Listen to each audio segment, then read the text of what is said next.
Y'all, did you miss me? It's been a second, hasn't it? Well, I'm back.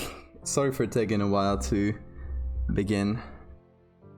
Had all my streaming stuff scattered around because I didn't use it for 2 weeks. Or how long ago was it already? 2.5 weeks? I think it's like around there. How's everyone doing? I've been pretty busy, but not in any way that you'd probably find interesting. Been studying a lot, mostly. As the title says, I've been studying 11 hours a day for this past couple weeks, and it's gonna be like that for months. So you're probably not gonna see me streaming too much unless I can work it into that schedule, which is gonna be hard, but I'm gonna try. Still not like very used to the schedule.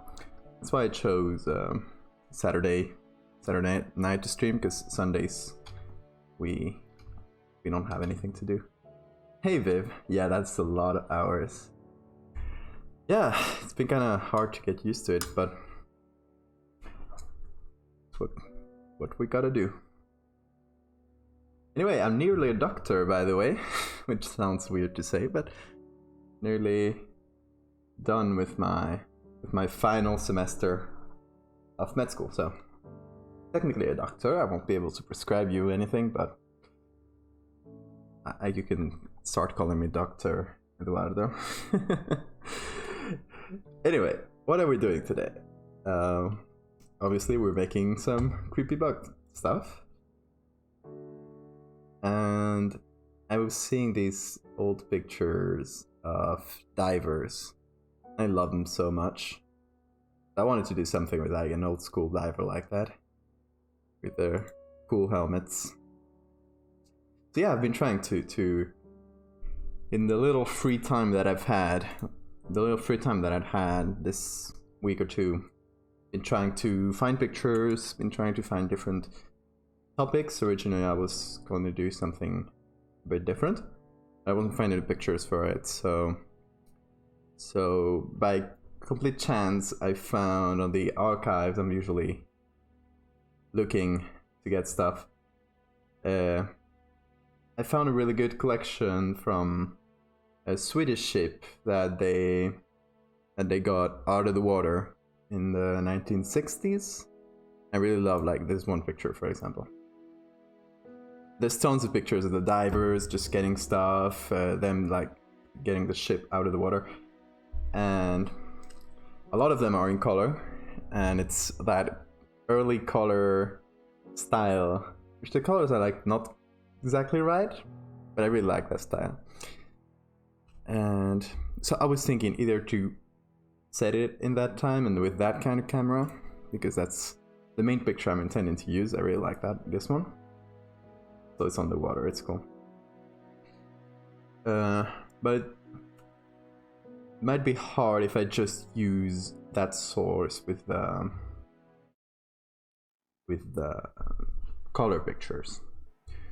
So I'm gonna either mix it up with black and white pictures with similar helmets, or I'm gonna, hang on, let me get the volume down because I can't hear myself.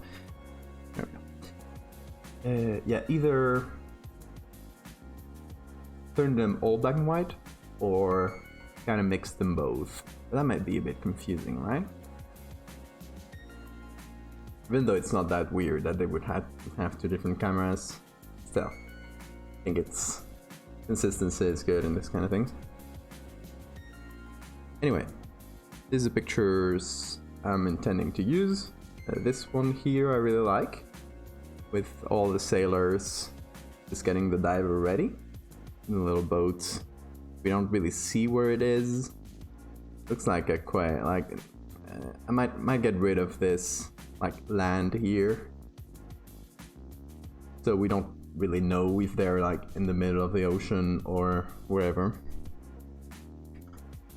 Then obviously this one, which I just found really nice. The close up, where we see the cool diver's helmets.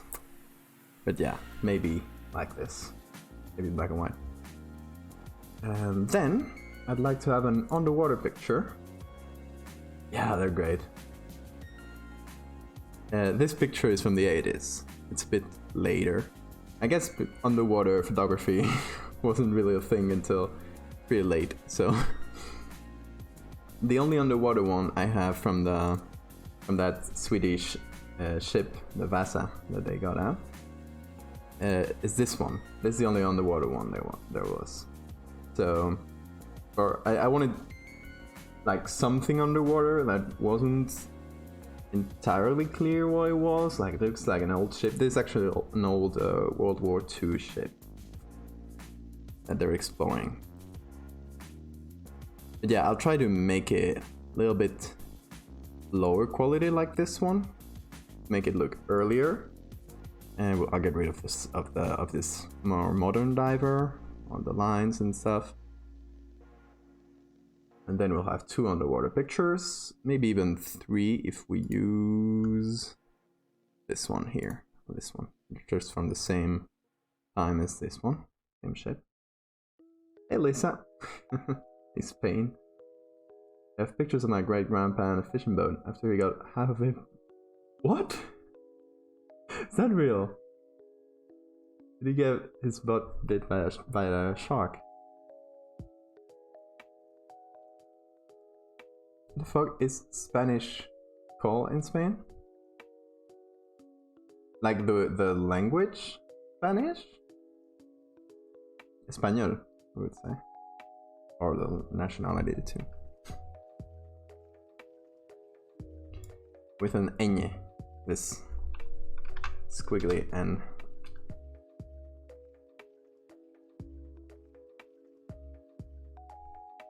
He was on a tuna fishing boat.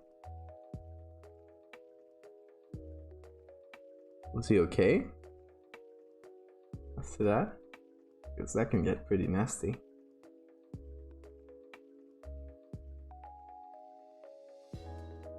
There's another with a C. I don't know. Catalonian. Yeah, that's from a region in Spain, Catalonia.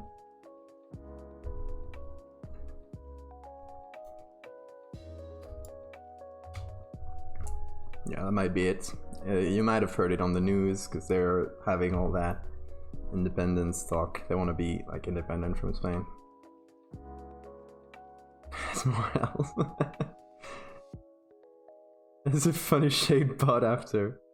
It's all, yeah. Long time no see. How are you doing? Haven't really had a lot of time to stream because of all that. Studying 11 hours a day. Did.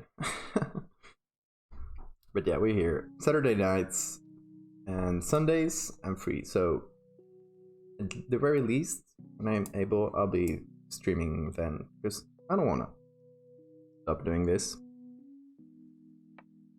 Okay, so the idea for this one, I still don't have the story very planned out. I don't know where it's going to happen. I don't know exactly what year.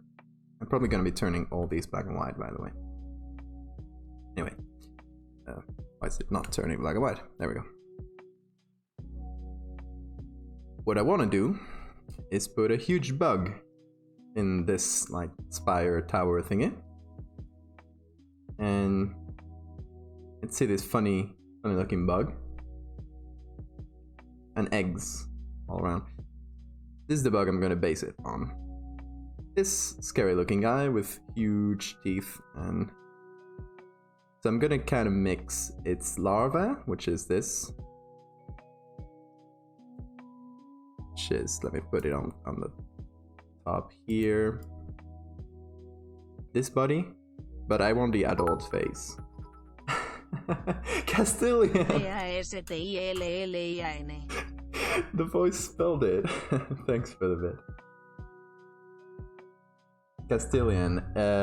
Yes, Castellano, that's the language. Some people say it Castellano.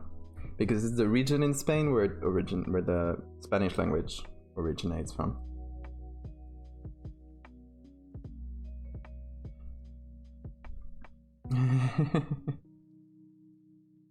My hand looks like Zuko from Avatar's face now.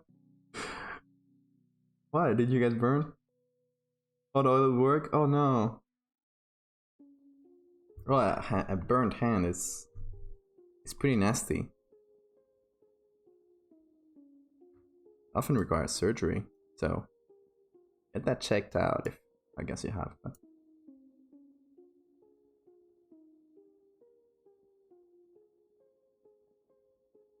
and that is the one I talk. Yeah, and I think they call it Castellano more in South America. For some reason. I don't know. Kind of sticks in different places. Also in Catalonia, since they want to be independent, they use Castellano for the name of the language too, because they don't want to use Espanol. Well, it's not exactly the reason, but they use it like that there. Kind of cool it doesn't hurt anymore.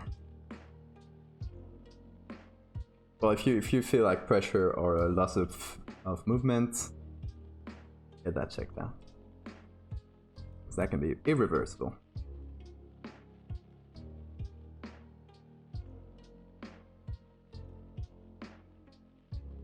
If you want American citizenship, you can get that easy peasy. I got French and Spanish citizenship. I got enough of them. Because my mother's French, so I get it automatically. Why does Catalan hate Spain? Not all of them, but around half of them, or a bit less than that. Depends on who you ask. Want to be independent from Spain. They have their own language, they have their own culture. So for a lot of them, it's justifiable. I personally don't have any stakes in this issue. But if you ask most Spaniards, most people from Spain, they will be really, if they're from Catalonia, they'll either be really for and against, and if they're from the rest of Spain, they'll usually be very against. And the topic can get very heated. But personally, I don't have any stakes in that.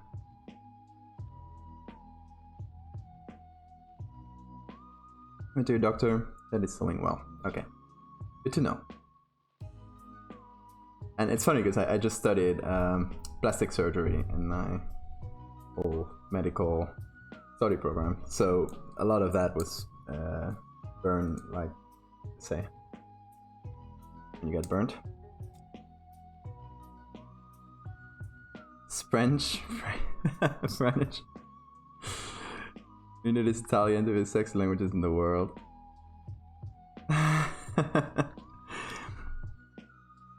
Yeah, Italian is the best, like, sexy language. And maybe I'm biased because I already know French and Spanish, so they don't sound very sexy to me, they just sound normal. Okay, so first we're gonna do a little black and white here. Instead of just reducing the saturation like I did here, I like to use this black and white because I have more control up here on which colors get to be darker, which colors get to be lighter. Obviously there's a lot of blue here, but if I really reduce the blue, I can really darken the water around him. Or her. We don't know.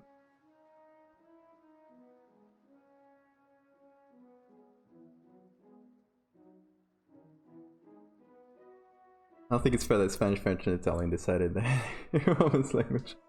Although there are literally Romance languages. They come from Roman. I don't know if that's said in English, like Romance languages. But in Spanish, you say lengua romances. Hey, Faxi! How are you doing? Thanks for the host. How was your stream?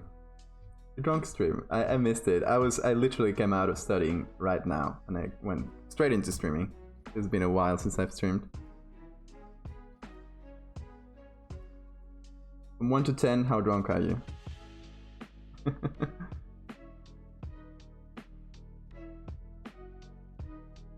Maria, how are you doing?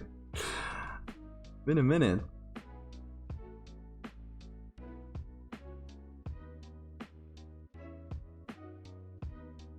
What did you get in your BuzzFeed quizzes? That's what you were doing, right?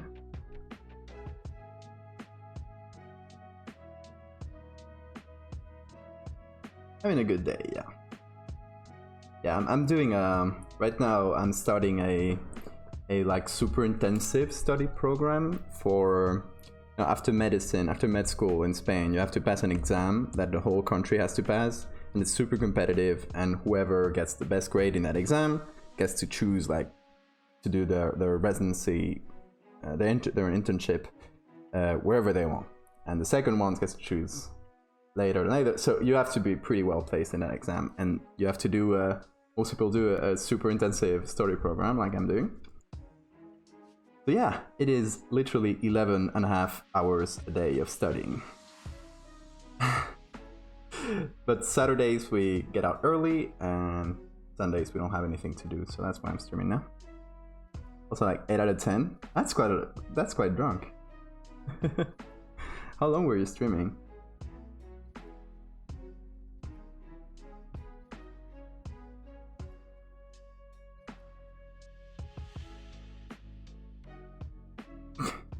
In the USA, no, you can only choose Spain. Thanks, Maxi. Yeah, it is quite exhausting. At the end of the day, you just die.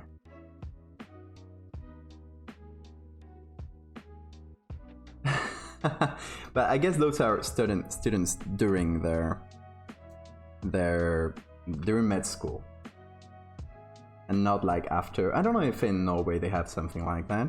I think they don't. I think if I remember correctly, and correct me if I'm wrong, if when you finish med school, you kind of get randomly placed, if I remember correctly, and you can go like wherever they ask you, and you have to go for at least a year wherever they place you. So like, I don't know, Tromsø or whatever, like in Fox City, 10 inhabitants north of Norway. Depends, I think. You just bring yourself back, Frankenstein. How are you gonna do that if you're dead? Okay, so this is our first picture, kind of prepped. I think I'm gonna go with a dark background like this. It's scarier. Who doesn't like that? A second picture I wanted to sort of prep. Let me get rid of the bug here and out my horrible sketch. Is this one. So this is the original, and obviously it's more modern than the other one. We have a modern looking diver. It's from the 80s. So what I want to do is first clone stamp this guy out.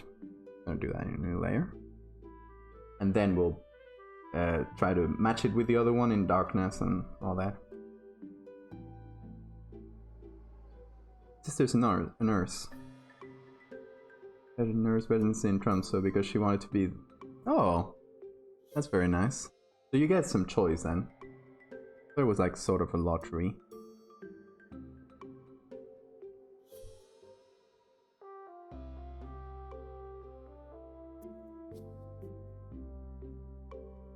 Why are you named Mario? Like that's a question. It's a Norwegian name. I think Maria is a name in many languages. Pretty common. It does sound a bit Spanish at first, but I'm biased because I'm Spanish. And usually, like in other languages, it sounds a bit different. So it's like Mary or Marie in French. So when I hear Maria, I think of the Spanish version first.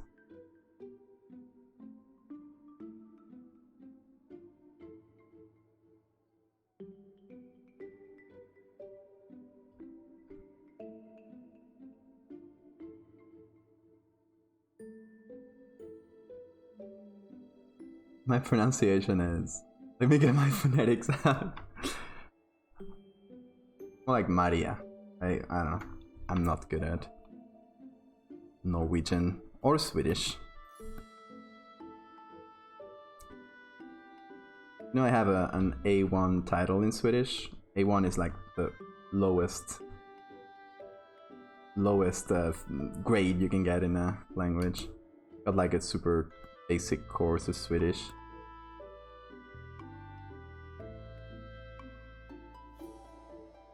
I can say jättebra.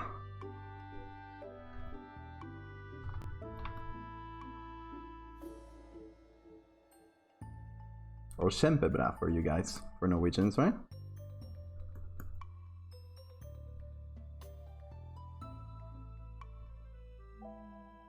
Rolled R? Rolled R in Spanish is dr. It's not Maria, right? Or is it?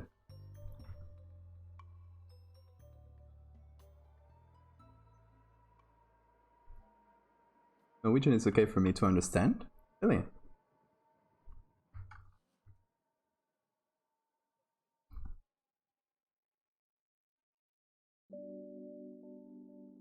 Y'all with your Germanic languages. Weird grammar. I do prefer Swedish, Norwegian, etc. to English. I'm sorry. Just the sound of it, and it's like more regular. English is so weird. You have to learn every pronunciation of every word independently.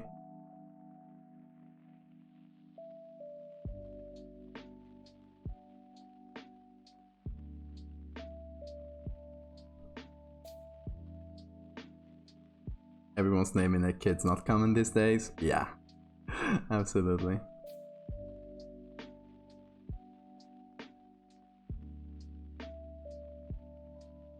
Dutch is like drunk German.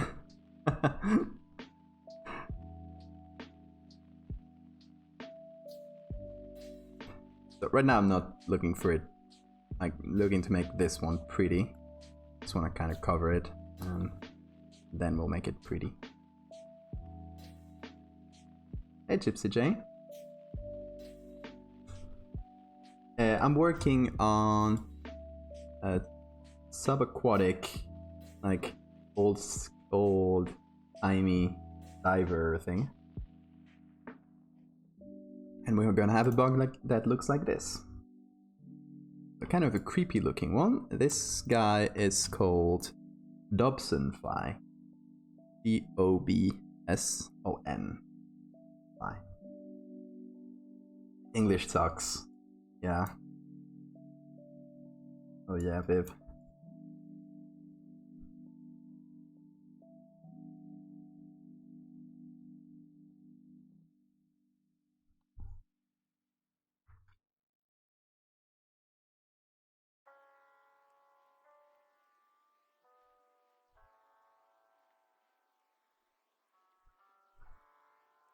It kind of sucks because you still have to learn it, even if it sucks. It's a lingua franca, or however you'd pronounce that.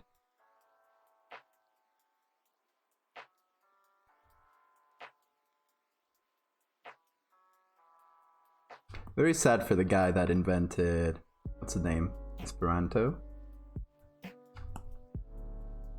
was like, yeah, I'm gonna make a super cool language to have like a common language for everybody, and then nobody learned it. And we all went to English.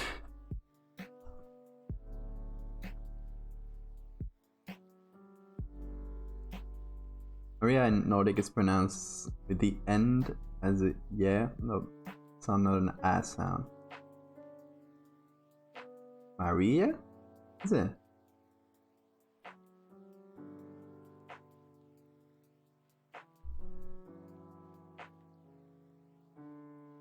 I thought yeah, Colonel. That's how you say it, right?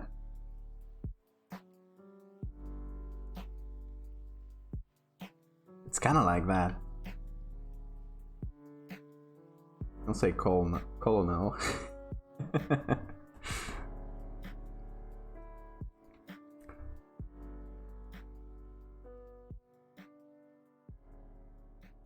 Watch a Dutch YouTube video. Totally doable. Easy to understand what the topic is. Is it Dutch? Well, I guess I did watch some. I used to watch a YouTube channel in Dutch, and they had subtitles, but sometimes I'd understand some words because of English.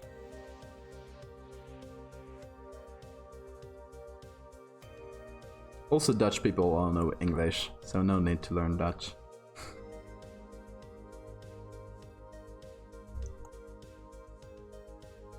Yes, it's sort of glow around him. Also, this picture is incredibly noisy. I guess that's not a bad thing.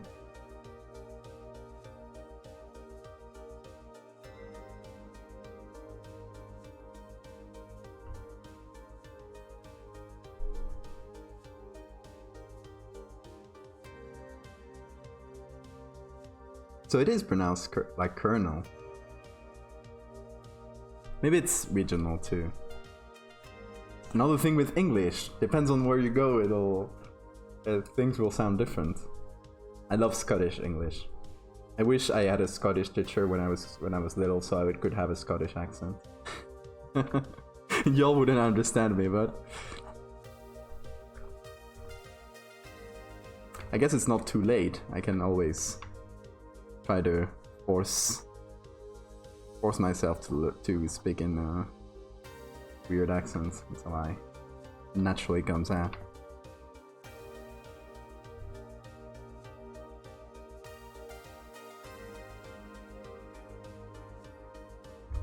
Hey Elisa, Spanish don't know English. Spanish people don't know English at all. People at least in Spain, have like one of the worst English knowledges in Europe. Spain and France are the worst. Italy is up there too. This edge here is kind of wonky. I mean, in the end, it's gonna be pretty dark in here, so all these details I'm doing are probably not gonna be visible.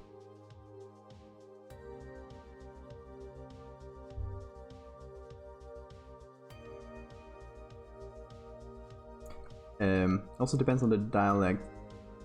Name can change a little bit. Oh, again, you got Maria in the phonetic alphabet. I don't know how to read the phonetic alphabet though.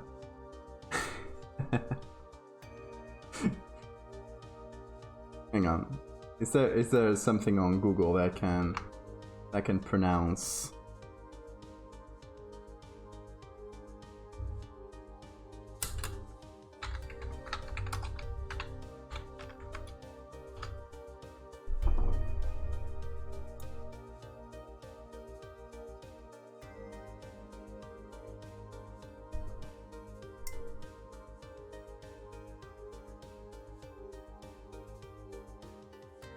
Always getting the Americans with the word what's that? Schneider Prusnap?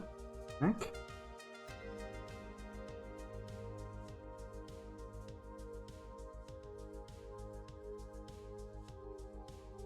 Oh, there we go. Looking for that. Hang on, let's see how it pronounces it. Maria. Oh, that's amazing. What's this? Voice synthesis. Maria. Maria. Ah, that's amazing. I'm gonna try to pronounce it like that. Maria.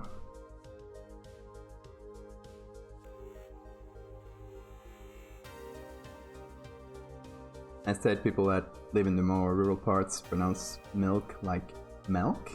Milk?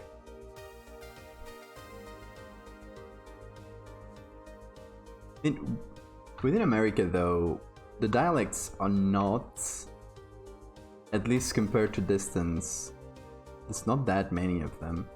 Since it's a pretty like modern country. In Spain, you move like I can take my car and just drive for around 40 minutes and I'll get a completely different dialect if I go to one side, and if I go to the other side I'll get a completely different language. Galician. In Galicia they have like, it's kind of intermediate between Spanish and Portuguese. Has elements from both. Alright, we're gonna put a black and white filter over this. And let's see. Oh, if we darken the blues, the noise really goes up.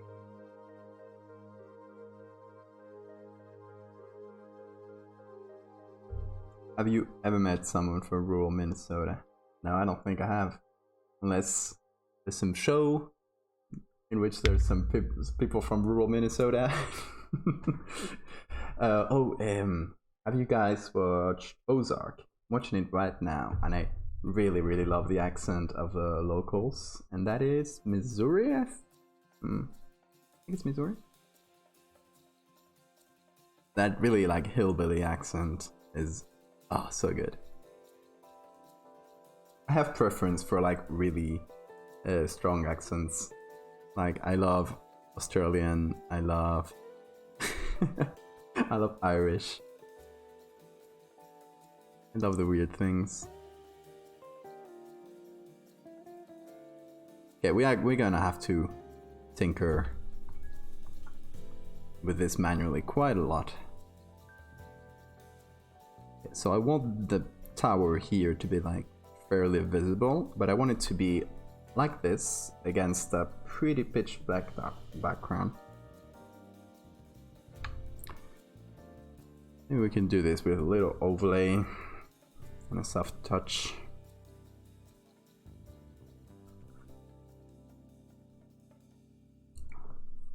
By the way, if I missed your message, since chat is going pretty quick, you can repeat it.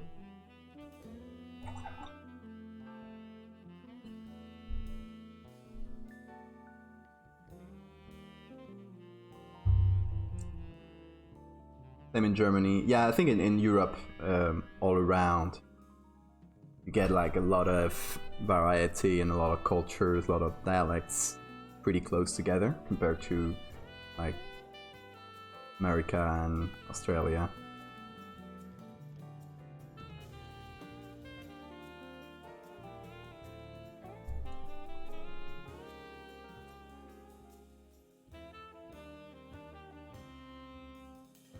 Saying that we don't have many accents, not that we don't have any accents. Yeah, there's a lot of cool accents in the US too. Like that Appalachian accent. And the one from Maine was really cool. I remember checking that out when we did the edit that took place in Maine. Little story that took place in Maine.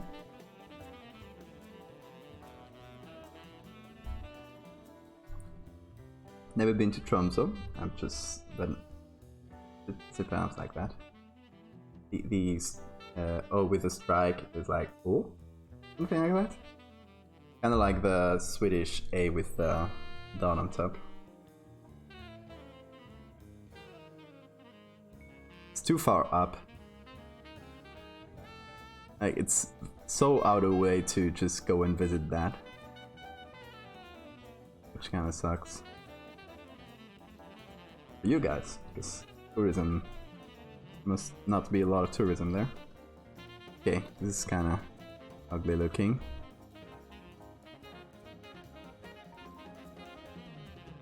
We're gonna try to layer this slowly and hopefully will come out looking alright.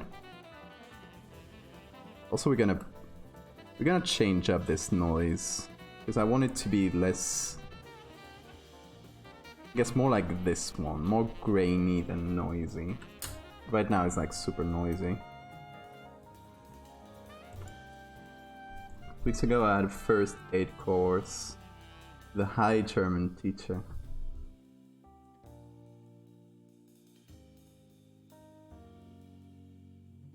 Hard for him to understand me.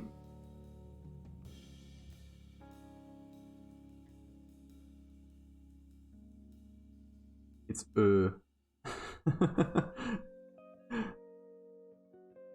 god, so many letters. So many weird A's and O's.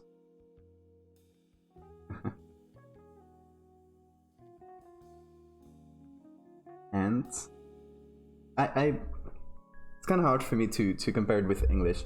It's not my native language of mine, but I compared them to French, and they kind of matched pretty well with some French sounds, like the crossed O or the A with the dot in Swedish. It's like O, maybe, and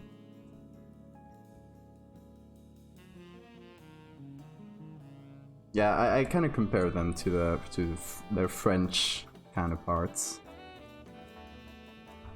But it's been a while, so I've probably forgotten about most of it.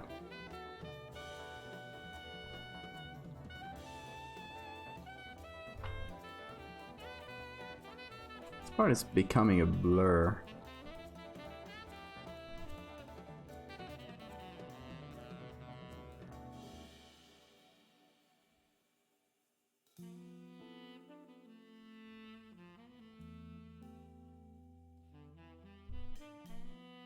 It's also this that is messing with it.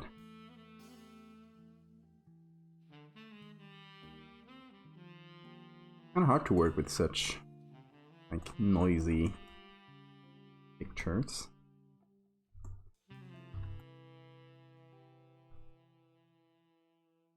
Like boats. Oh, okay.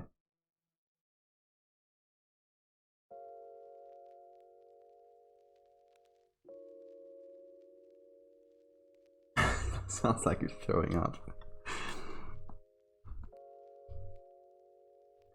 French sounds are great to teach at least people in Spain about, because some of them are unpronounceable. The is the funniest one. Nobody in Spain is able to pronounce the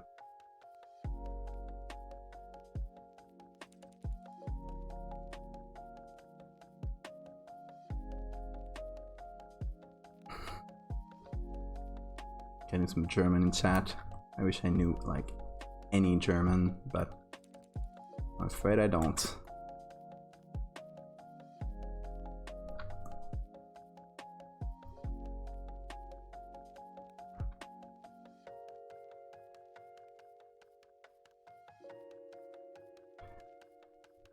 By the way, yo, I don't think we talked about it on stream, because it was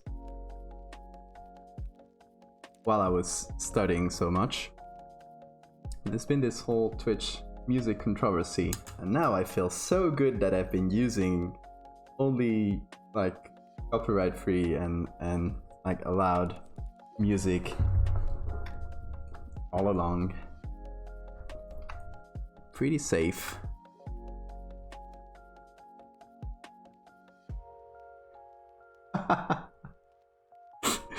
Un Benito.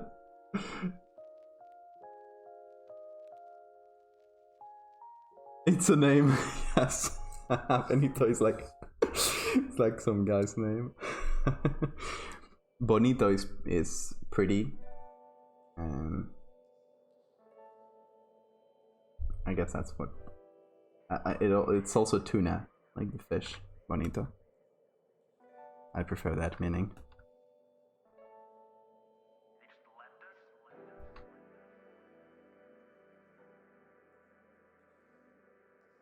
Not a big fan of French. Whoa, whoa, whoa. Get out here, we're in a French-friendly zone.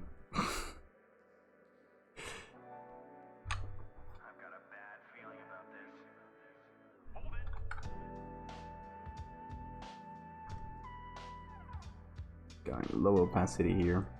Just gonna try to blend that as smoothly as possible.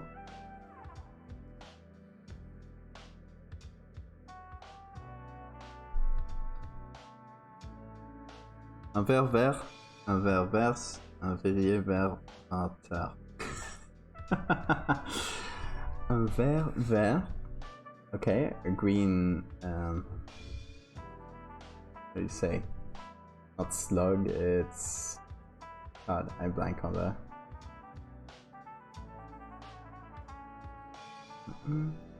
Vers un ver, vers un verrier, vers 20 heures.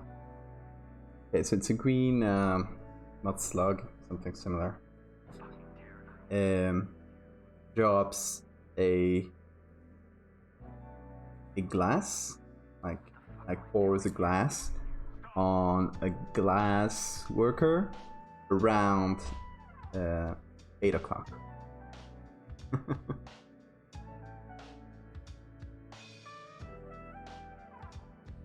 You can be fishy if you want to. Quite good.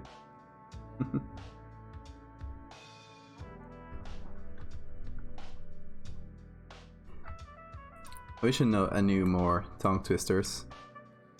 You guys can try some Spanish tongue twisters. Tres tristes tigres tragan trigo en un trigal. Try that.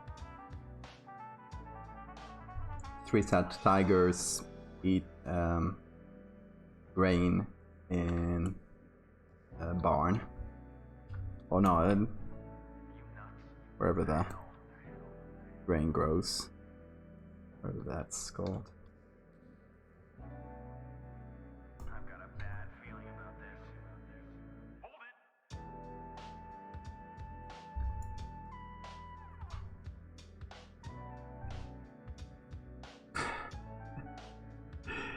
I'm not even gonna try to pronounce that one, Maria. The Russian Republic. I know what ender means. What is your in Spanish? Ooh, without the like TU.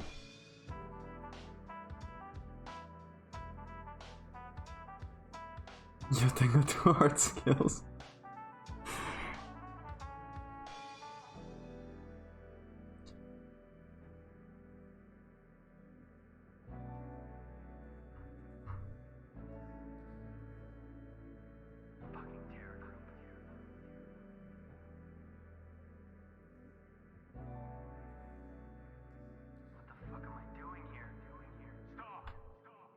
Okay, here's another one. Another tongue twister in Spanish. El cielo está enladrillado. ¿Quién lo desenladrillará? El desenladrillador que lo desenladrille, buen desenladrillador será. Ugh, got stuck.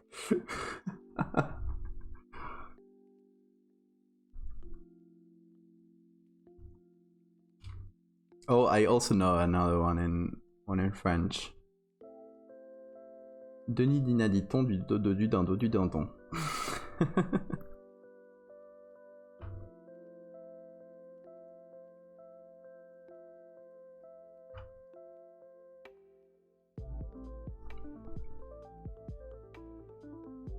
Which literally means Dennis had dinner, let's say, of the big back of a big or of a fat some species of bird.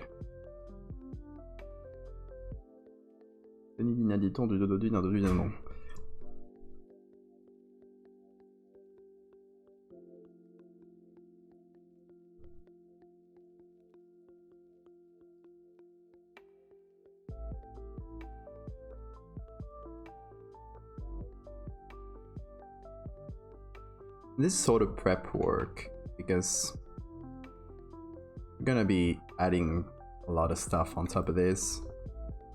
I just want a nice base to work with, basically. And on this layer, I'm just straight up painting with a dark brush and some patience. Now we're gonna blur that a bit. I always forget I got a shortcut for Gaussian blur. Okay, load it a little. I'm gonna get closer to these edges again.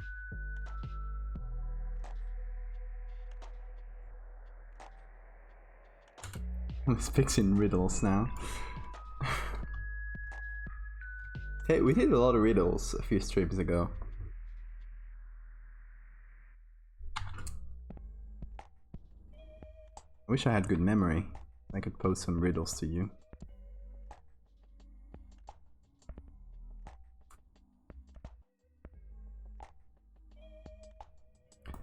Okay, now on top of this, since I wanted to, as I said, make it grainy instead of noisy, I have this grain action that works really well. I'll show you how it works in a second. Okay, so as you can see, it's already pretty noisy, but with this we can mess with the grain size quite a bit. And what it is basically is a 50% gray layer on soft light, which is just neutral, with then noise added on top, just some 1 pixel noise, a Gaussian blur on that noise, which will kind of clump the noise together and make it into bigger grain, and smart sharpen to make that. And you can mess with that quite a bit. So if I add a bit of Gaussian blur, you can see the pattern here. Do this and then sharpen it a bit more. There we go. As you do that, you'll get bigger and bigger grain. Probably ready for bed. At 22:43 p.m. Crazy. Alright, I don't know if you left already, but have a good night, Maria. Or how was it? No? Maria. Maria. Ender, how are you doing?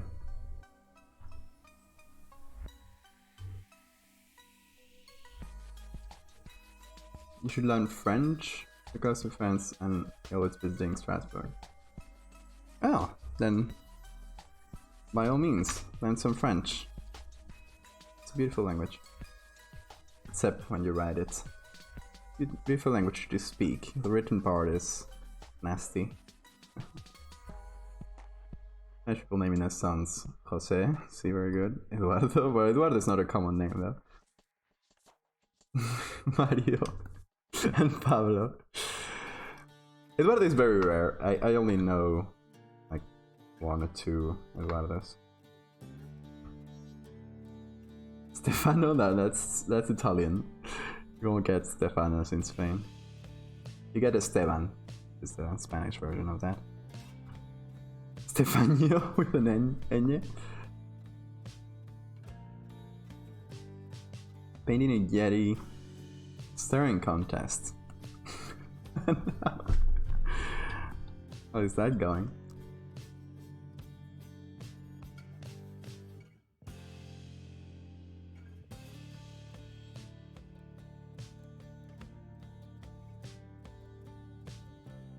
Yeah, there's Spanish people named Stefano. And maybe South America, maybe like Mexican or something.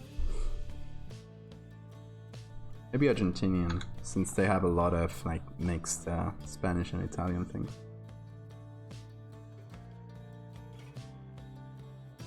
Esteban. Yeah, to me it sounds a bit like old people, old person name. Yeah, with names, I feel like it's much easier to love names in other languages, because the names in your own language, you'll usually have like a bias of people you know, or what it sounds like to you, or if it's an old people name, or old person name, or a young person name, you know, that kind of stuff. So like, for example, I don't see Esteban as being a cool name, but just because I got that bias. Yeah, we got a base. It's not very sharp, but not supposed to be. An underwater picture. In the US, Mexican Eduardo is very common. Is it? Oh, in Spain. Let me see that. Yeti staring contest. That's great. Love that Yeti, by the way. The sparks coming out. Let's go.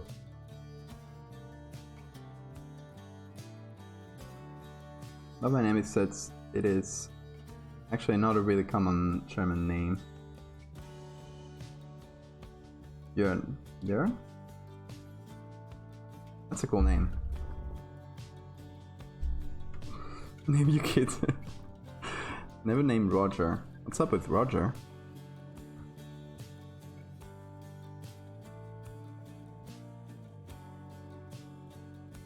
I do like having an uncommon name, at least for my region.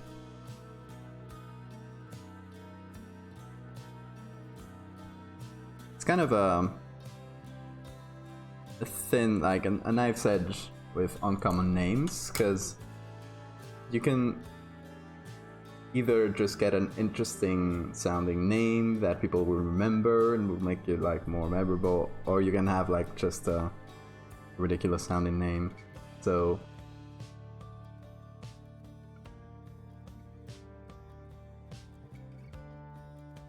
pronounced it right? Jörn? Jörn?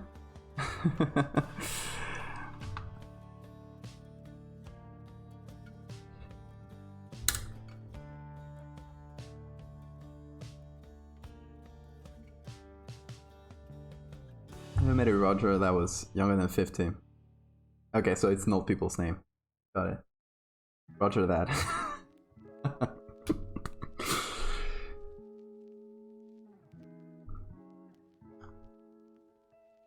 Okay, we're gonna start cutting the bug. Let's get to the interesting part, shall we? So, here's a bunch of pictures of that bug. And I want to use the central one for the face. Maybe mix it with these eyes that look really shiny and cool. They're from the females of same species or species really similar to it. Yeah, let's start with this one. This is, by the way, a Dobson fly. If you haven't seen it before, well, this Photoshop bug, by the way, it's not fixed. One where it does that. I was hoping that a couple weeks of Photoshop and I'll come back to it fixed. There was actually a couple updates, and nope, it didn't do anything. So slow.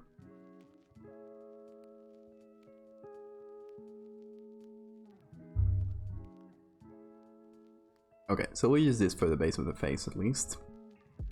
And we got this antenna here a little bit cut off, but it's good enough.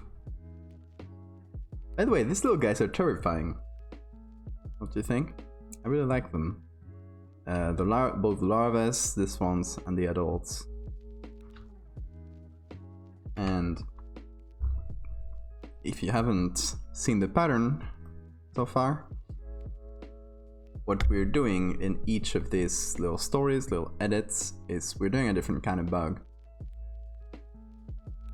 Lore-wise, I don't know exactly how I'm gonna fit this. Is it different species of bugs? Is it just one species that has a lot of just different variants? I don't know. In any case, all of these bugs, except for the cicada, but let's just forget about that one, are from the same, like, family, or however you call that, taxonomic family or group of species. So, you have like Lepidoptera, or however you pronounce that, which are the moths and the butterflies and all that. You got Coleoptera, which are, oh, that's the wrong side. There we go. Coleoptera, which are which ones were Coleoptera? Getting them mixed up. In any case, they're all from the same like group. They're all from the types of bugs that go through metamorphosis. So each of these bugs go through a distinct larva, pupa, adult phase.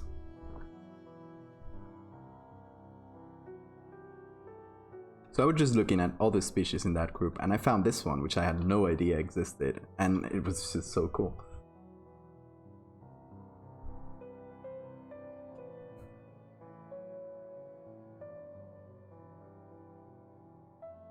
A German stem, my name is Johannes.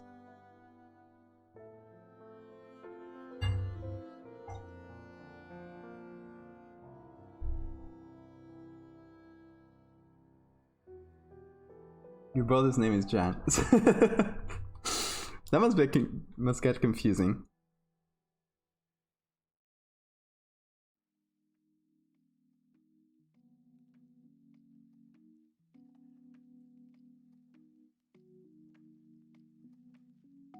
He wants to be a bug doctor. And by the way, I'm not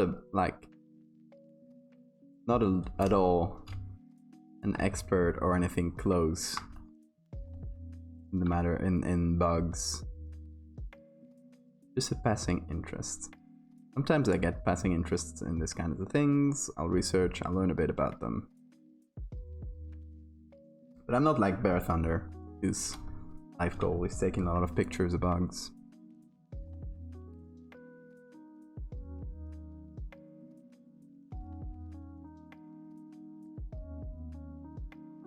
Horrible to be named. Lucas, Thomas, Sebastian, Sven, Stefan. Is that the common ones? How many of them? Always two of them in one class. Yeah.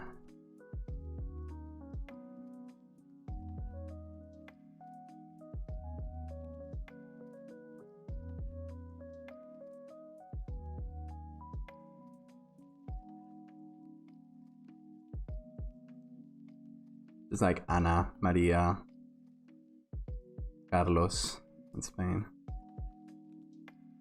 There's so many. I think you can only pull that off if you have like a really cool surname. So it kind of makes up for it, I think.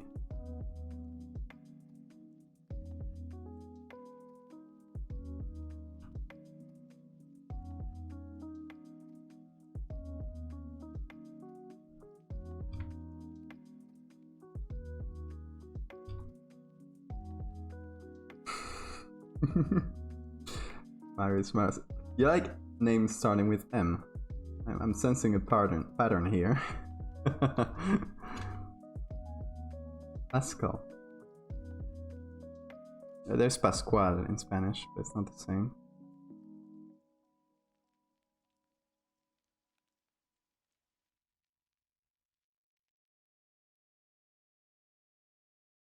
It's funny because in my family, since we're bilingual and we have like a French and a Spanish side of the family, we translate our names.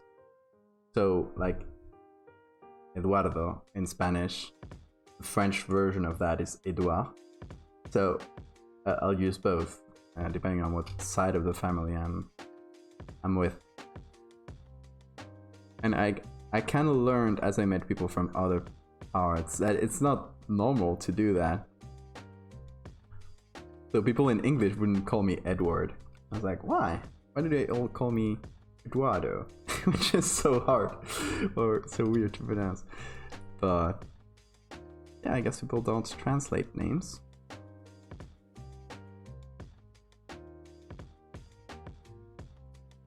Pascual with an A at the end.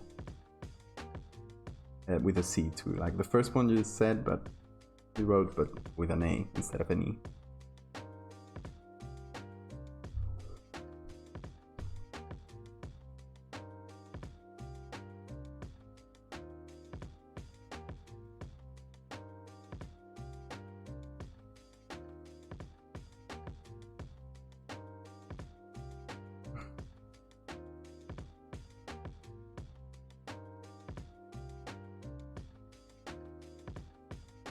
Gonna have to get rid of some of the green in the edge there. But if I cut too much closer, I'll start losing. I'll start cutting inside.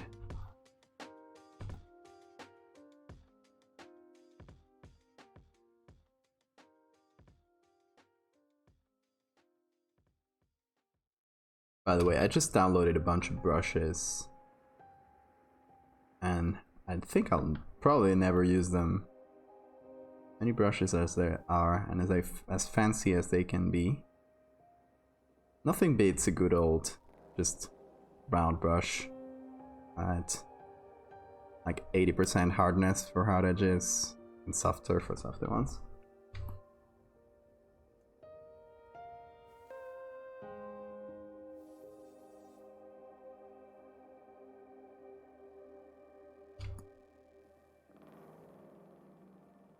Names don't translate.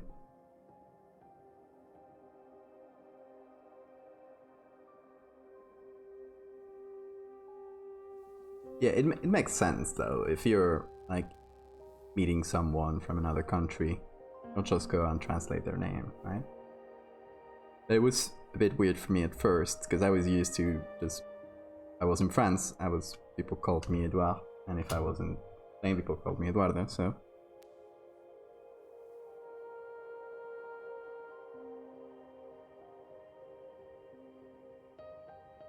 I also, it's hard for me to get used to the English accent pronunciation of Eduardo. It's always funny to me.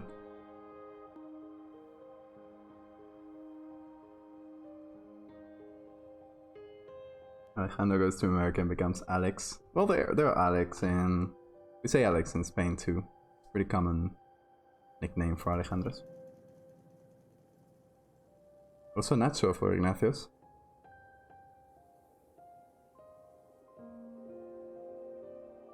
Which might be weird if you go outside the country and people know Nacho as a dish like that. The food nachos.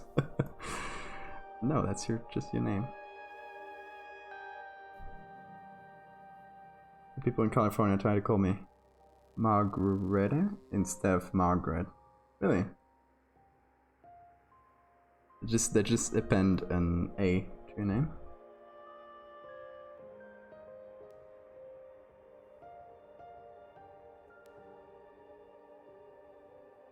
Yeah, it's Margarita in Spanish.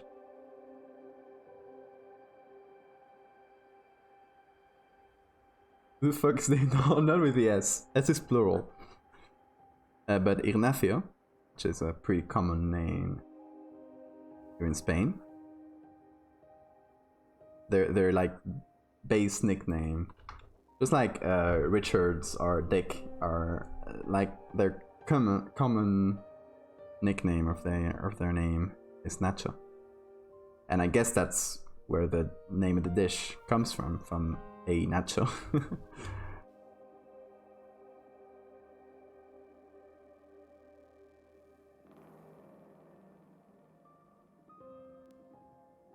It'd be cool to have a plural name though.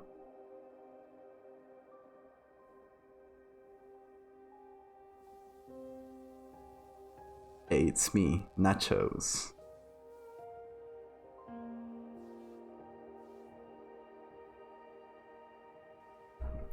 Like Francisco and... No, it's not Poncho, it's Paco.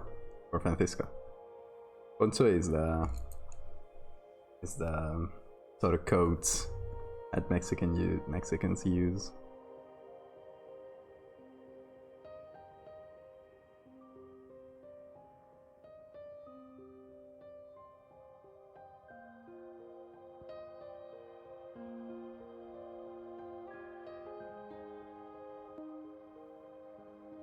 Then there's Pepe, or Jose, which I don't know why.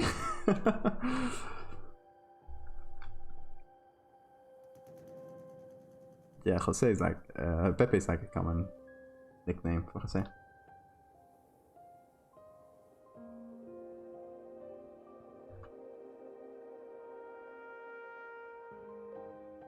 Poncho, it's a good nickname.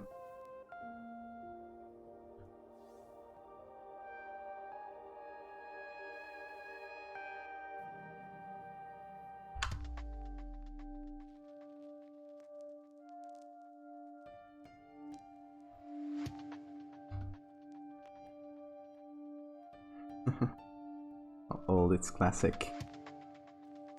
Oh yeah, you can say it's vintage. Sounds cool. So I think it's cool to like bring back older names, but I guess it depends exactly on how old is it. There's some use cases.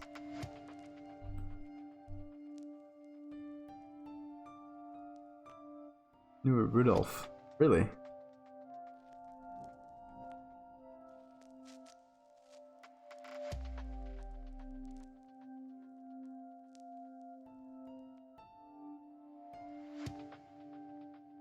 Probably got picked on in school a lot. Called Rudolph, red-nosed reindeer. Don't know any other Rudolphs. Rudolf Hess was, I guess, like a Nazi guy from World War II. I don't exactly remember his role though.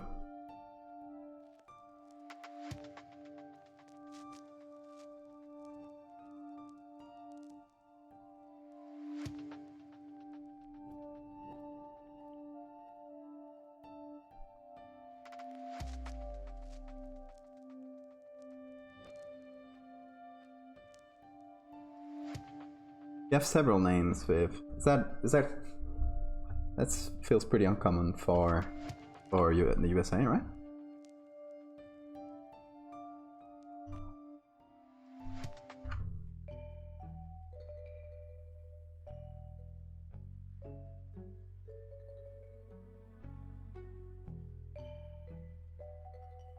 Yeah, that's well.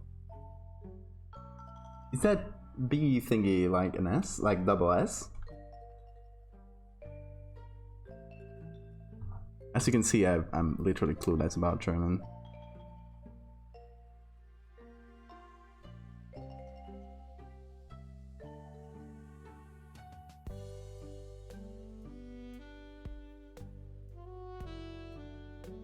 Not the first name I like.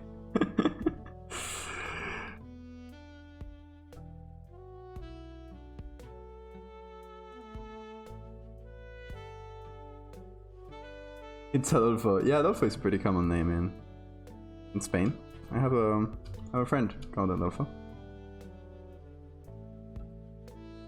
And also, it's funny because in Spain we had the dictatorship with Franco.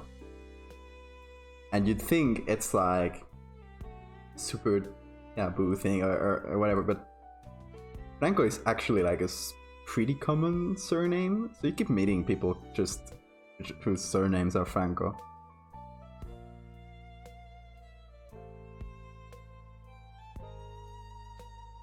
Actually, the Franco family, like the dictator's family, is still out there doing well. They have a lot of money. Kinda depressing. Everyone in my family has 3 names. Really? I didn't think that was a thing that was done in... let's just get rid of this leg. In the US? Like, I know, like, Spanish people, a lot of them, especially older people, tend to have a lot of names. French people even more. Like, I have cousins in France that have 5 names. They only use 1, but...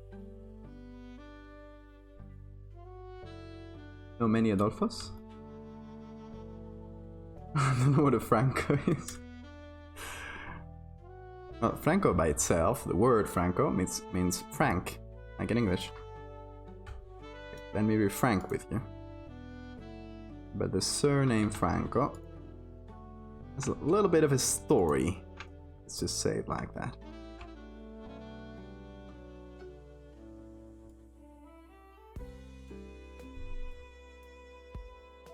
Oh, I guess that's true. People have middle names in the US.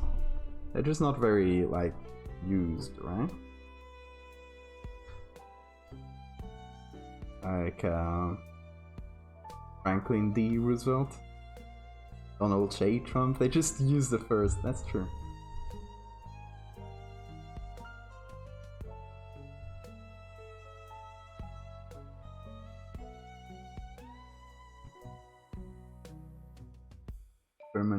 in Heinrich. And I'm guessing those names are not like used anymore, right?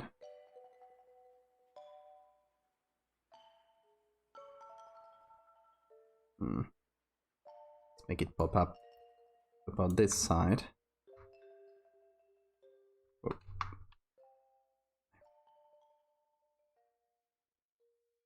These mandibles are so big. It's gonna be a bit of a challenge to fit it with the rest, but we'll try. What's our little squiggle looking? Put it up here, like in the drawing. To use those names, but it's not that popular anymore. Sense. People like their middle names.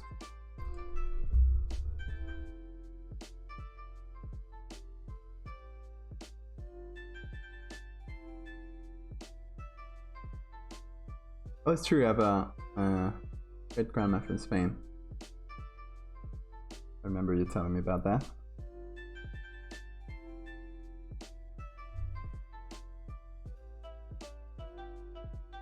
How many people here don't have middle names? So it's a regional thing then.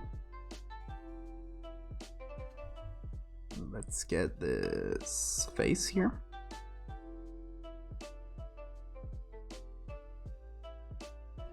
Okay, the idea is to sort of use some parts from this face. I'm thinking just the eyes for now will do. We'll make a copy down there.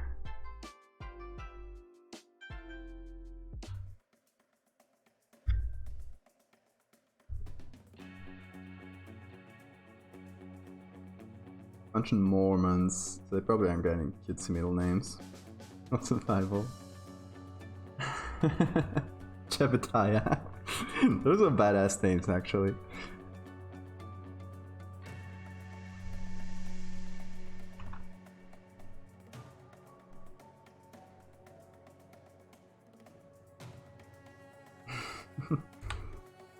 Okay. From a completely stranger's perspective, what is up with Mormons? It feels very cultish to me. But what do they believe in? It's sort of an offshoot of Christianity, or is it within Christianity? I don't understand what their deal is. I know there's a lot of them in some part of the country, right? They have some really weird traditions and stuff.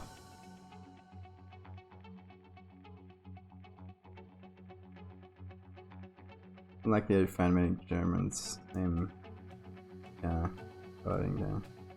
But was it well, I guess that's a lot of surnames. Probably some of them were fairly common, right? So do people just change their surnames, if that's the case?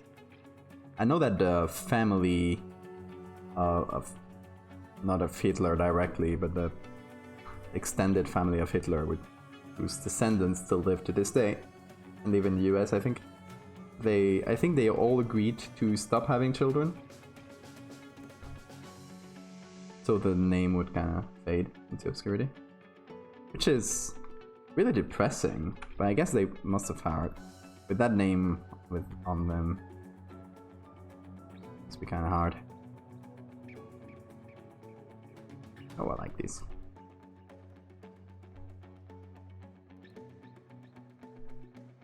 Used to be born one, Dave. He believed a white man found a rock and he was able to read it because of God? And that it said back... Oh no. Is it really that racist?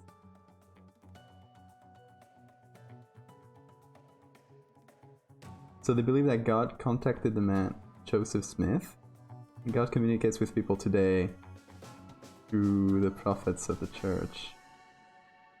So it is sort of offshoot Christianity, right?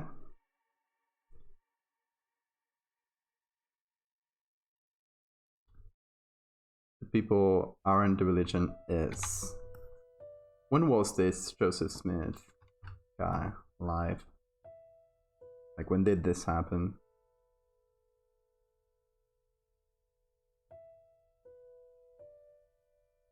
It's by the name, I guess it's American. Basically a cult. If we get difficulties preparing us for the second coming. That sounds very culty. So how is it? If you don't mind, obviously. Sharing.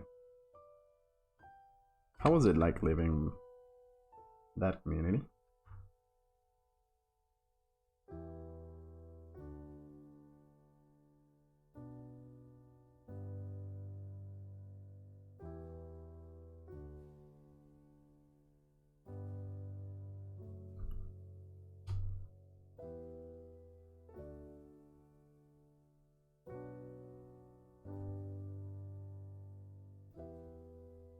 Okay, let's chill.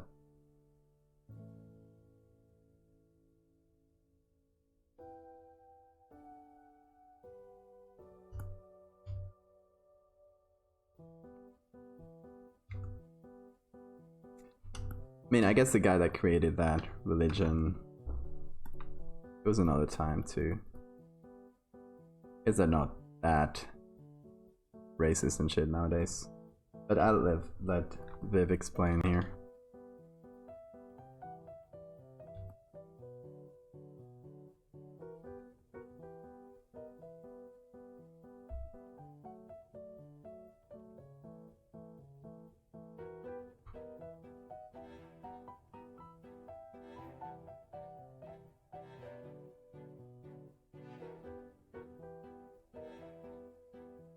Okay, what eyes do we prefer? Shiny or dark? Let's go with shiny. More fun. Also slightly bigger. I haven't thought that since before I was born. Yeah, I guess you gotta modernize these kind of things.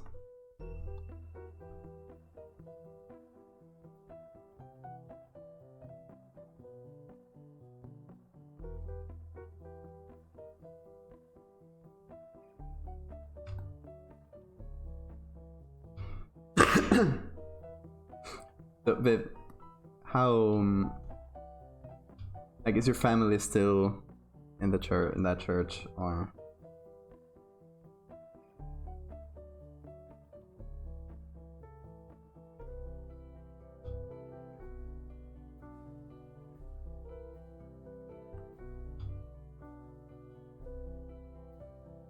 Okay, now we gotta build a body for this guy, and might be a little hard. Because all the pictures of the larvae that I found are pretty much from the, like, top down like this. So we're gonna have to make do.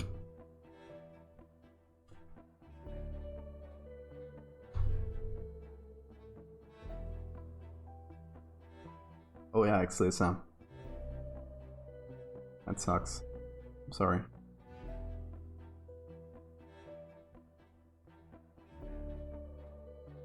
A lot of people say their moment but don't follow the teachings.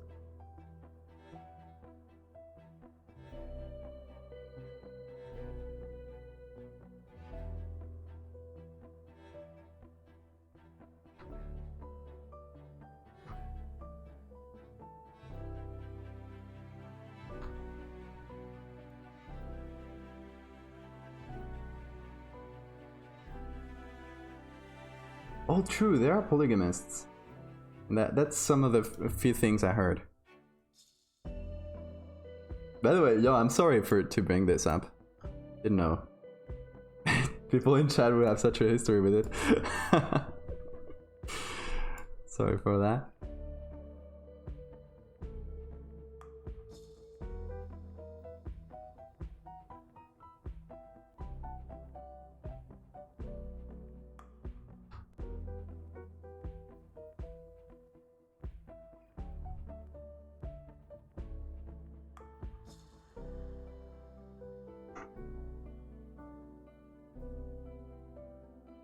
I don't know if I'll be able to really use this, but let's do a little cut. Let's see. Let's let Photoshop start it for us, shall we? And let's do object selection.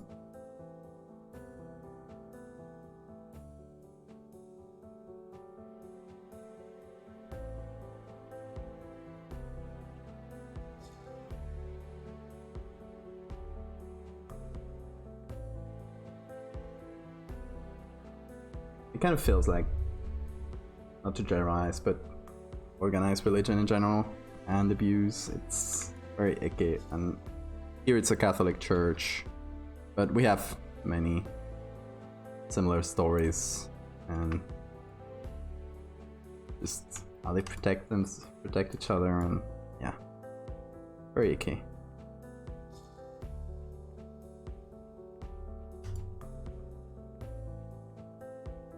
Don't know about the specifics of Mormons, by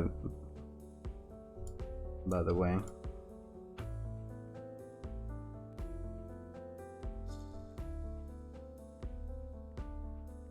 Yeah, the Vatican. Yeah, I mean, the Vatican themselves don't have any such track records, but they do protect people that do, so part of the problem.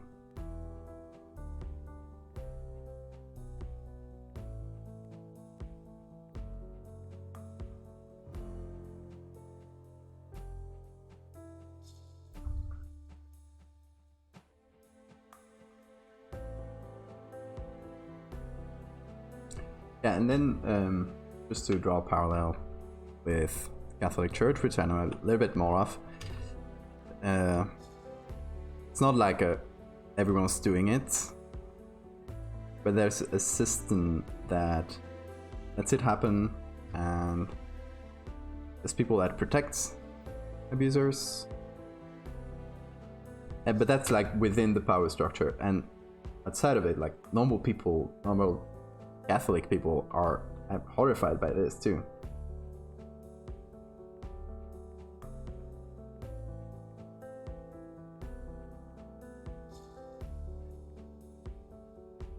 Like, I think you gotta separate those things. Like, you gotta separate the people, believers, or the whatever members of the community, and the power structure, and that just lets this happen. Like, you won't meet any sane Catholic person telling you, like, defending priests abusing kids. Like, all of them will be absolutely horrified by it.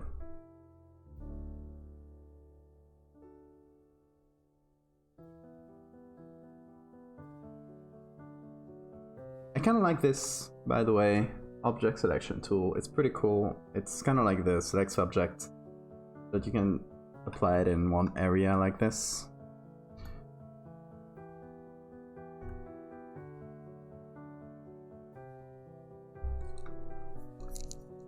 Mormons call themselves Mormons. They call themselves members of the Church of the Latter-day Saints. Latter-day because it's like the second coming. It's like the end of the world thing, right?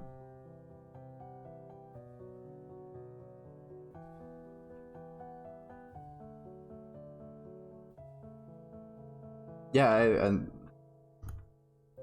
from an outside perspective, I just knew them as Mormons.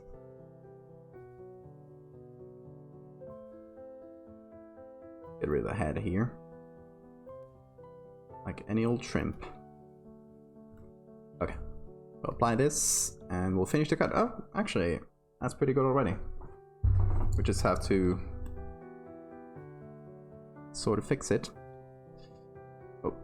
So we're gonna go into select and mask, and we're gonna shift that edge inside a little, feather ever so slightly. There we go. I'm looking at some places where there's a thin edge. There we go. Kind of fixed it.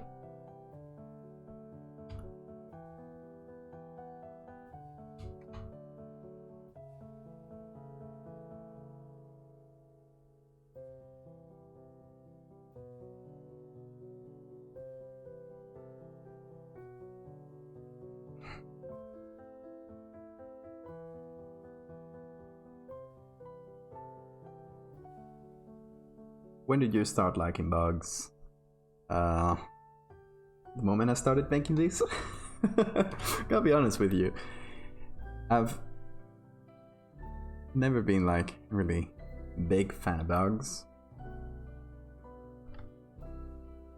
Not like I dislike them. Not the kind of person to be squeamish or like, you know, I usually don't kill them unless they're really like annoying or getting into like my bed or something. Then yeah, gotta take action. But in general, I'm pretty chill about bugs. But like being interested in them and learning about them and stuff. It was only when I started making this, and you know why this whole series is based on insects and then their life cycles? Because I was looking into doing something old school with old pictures, maybe something a little bit creepy, and that was when I was making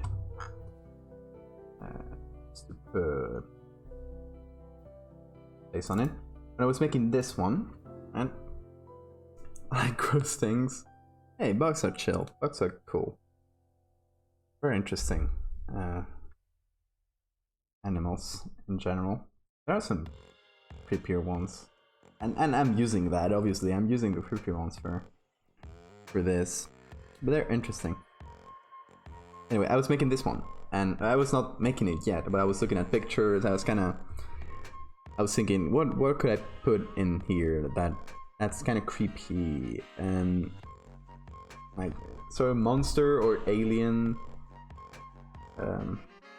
but natural at the same time, like biological. So I was looking at stuff and randomly on Twitter from I don't know who it was that I followed. They showed a picture of exactly this species of cocoon. Otherwise, I found this in my backyard. What is it? And people were responding and they were answering, oh, this is a cocoon, Cecropia moth cocoon, showing another picture, showing the moth. I was like, that is super cool, that is alien, it's sort of creepy, it's like, this is black and white, but the original is jet black, like a matte sort of black, and I decided it was this, and then it kind of grew from there. So me casually finding a Twitter post was the reason this whole thing is based on insects. Spiders are okay. Spiders are cool. Spiders are some of the coolest animals, and they're not insects, but bugs as a category. But I'm not going to do arachnids in this series. I feel like it's overdone. Big spiders. Apologize for getting hit. It's no worries, Viv. I understand it's a topic that's supposed to you. Okay.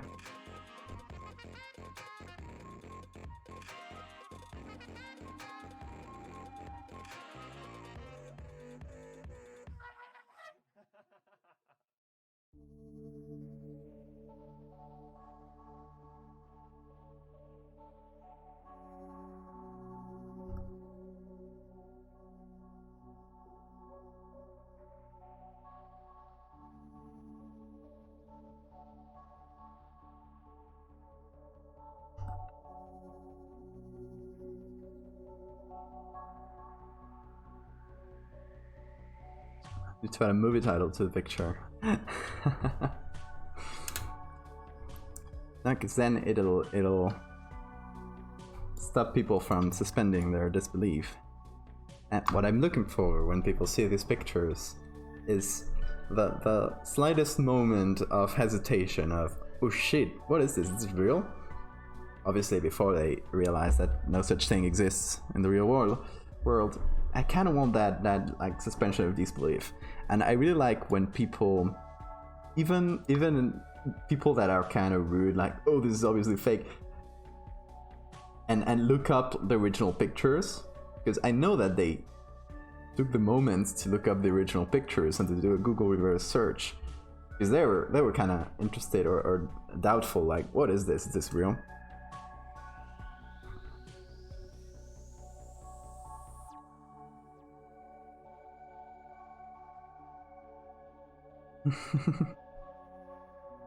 What spiders from outer space? I do really like those 50s style movie posters. Okay, so I feel like best way to do this is probably kind of spiraling in this direction, like coiling around this tower. So that way we'll get this side, like this back side of the body for most of the way, and then we just have to make the edges look good, make that curve look realistic. That's kind of gonna be the hard part, but not looking forward to it, but what? Gotta try. So I'm thinking something like that. Let's take our sketch. That is something similar. Although it coils a bit more in this sketch. That might be a bit harder to do though.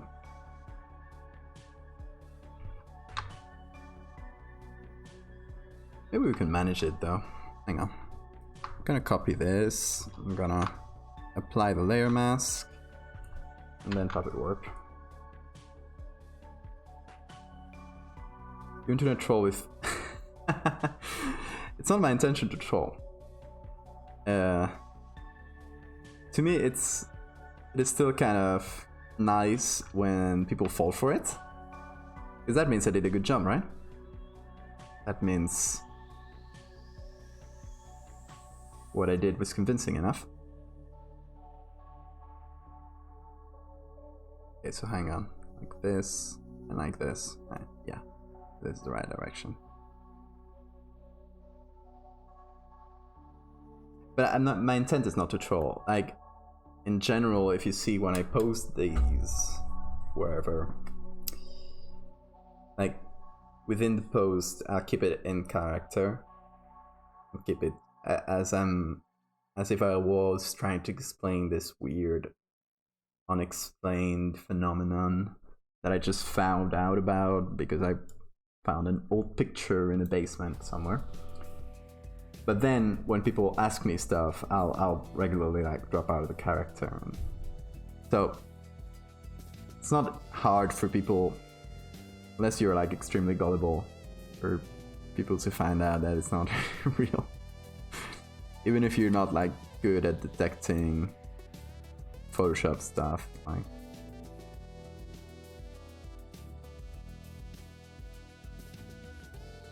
And I also think in general people are pretty good at knowing what's photoshopped.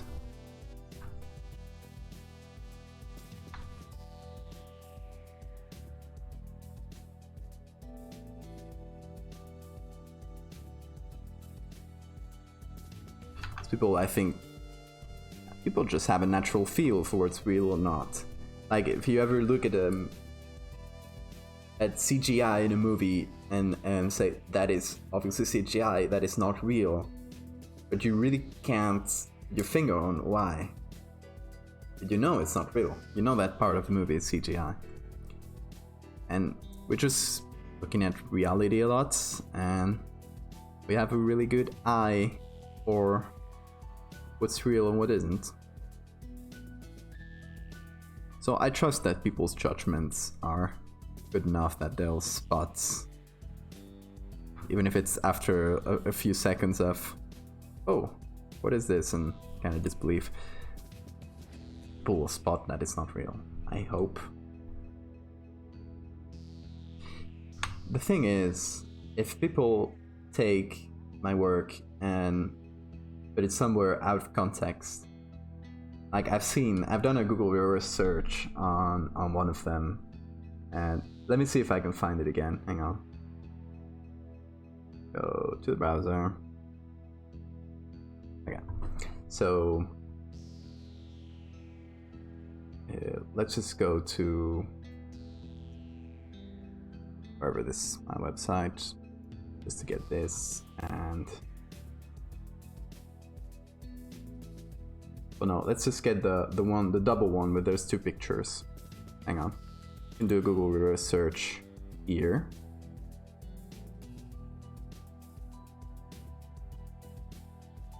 drop it here. And let's see. Let's see what the internet has. Last time I looked at it, there were people in 4chan saying, oh, this creepy picture.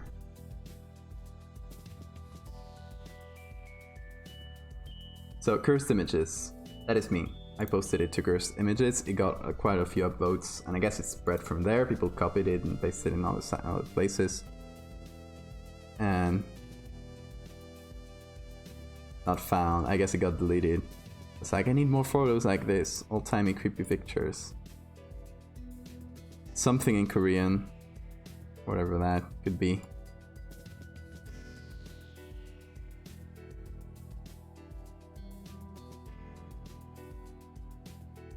I don't know.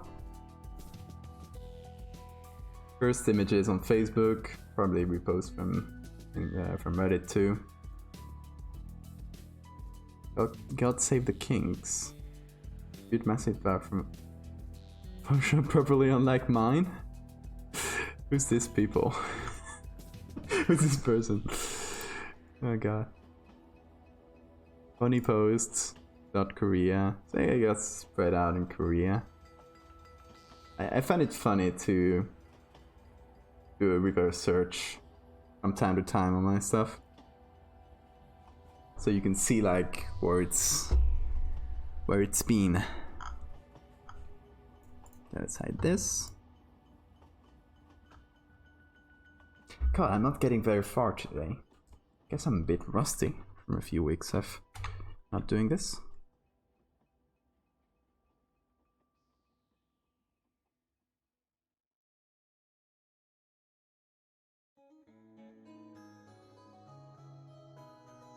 And all the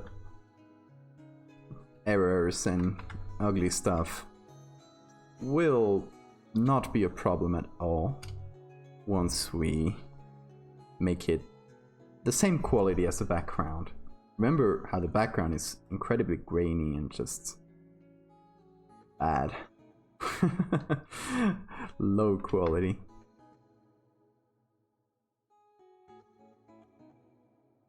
So the face is on top of this, so I don't mind a lot. Actually, just shave it off a little.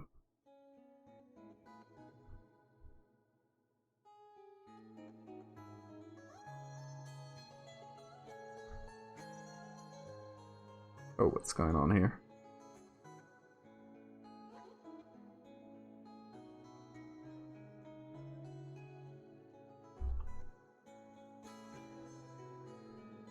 Let's do a puppet warp. Try to modify this a little. Make it wrap around a bit better. And we'll have to re-hide some of these spikes, but whatever.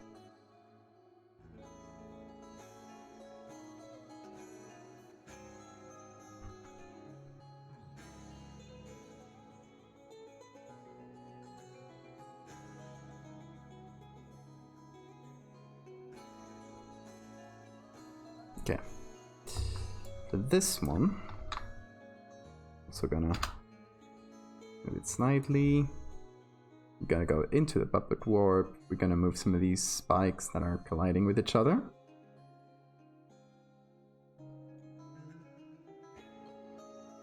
And we're gonna tighten it a little, so we can make it like disappear behind the tower.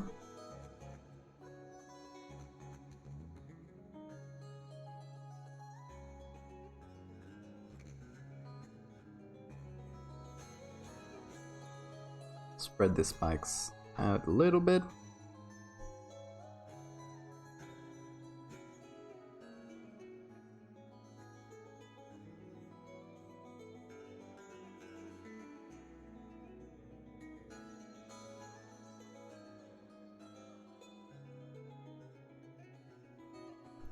So yeah guys, on Monday I'm gonna like do the presentation of my like final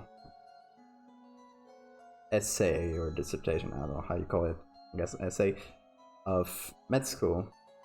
And I guess I don't think I'll have a problem passing that, since it's just the presentation part. The written part is already done.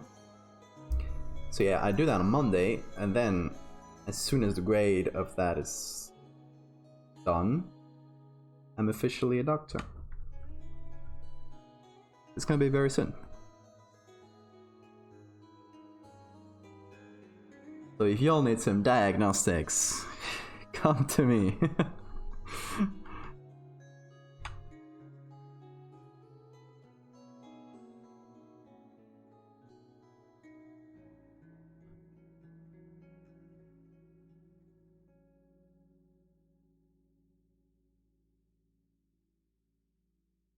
Kind of hard to see where this part ends here. Whatever.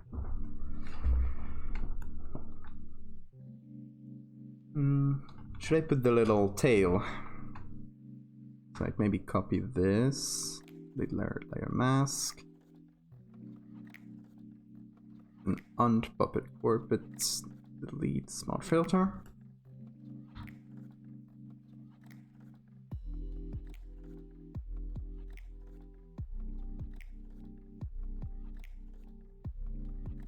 And yeah, maybe we'll do the puppet work.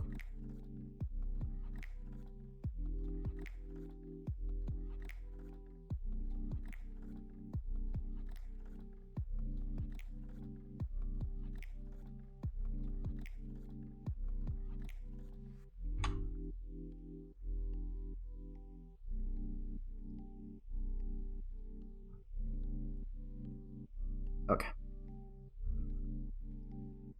Oh, I guess I left a lot of spikes out.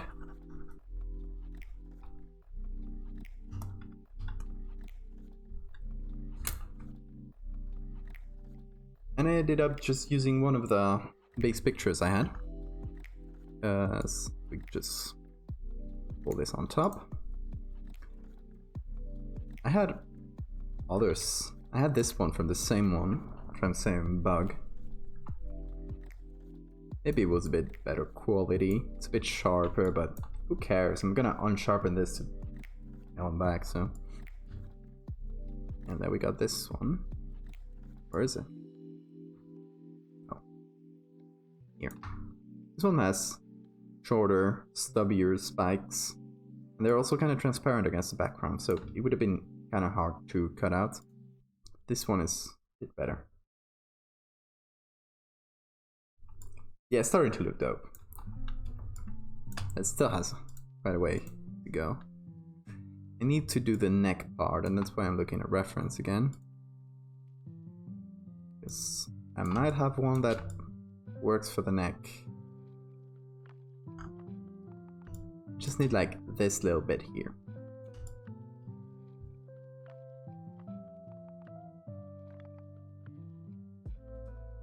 Maybe we can take this one.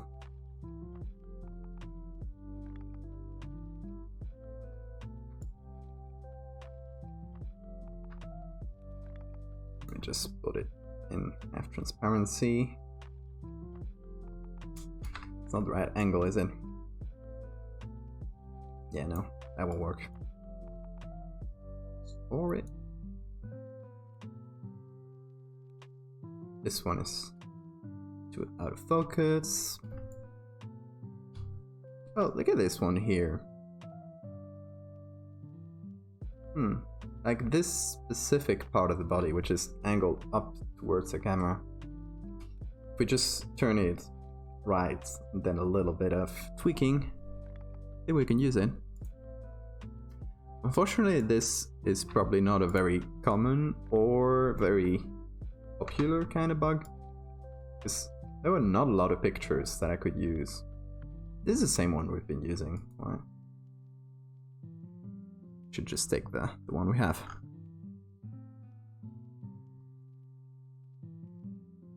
Hang on, is that the one? Yep.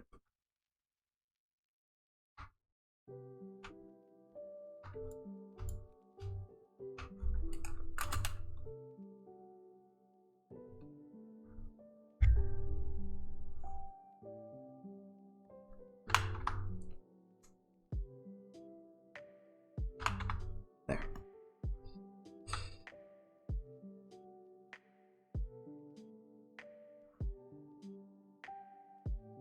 That'll work. Make it a bit larger.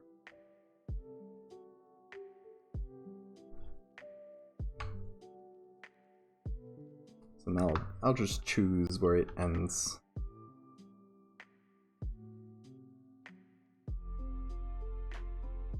We'll make it sort of make edge out of it.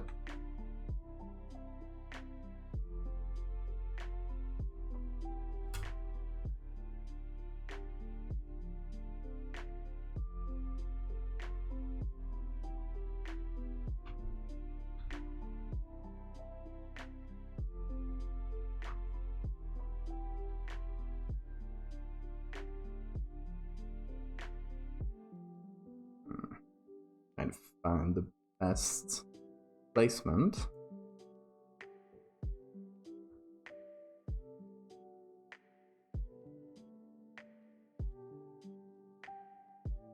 God, it's gonna lose so much detail once we old-ify it.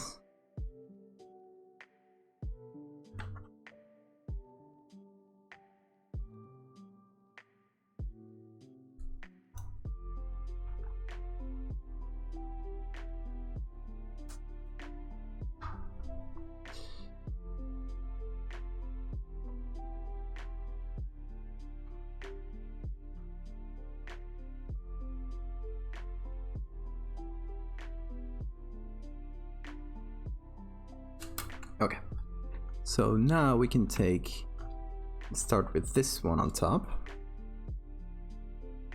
and try to match more or less this tone. I don't mind the color, by the way. Let's just get everything from here. Put it below the noise, because that way we'll already get a bit of noise on top. Not a ton, but should work. Okay, and this whole group is the bug. We will get a black and white filter on it.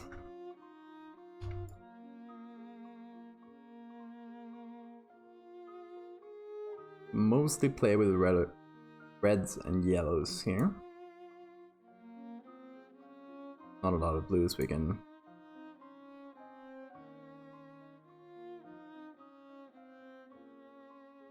Okay. Now within this framework, let's try to match it all together. And I think this, and in general the body parts, gonna need a little bit of lightening.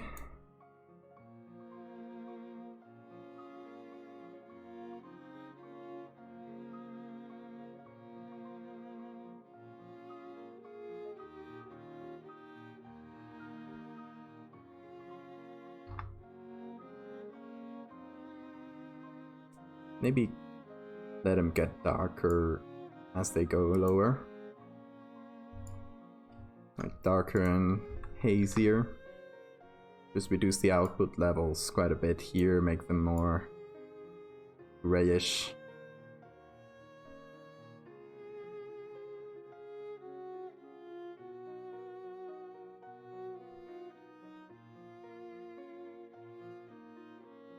Probably gonna put some dark on the spikes here, so they kinda stay visible against their background. And we got this little bit of neck here. That's gonna need quite a bit of light.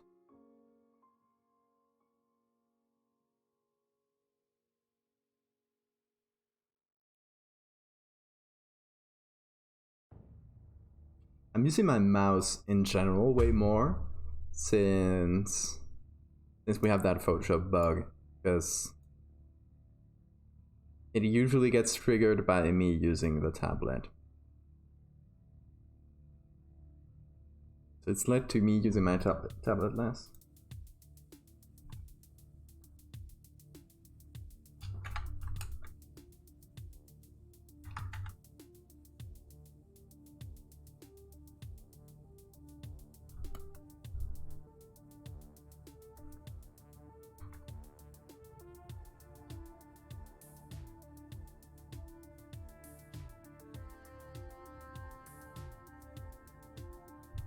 I'm just gonna paint some light, some shadows. Try to unify it a little bit.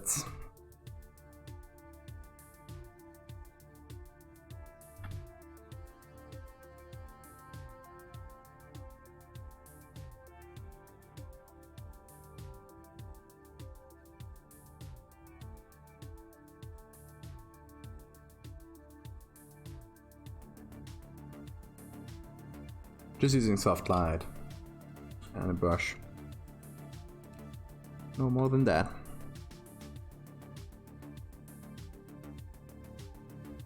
Okay, it's getting a bit more integrated in the scene. It obviously still needs a lot of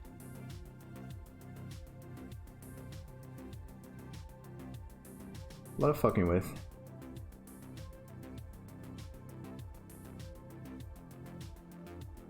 Bug reminds me of a bobbit worm. What's a bobbit worm? Hang on.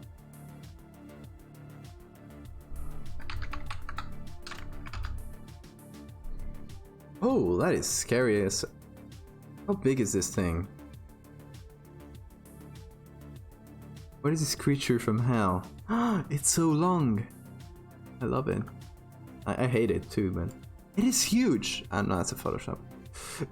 I wanna know how big is this one. 5 centimeters. Okay, they're fairly thin. Yes. Or perspective. Oh, there we go. Still scary as hell. Nightmare fuel, definitely. Look at that face. Look at those chompers. God damn. 5 feet. It's like a meter and something. Quite a lot. Meter and a half, more or less. Like a snake, yeah. Like a bug snake. I didn't know about these guys.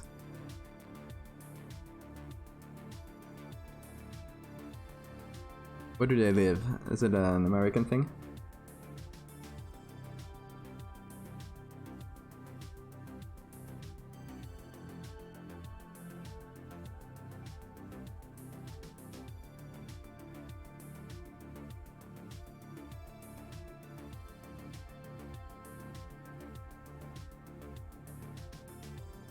Yeah, dark spikes all the way.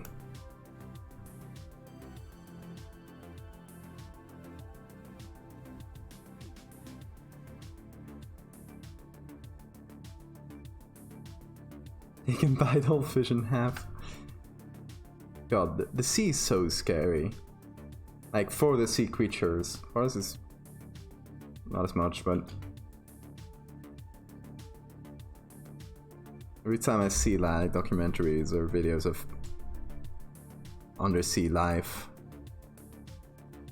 it must be terrifying for these little guys.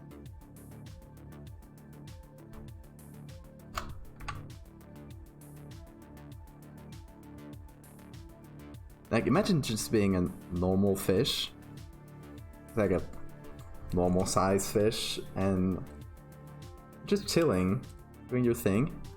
And suddenly this demon, enormous to you looking thing just pops out of the ground and it's your face.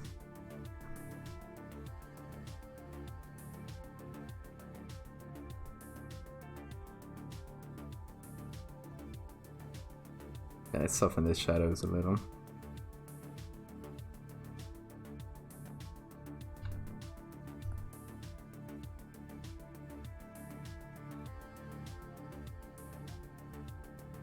Yeah, it's very cool. I love it. That's why I'm creating some new one here. Some new terrifying thing. And so I want to show these after I show this one.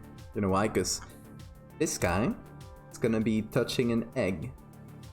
These are butterfly eggs, by the way. I tried to find the eggs of these guys are not really anything interesting. They are interesting, but they're not like clearly eggs. So I want this guy to be touching this egg thing on the first one, so you get a size differential. And this one, around the bug and down here and up here, just gonna place eggs all around. So you'll have the size differential there. Because here, if you just see this, you don't have a comparison, you don't have a... My intention is to put this one and then this one to provide a contrast or comparison. Just predicting the next freaky thing to be found in the ocean. Yeah, it's like, if 2020 keeps going like this, in 1 month we'll be finding these bad boys.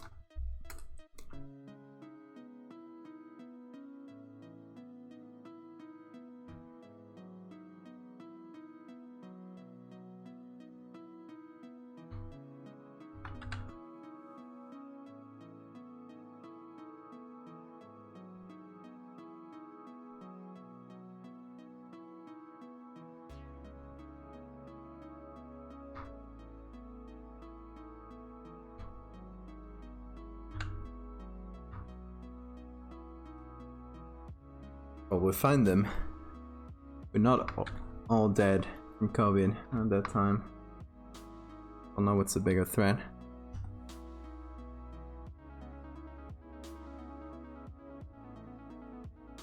How are you holding up in the US? No, it's like still spiking out there. And then while people are reopening, which is crazy.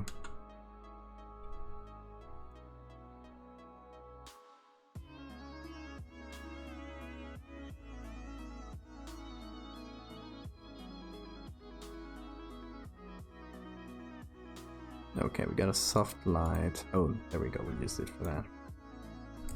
I wanted to darken the antenna here.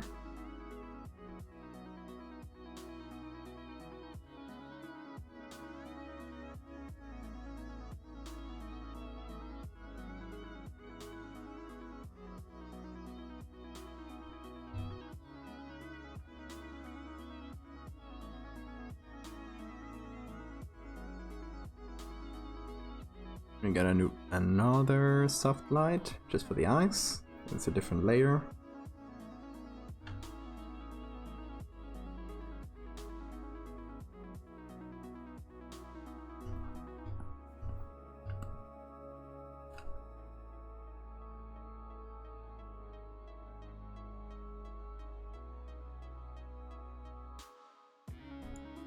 Okay. So now we just need to really noise this up. Just really mess it up.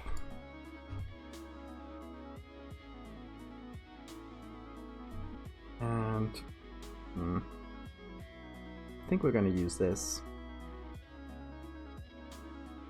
Oh, it changed. Got that. In the new update, they changed the whole interface of Camera Raw. It's a little bit... It'll take a little bit of getting used to. I don't know if they added anything new. It looks... Yeah, the inside just looks similar. They just updated the graphics, I guess. So, effects. Here's my grain. My big, beautiful grain. A lot of it. Just... fuck me up, please. Whoa, okay, don't fuck me up that much. A little bit less fucking up. Maybe more size and less grain.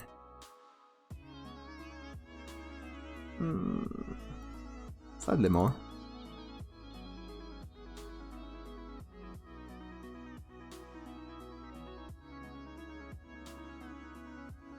Sounds good. Same here. Just gonna keep doing that.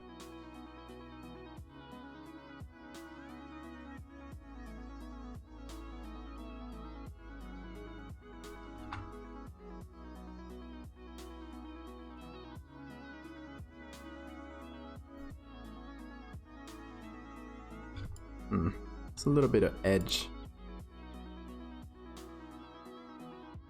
that I don't love.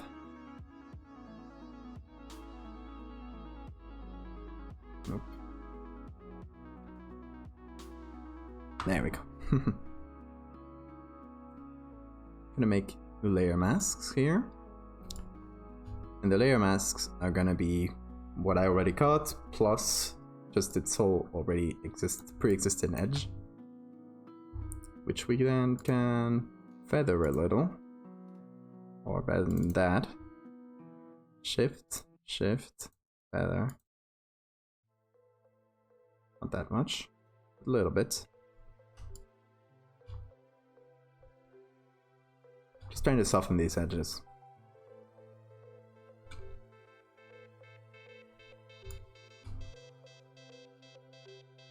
I'm gonna do the same thing over here. Okay. Select this. There.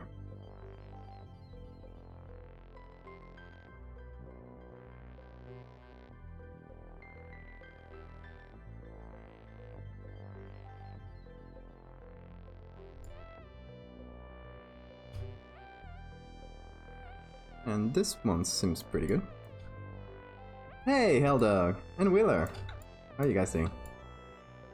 Keep calling you Wheeler. No, it's Will.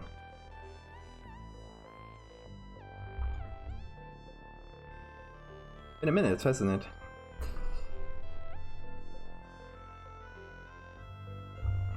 I've been... If you aren't aware, I'm starting... Well, I started last week. For the past couple weeks.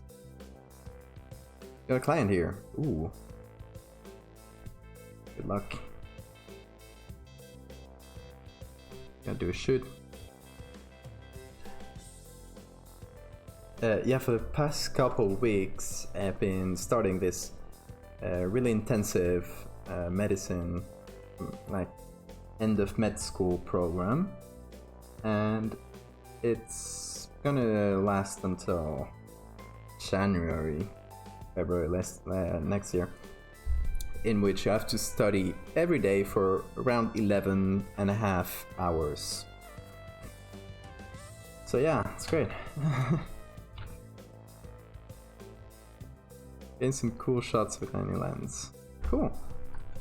What are you shooting currently?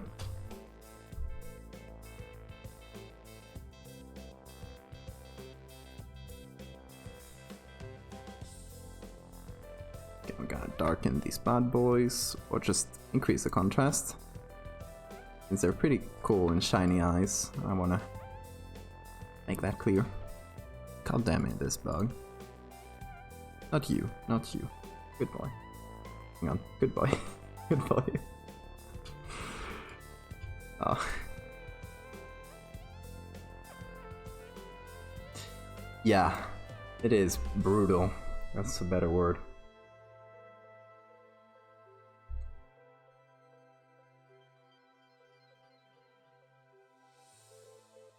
Kingfishers. They know that you come through and nobody's watching. Really? I want to see that. If you got any pictures for me.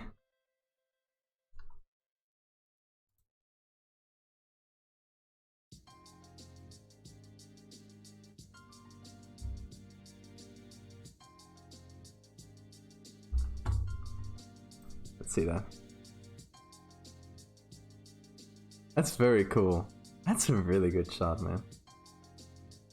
So this king, I knew there were birds.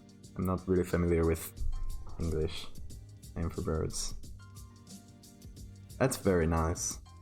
This, oh, that is very cool too.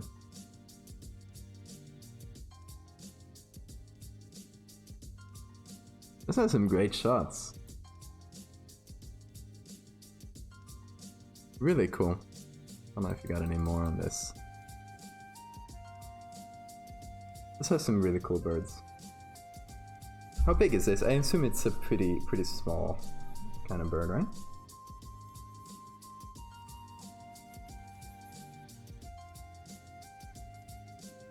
I tell you about how recently I found out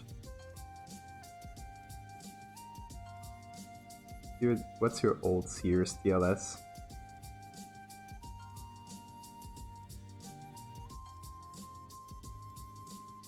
Oh, swans too. Oh, I love this one.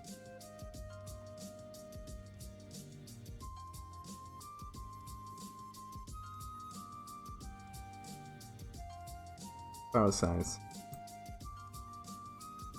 Dude, you get such crisp, clear pictures of this, of birds flying. And really cool poses too. Oh, bald eagles.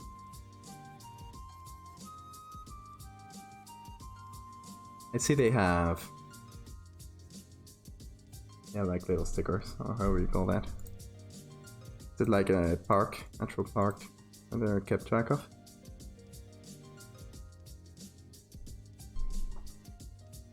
Old camera from the 70s.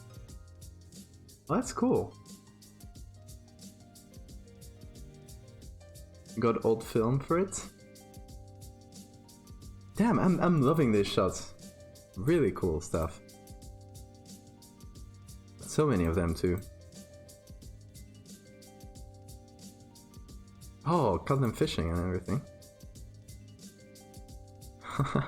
This guy struggled a bit, I think. He got it, he got it. He got the fish. So happy for him. Or her.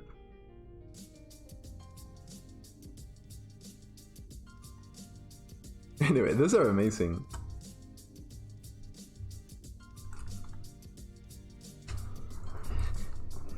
They get marked before they leave the nest. Oh, cool. 80 breeding pairs of bald eagles. It's very nice.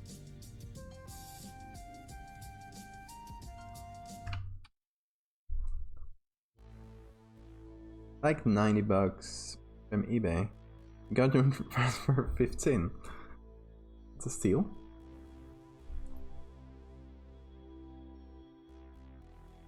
Yeah, I really love those.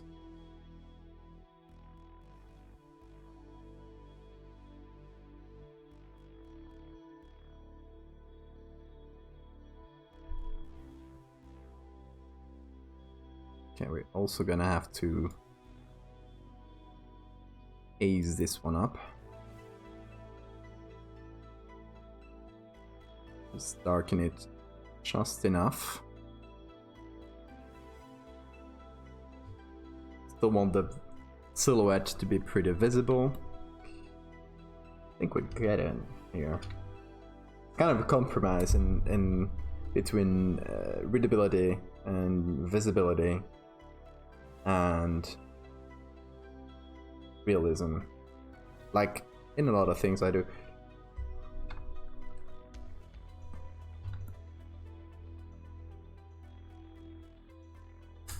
We're still not done, we're still not done. Like this here is still too dark, I think.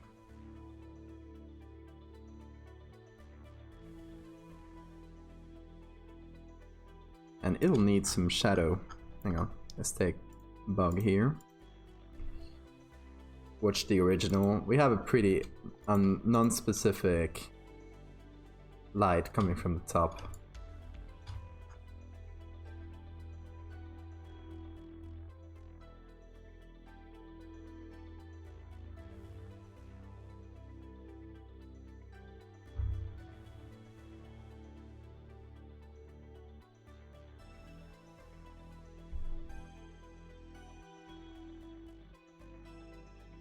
Okay, I feel like we can also make some lights and shadows on top of the whole group, instead of going back and forth between each layer. We can do some soft light again. And with that, maybe we can just blend it enough.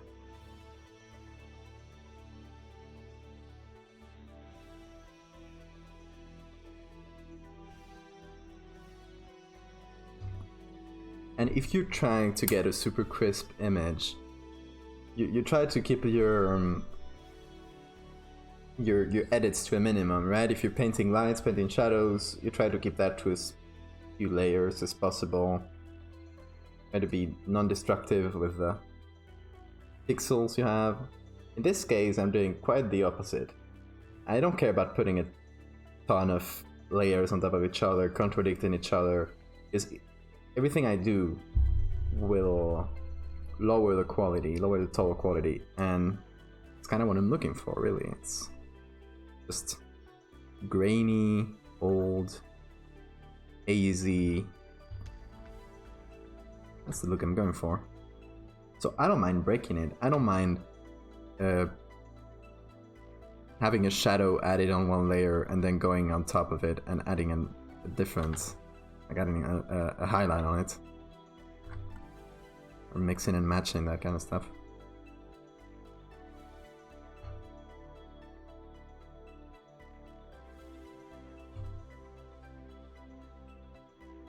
You may call it careless. I call it deliberate. Trying to fuck this up beyond recognition. That's my goal here.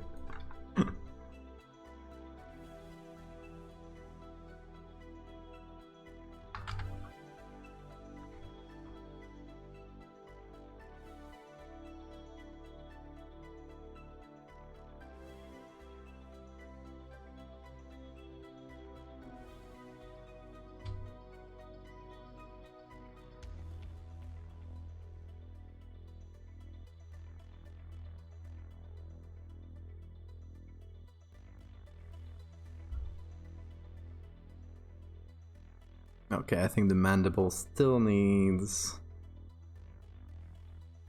I'm sorry for you.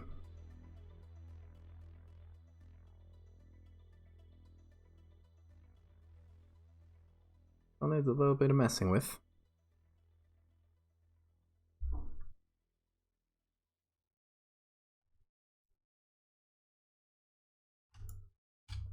God damn.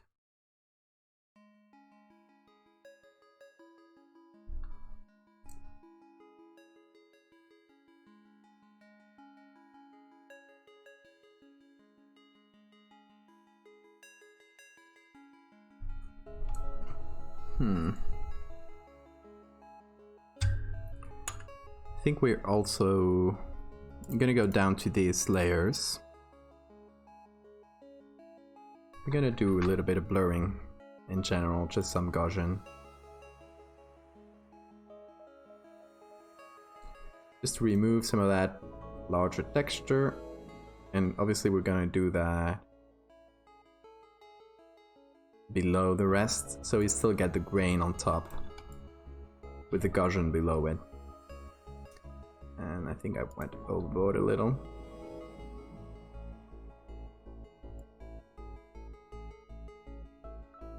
Okay. Same thing here. Gaussian. That below. And here. Trick for you guys. Get a key combination for Gaussian blur.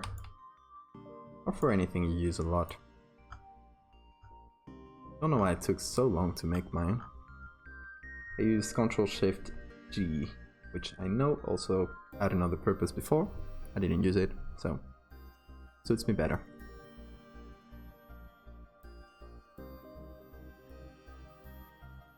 Okay, this is also gonna get a bit of blurring.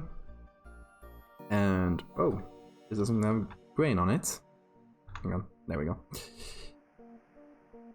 Let's grain it up. Much better. Same for the face.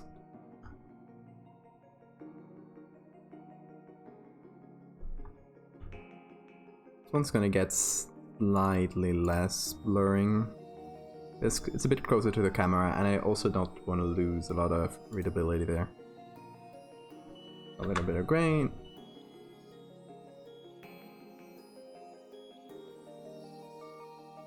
And with a little bit of grain, I mean mess it up.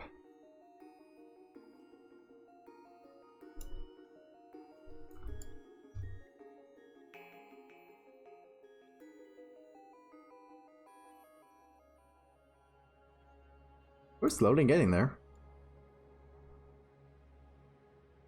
We are slowly getting there. You know what? There's something... I don't know exactly what to do with this. With this antenna here. These two. I don't know if I should shorten them. Or change them. I could just cut them at some point. Cut them off. Or I could use from the other bugs. Hang on, because I think I got one with a face. Use like ones like this that are pointing towards us, so they're not that large. I don't know. How are you feeling about this? About this antenna? Antennae? Wherever that one is.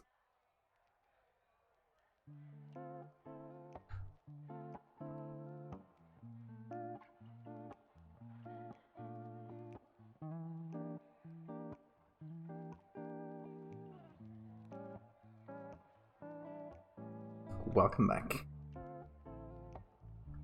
I was throwing out the question, how do you feel about this antenna, whatever you say that, here?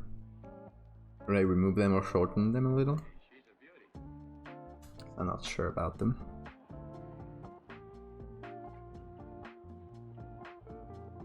Yeah, got a heat wave. We've been pretty safe from it, but I've seen maps of Europe that are crazy. Crazy hot.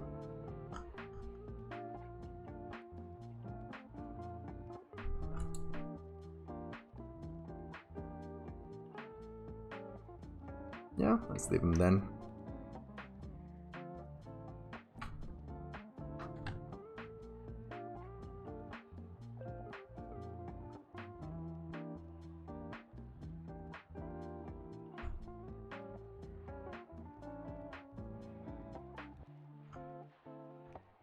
Okay, since everything's placed, it's gonna go below the bug.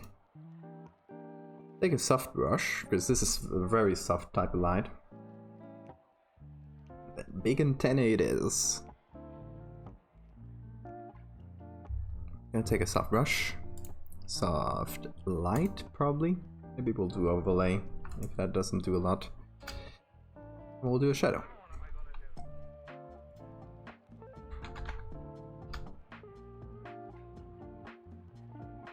28 degrees indoors. Oh. It's harsh. It's been... Today it's pretty good here. It's pretty comfortable. But the past like 3-4 days have been hell. I've basically been surviving by... See this bottle here? I'm constantly filling up with water. And I'm constantly filling it up with cold water from the fridge, and that's my way of regulating temperature. Okay, so we'll just exaggerate the shadows.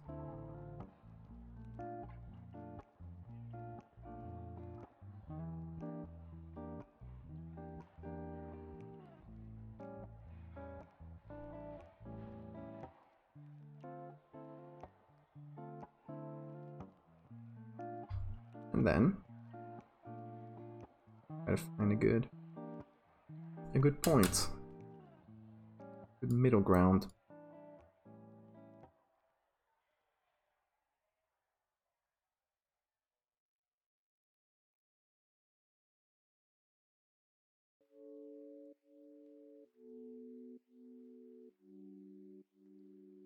So how about we mess with the levels on the background a little.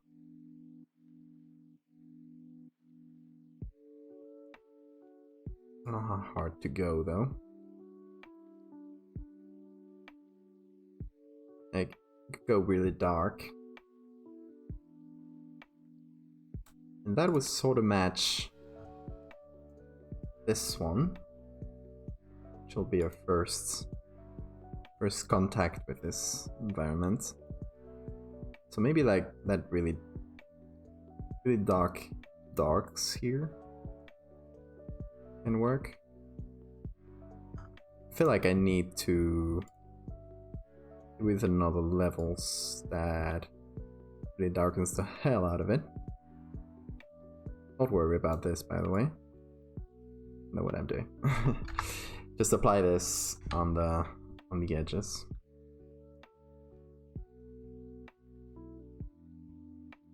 Oh, just give me something. There we go.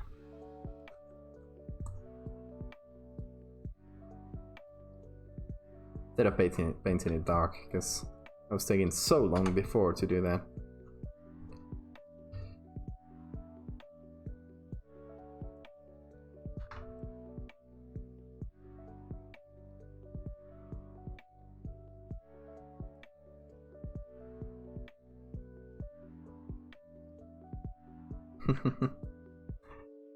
Imagine going scuba diving and getting this huge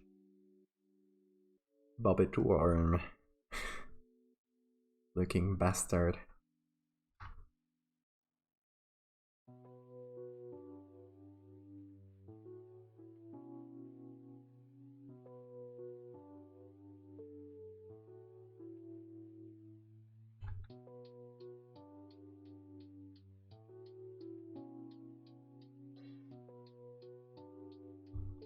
Okay, so how about this darkening?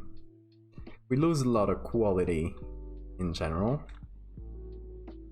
but maybe that's a sacrifice we gotta make for the mood.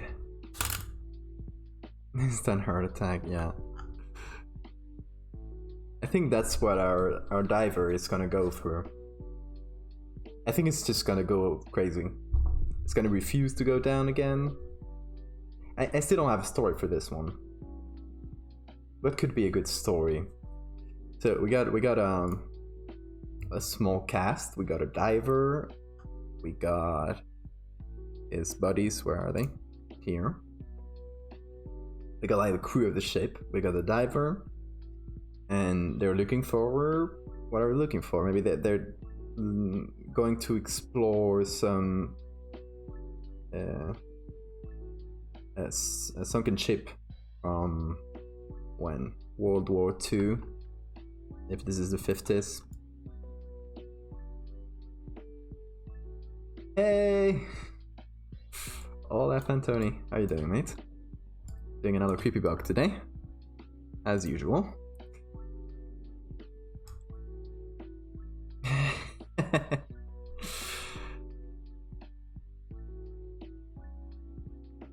Every time I meet you, man, you keep getting new Spanish words out. Gotta keep up, gotta learn some Finnish.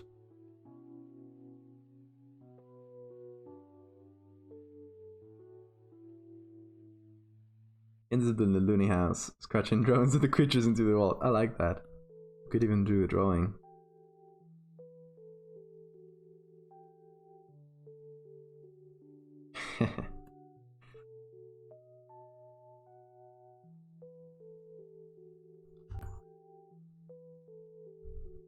Okay, so this is a test I did to just darken it a lot. Okay, so this channel one we're gonna go for, and this like more like super harsh one I'm still not sure about.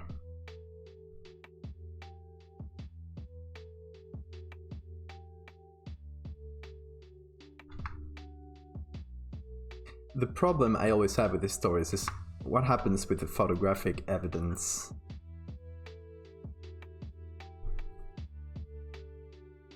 Because if they see the pictures afterwards, like they're gonna just get it out to the public. So my feeling is maybe the diver disappears with the camera. Like this bug just straight up, it's him. Okay, Fantoni.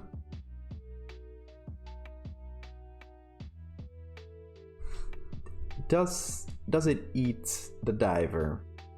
Or maybe the diver just goes spastic and drops the camera. That would be a natural reaction. Like, this thing is coming towards you. You snap a picture of it. Maybe you get a flash and you see this. You drop your camera. You get the hell out of there. And no one believes you, obviously.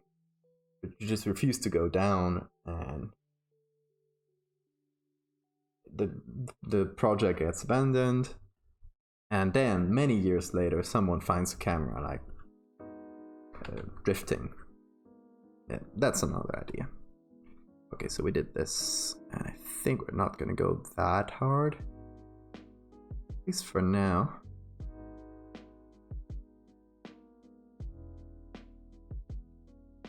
But I like the generally darker atmosphere like this. Obviously now we need to apply this to the bug, but I think we can just take this. Let me see if that works. Apply it on the bug? No, not really, but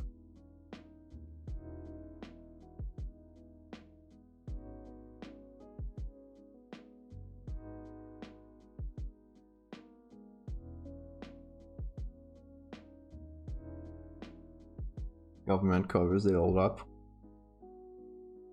See, I was thinking of that government cover-up kind of story. It's a really good way to make documents disappear for a long time, right? Until I find them, mysteriously.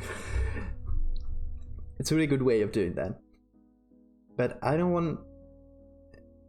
It's kind of a trope with the government covering it all up. Like, it's a... I want to stray away from that like generic government cover-up thing. Maybe there was one that I was about to do, but I didn't really find the pictures for it, which is in Soviet Russia. So obviously they would hide it there. They would classify anything weird and just hide it from the public. There I would see that happening. Maybe this could happen in Russia. Pretty cool place for a story. The bug drags him through a portal into another world. Let's not go that fantastic yet. No, I don't know. I don't want it to go like all magic. I want that to be... I want the origin of these bugs to be sort of a mystery. And if you follow me on Twitter, you might have seen the other day I posted a question, open question of, what's your theory? What are your theories? What are your interpretations of this? And I got some really fun ones. Let me write them. Government confiscated the pictures when they get back. Yeah, I think in Soviet Russia I could do that if I place a story there. And he marries a ladybug. Hang on. What's going on there? Oh, was that in Spain? Yeah, they had a concert for... I don't know if I can play the music, by the way. Might be. But they played a concert for Whole Food Plants. I just saw an image of it, I didn't see the video. I'll see the full one later. That's fun. After Google goes crazy, freaks out, and hides all the photos. That could also be a good one. I like the going crazy. I think it's gonna be a constant. The guy's gonna go crazy. I don't see any other reaction to these to them going crazy. Hang on. We get it's a question I asked on Twitter, and so I ask, what do you gather of the lore of this? What's your interpretation? What's your theories? People had some good ones. So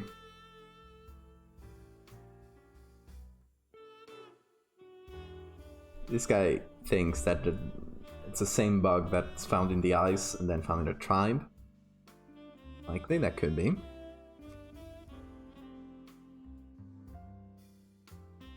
Many think it's some sort of deity. It's like religious aspect to it. And a lot of other people just think they're aliens. Like extraterrestrial, that's the thing I got a lot.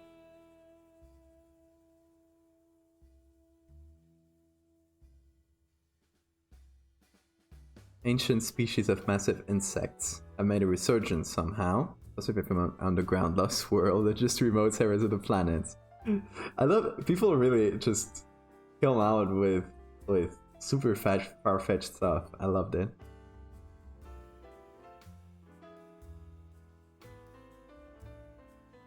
I don't know, it was fun. It was fun to see people's take on it. But I do have a take. Maybe half formed, but it's a take. On the origin of these bugs, on their life cycle, on the lore, basically. Their relationship with people, that kind of stuff.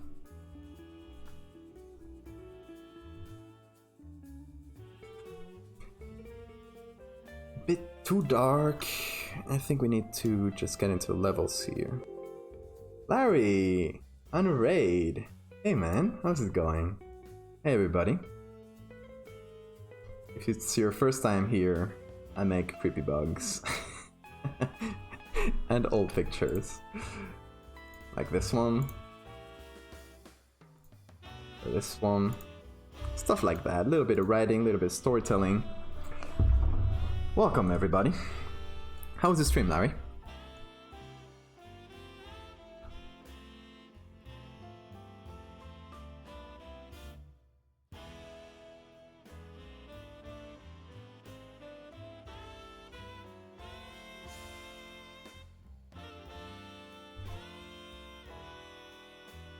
Yeah, I'll check him. I'll check the VOD later to see what you were working with.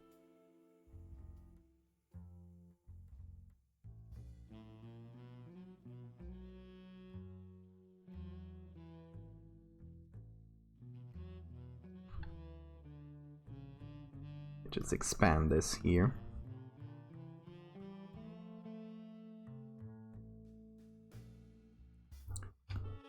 Like pretty much opposite from you. Just getting high quality pictures and then messing them up unrecognizably. It's easier than making them look crisp. But it's also kind of hard to do, kind of sad to do a lot of detail on something and then just having to remove it. Or just get a load of grain on top.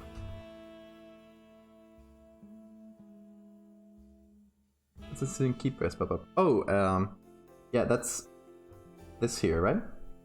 I got a program called... What's the name? This one. Hang on, doesn't say the name of the thing. Karnak.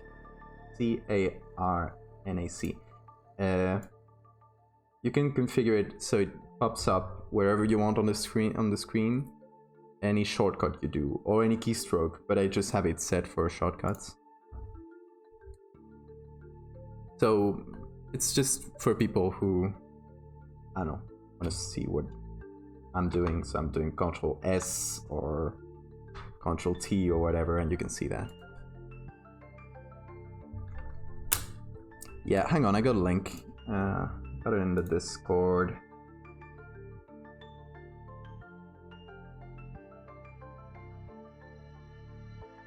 Here's a link.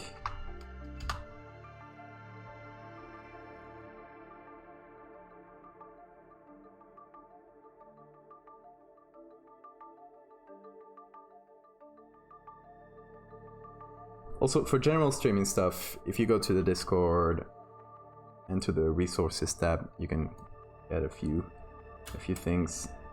And since there's been this whole music controversy, I've seen a ton of people subscribing to the list I did after after this thing happened. This is just the list I use, the playlist I use for streaming music that doesn't get muted. Technically, might not be like entirely DMCA safe, because there's video game music which is copyrighted, but it's not in the Twitch system for checking what music you're using. At least most video game music isn't, because obviously they don't want to mute the streams that the games are playing on. Except for things like GTA, apparently, where since they use licensed music, you will get muted if you play GTA and turn on the radio and stuff. Kinda sucks. Yeah, it's a big mess. But this playlist, I've been using it for months now, and it's 32 hours long by now. And it's basically just people that are not, like, have specifically said that they don't have their music on the Twitch system, or video game music. It's basically that. No, it's pretty simple. It's pretty simple. I just open it before stream. I got since I got a few like little programs I use as the same time as I'm streaming. I just have them in a batch file where they're all open at the same time. But I use this one, Karnak. I use one called Snip. That puts the music down here. It just takes whatever you're playing on Spotify or any other music service. You can configure it, and puts it in a text file. So you can just take and updates the text file automatically. So you can put the text file on your overlay, like any normal text file, and it'll just update the music. So all these things I have set up for like as a one shortcut. So when I'm beginning the stream, I can just open them at the same time. Hey Septober, how you doing? Use to capture Spotify window. Yeah, that's a mess. This one works. I'm gonna drop a link to.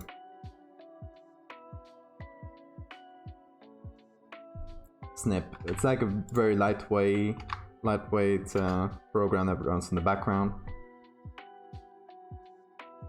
And really configurable. You can also get the album cover if you want.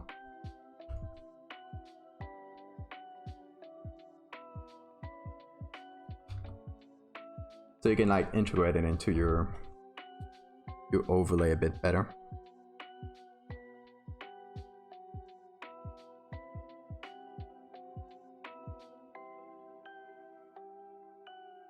Okay, I'm gonna increase the shadows here a little.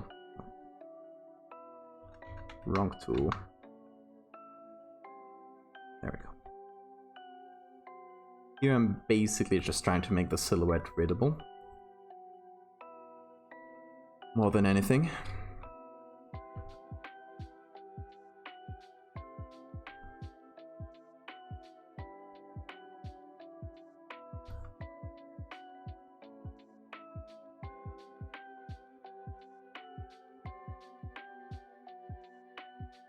Oh, the eyes are way too sharp. That's because they're another layer. So I need to... Oh, I don't like doing that. I really like these shiny looking eyes instead of these dark ones. Gotta be done. We're gonna Gaussian just slightly. And we're just gonna noise it up. Grain. I think that was more or less the one I used for the others. Yeah, that's good. Oh, I used your... I think you taught me this one. I put it in action. This noise layer here, which is a 50% gray layer on soft light with noise, Gaussian blur, and smart sharpen. Yeah, it's you, huh? I put this one on top of everything. But then for each, and that's kind of like the, I made it like more, I made this one larger. Actually gonna sharpen it a little bit more. Yeah, I made this one larger because on the other picture I'm gonna use this. It just naturally has this very large grain. It's like an early underwater picture. I'm trying to emulate that. But then on each one I did a little bit of grain too. Of smaller grain. Just to have everything covered.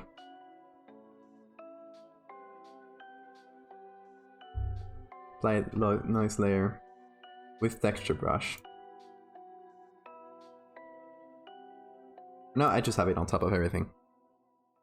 Because I need everything to be noisy.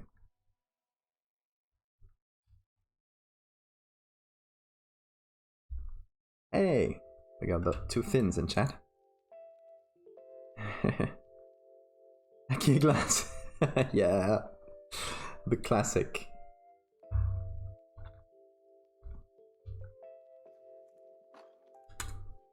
Okay, so preliminarily, I don't know if that's said, the bug is well placed, it's more or less done. Obviously there's some stuff to do, but I want to put eggs in this picture.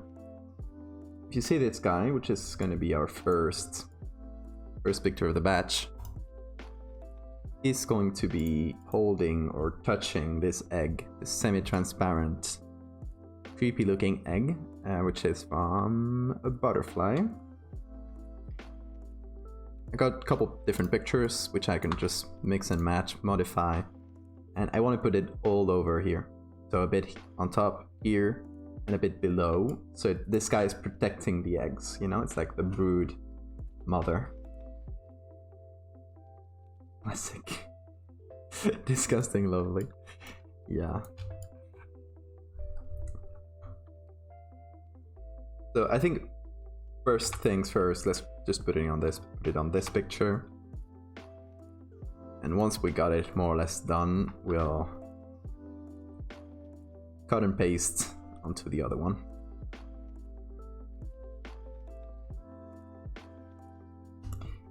This, by the way, was about to be a color series. This picture is in color. This picture is from the 1960s, and I really loved it. The problem was finding other pictures of divers like this underwater from the era. Pretty much impossible. And I did find some good ones, but they're much older. This picture is super old. This from the 1920s or something like that. So, since this is the lowest common denominator, I also had to make the rest black and white.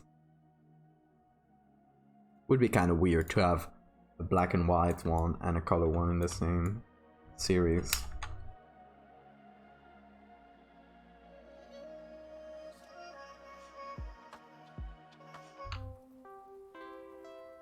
This one is going to happen a bit later than the other ones though. All the other ones took place before, between 1905 and 1925, more or less.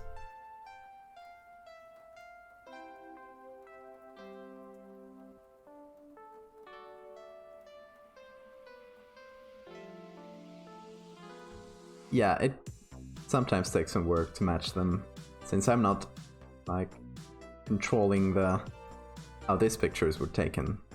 You have to do a lot of work to match them. Let's see that. Oh, that's a pretty good one. Pexels to the rescue. Need a bit of tweaking to make it the same as this one. I'm gonna save it here. Thanks for that. Might actually put it on here. Will it fit? And not really the same angle, but...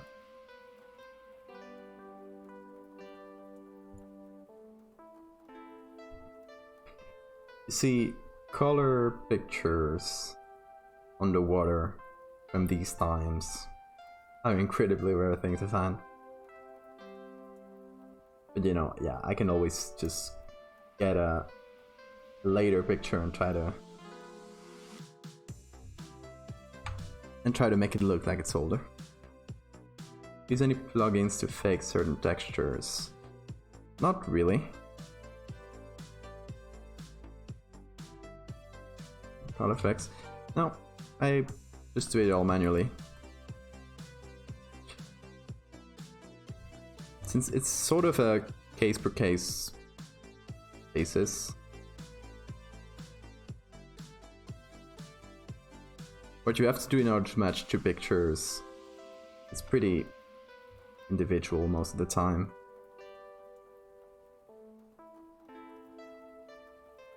Like matching this on here, on this picture, would be very different to matching it on most other kinds of pictures. I mean, this one is underwater, so we add an extra layer of like shit to do, but like even between two black and white pictures from around the same era can be pretty different. I do have a little library of textures that I use from time to time, especially when I have to do like paper texture or folds to make it look like an old photo, stuff like that. I got a few saved over the years. Also, I'm amassing quite a large quantity of old books pictures, which, by the way, I've put as I don't know if they're reusable for anyone, but now they're with lookup tables as a sub pack. Just a bunch of old letters, old books that I use online. I got an old newspaper and everything. Yeah, they always come up handy.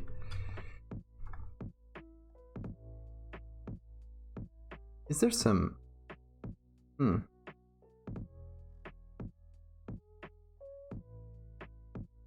was thinking if there's some mirroring here, or if it's just very symmetrical. I think it's just very symmetrical. Because I saw this and I thought, whoa, this was mirrored some way, but no. Doesn't look like it. Okay, so one of the reasons I'm putting an egg in this one is to have a size comparison. So in this one, we'll see the size of the guy with the egg.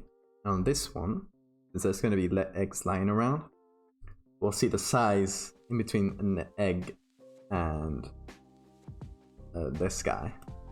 So that way we'll have a sense of how big it is. Okay, so first things, we are going to put black and white on top and try to control. Still want the like the book part of it, transparency part, to be fairly visible.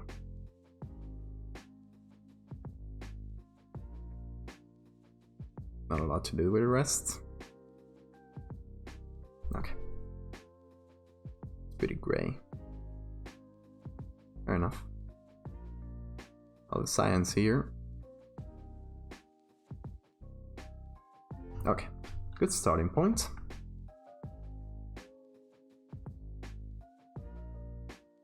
Then we're just gonna mess it up, you know? We're gonna do Gaussian blur.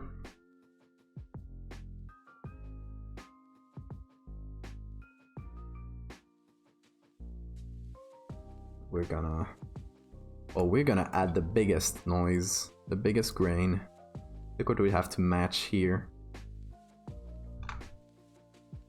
This, by the way, the picture of the diver and the one that gave me the inspiration to do this one is from the collection of pictures of when they got the Vasa out of the water. The Vasa, if you don't know, is a ship in Stockholm that was built in the, I don't know, 1600s, something like that. And it was so big and heavy that the boat immediately sunk right after departing. And it was like a huge warship with super decorated, like a super beautiful ship, but it was not very well built. So the moment it left the shore, some big gust of wind got it and it just sunk. And a lot of people died. And it just got left there. It just lied there for centuries until in the 1960s it got found again. And it turns out it had been covered with a lot of mud and it had been protected from like erosion and all the bad shit that happens to underwater things. So they could get it out, like do some treatments and stuff, and just have a pretty much perfectly preserved ship. And you can visit that in Stockholm. Really cool stuff. Oh, bigger grain even. Just pump up the size to 100. Just go crazy.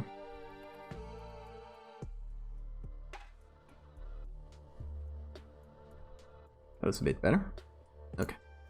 We're gonna take this. We're gonna feather the mask. Actually, let's do it here. I'm gonna shift the edge towards the inside and feather it. Whoa, not that much.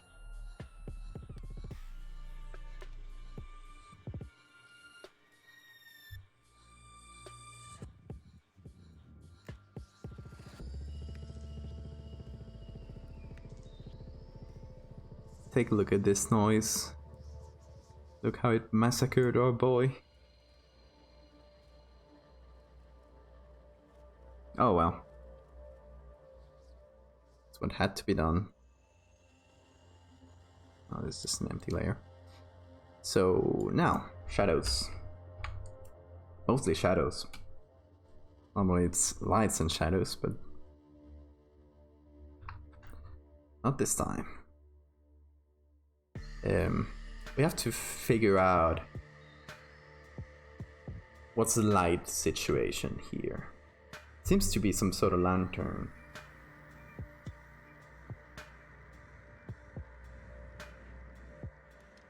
I don't think it's light coming from the surface. Seems to be some artificial light that's hitting. Look at this reflection here. This bee. Did it mean from here? No, because this part of the glove is lit. So maybe just from the front, like a flashlight here. That's what we're trying to emulate here. So we're just gonna follow that. The flashlight is pointing here, more or less. So we gotta replicate that. So this part of the egg would probably be just in shadow. I think that's that much more to do about it.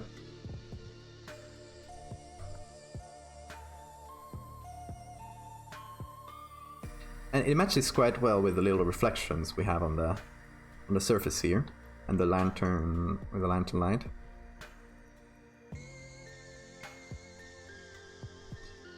A little bit of contact shadow on here.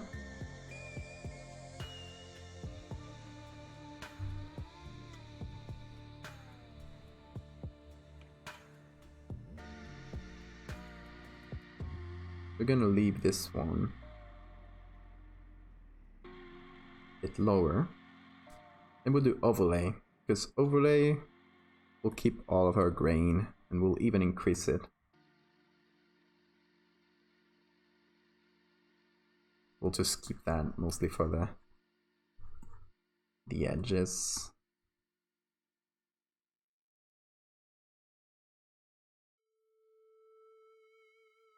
This whole thing is basically how much can you fuck an image up without making it unrecognizable. There's a lot of that going on.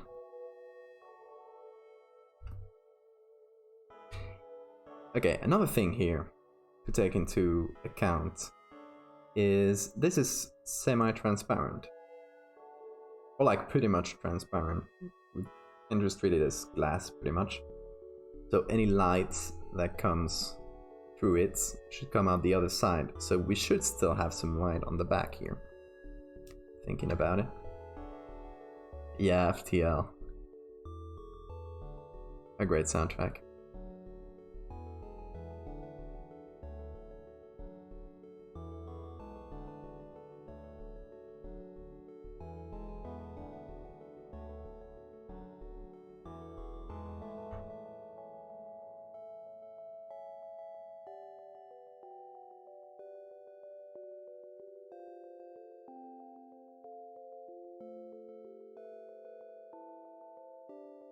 And here, you can see we're already getting a lot of artifacts.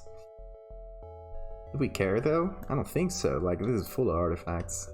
Full of grain. I do think we need to put levels here. We do curves too, but it'll work well enough. Pretty much just need to decrease the outputs.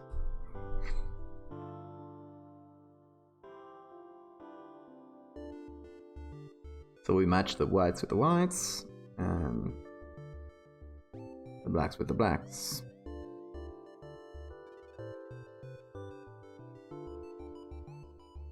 Okay, Helda, thanks for hanging out. A good night, mate.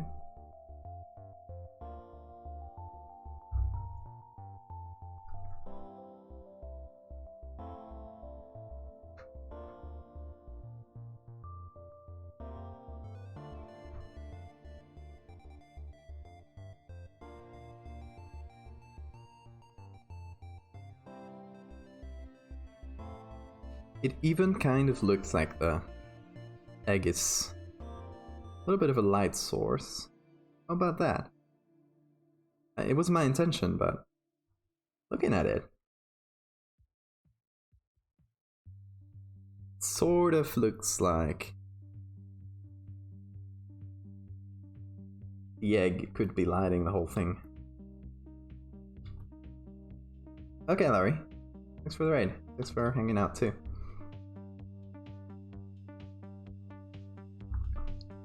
You'll see the results. I'll post them around.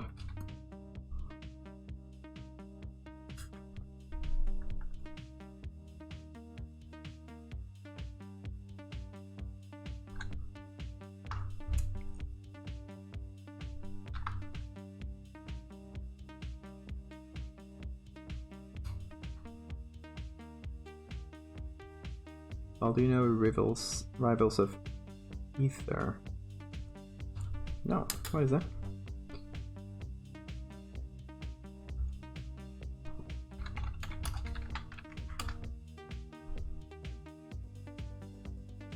Oh, I've seen it around. Oh look, there's a big bug there.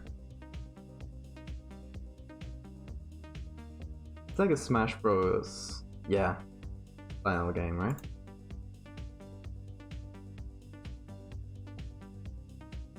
And some banger songs. Cool. Let me see if they're on Spotify.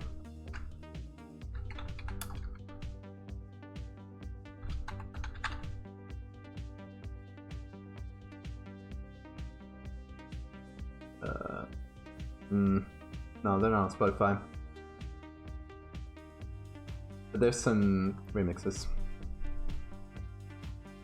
Pixel Smash Bros.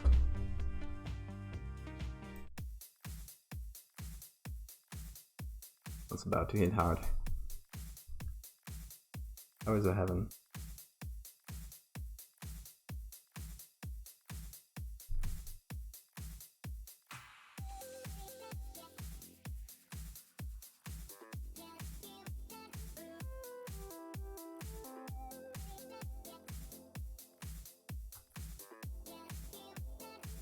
Let's see.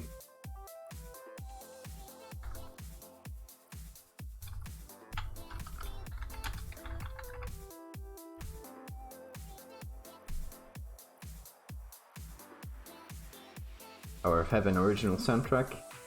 That's not the one.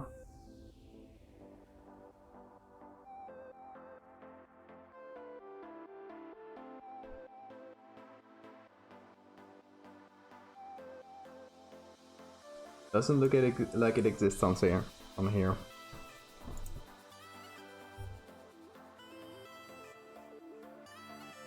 We can get it on YouTube.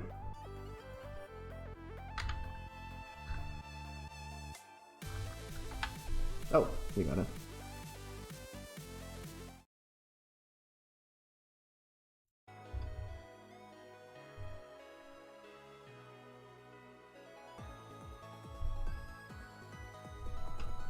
Oh, I love that chipped in sound.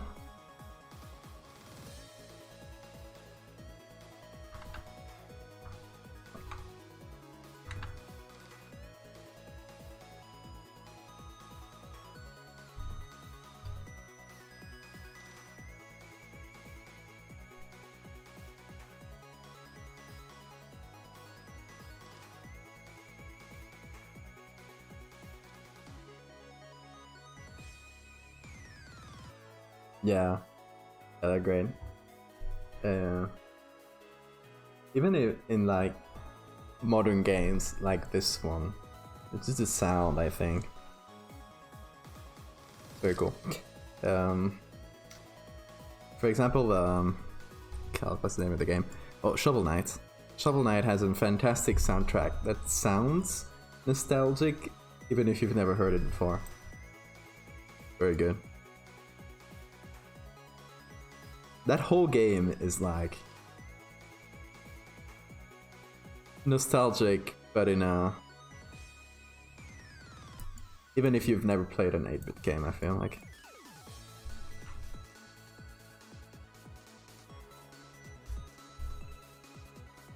Okay, if we make this a light source, I think we need to light it up on the top here a little bit more.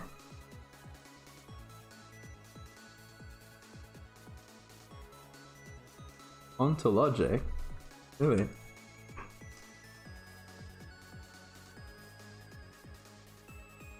The nostalgia of unexperienced things. That's great. Love that word.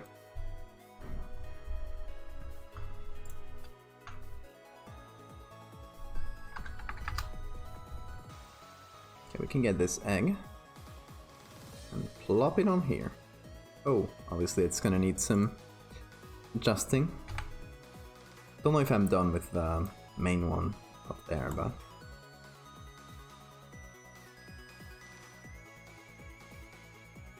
I'm just gonna fill it up so there's no hard edges, and now we're gonna soften it up.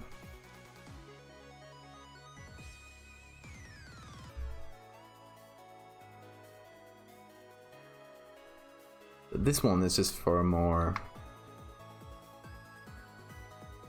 generic light. The other one has a very dramatic lighting here. In this case, I just kind of want a generic looking egg that I can place around.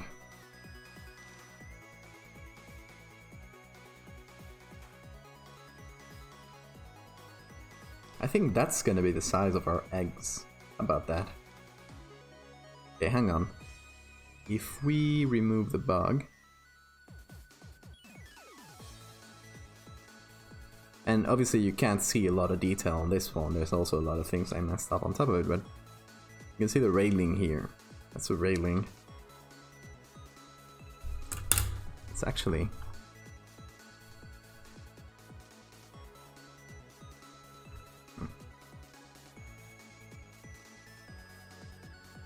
There we go. That is a railing. That is a guy. Okay. I just want to get the real scale of it.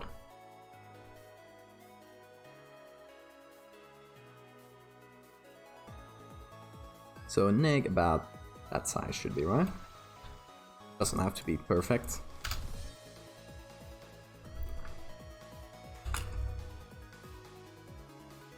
Oh, it has so much noise. Of course. I'm just gonna remove the camera filter here. And the Gaussian blur. Actually, just delete. No. They're smart filters. Gonna do a little lighter on the blurs. Gonna add smaller noise. Still pretty big, but closer to the real one.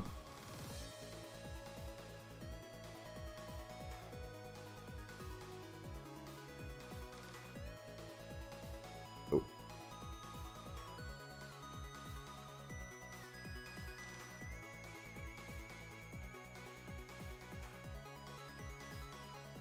Oh, I don't have any water anymore. I was drinking from an empty glass. I have to go for more water soon. I don't melt. Thanks, man. You just kissed the cat. Lucky's for you. Good boy.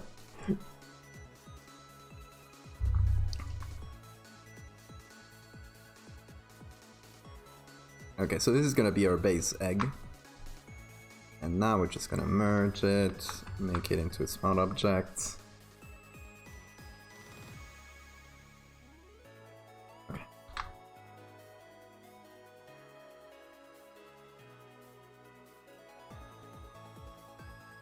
So I'm not gonna repeat a lot of the same one all over the place. So that would be kind of boring. But you know, flipping, not vertically, horizontally. A little bit of flipping, a bit of rotating to make them look different enough.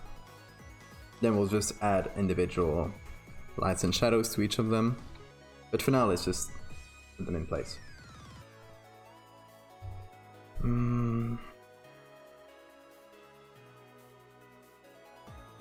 By the way, I think this guy, this bug here, probably the furthest away from the real bug that I've done. It's looking more like a centipede now. Even though it's not at all from that, even from the same like family of species. But it is all from the same species of bug. I just combined the larva and the adult. It's a long larva body with an adult face.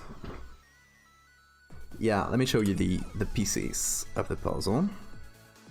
This is the whole thing. Okay, so we got the face, which comes from this one. They changed the eyes for another similar one because they were shinier, they were cooler. And then we got this little bit of the body, but then the main body, which is this and this and the little tail there, all come from... just put it on here. All come from the larva, from this guy. Just puppet warp them. Thank you. Just using little pieces, making a Frankenstein here.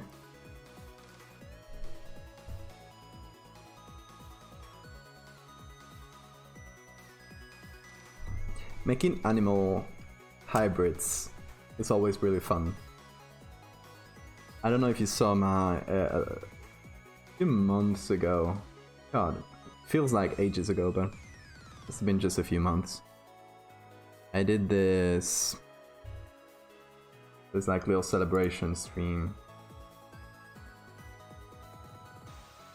I did. Okay, it was January of this year. God damn. I combined a bunch of animals that people requested, and some of that they're pretty wonky, but it's really fun to make. And we obviously gave them ridiculous names, like this one.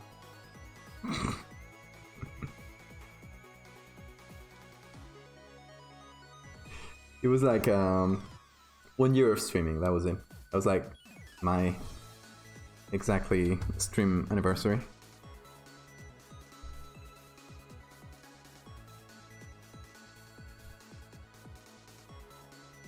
And to get my pictures so useful when it comes to creative stuff.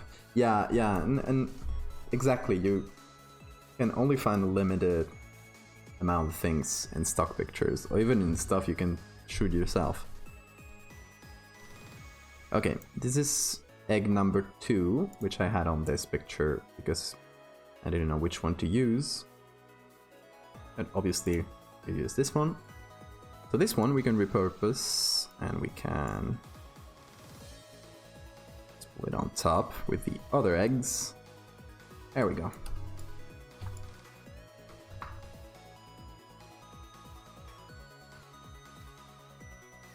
So, how about we let Photoshop do the thing? Have you been using this one from Tony?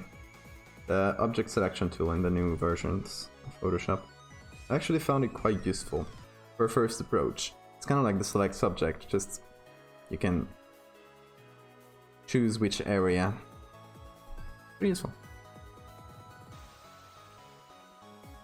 You don't have it? Do you have the last version of Photoshop? It's in the most recent one. Yeah, it's pretty good.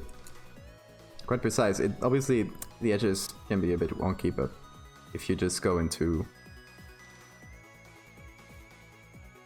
this menu, you can shift them a bit towards the inside, maybe feather them a little. That's good. I don't even have to do anything else, I think. So we're gonna do saturates.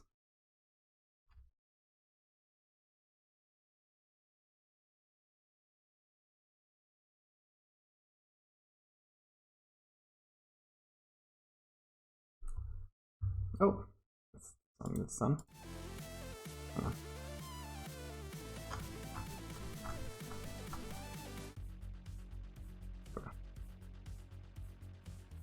The tool, but never used it. Give it a try. It's pretty, like, it's not gonna solve all your problems. In this case it did, because it's a pretty simple thing to cut. When things get more complex, yeah, it messes up quite a bit, but you can do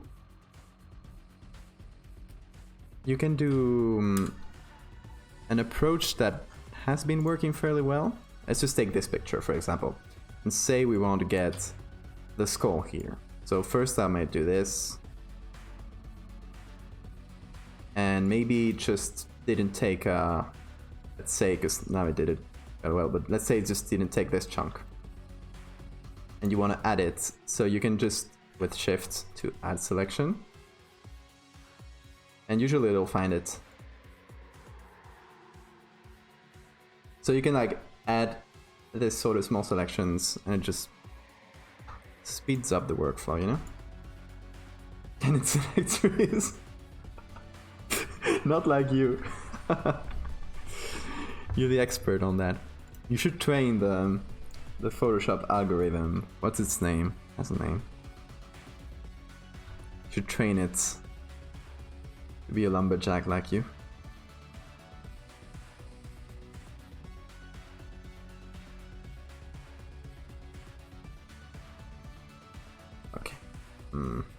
It's a bit dark, going to the levels.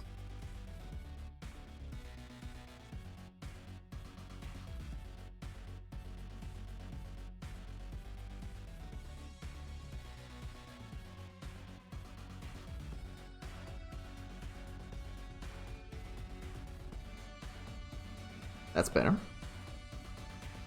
I want it to look like this part here, more or less. Like magic wand, but select shape contrast instead of color contrast only. Yeah. Yeah, oh yeah, it's way better than magic wand. Magic wand is so finicky. It's more like quick selection than magic wand. Yeah, it's so bad. I mean, it does what it does. It's pretty straightforward. You choose magic wand, you give it tolerance, and you just choose the color you chose, and it's like if the next pixel is in the same range, you'll choose again. Hey Lisa. Hey Finland.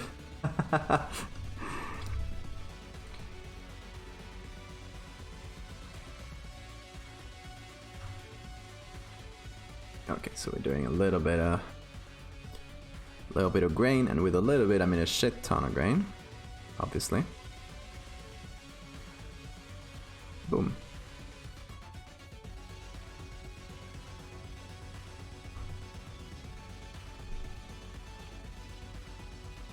I have a brother. Yeah, Fantoni's my brother. From another mother. I do have a brother and a sister though.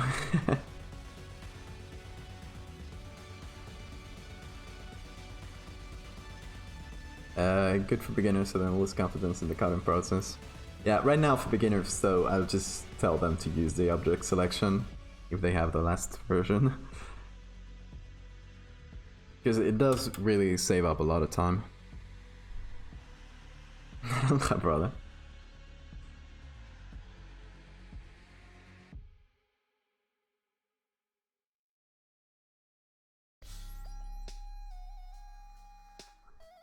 I'm not gonna do specific shadows. This is specifically meant to be like the base unlit part or version of it. Okay, I think that's pretty good. So we're gonna group this up. It's gonna be egg 2.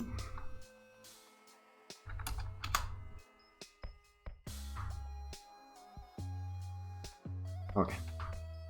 So now we have our two different versions.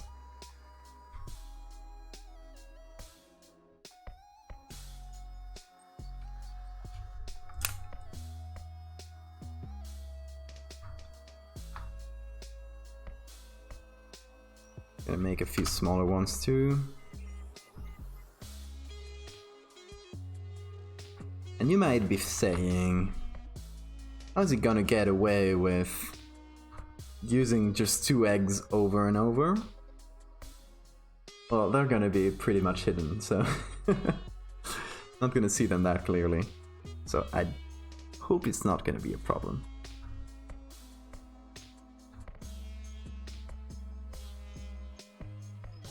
What do you do besides Photoshop?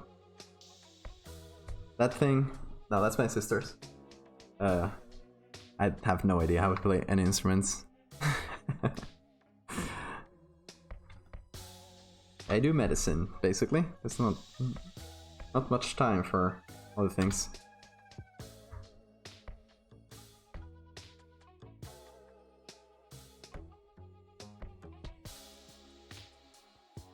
I would like to learn an instrument someday.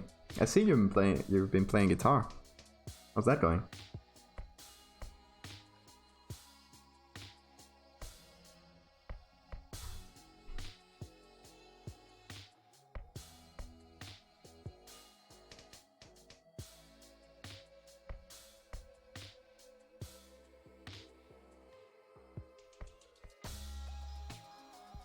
It's even better than meditation. I'll give it a try then. I'm just basically clueless right now. So I have a big learning curve, or with any instrument. That's what kind of keeps me from doing it. Also right now I'm studying 11 hours a day, so barely have time for this.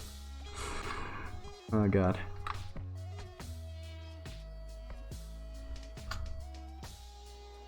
That's too dark.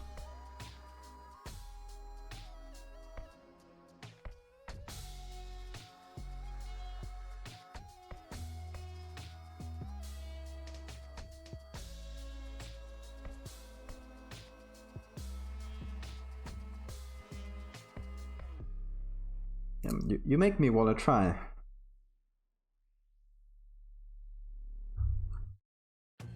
I have so little free time these days though. And it's gonna be like that for a few months. Until January. So more than a few months. Oh god. I'm depressed.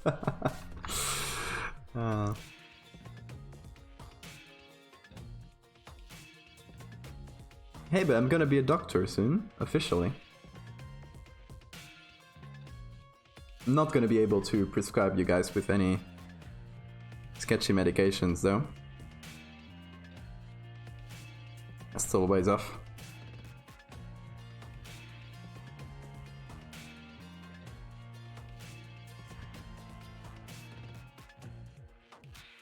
Cool. Not that way.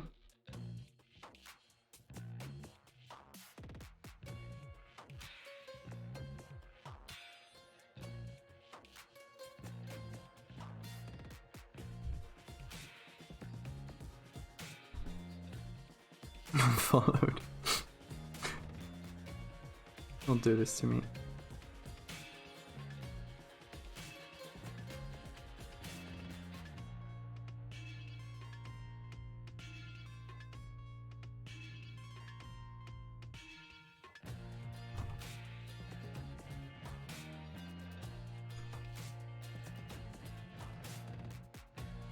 Should I do a couple more eggs?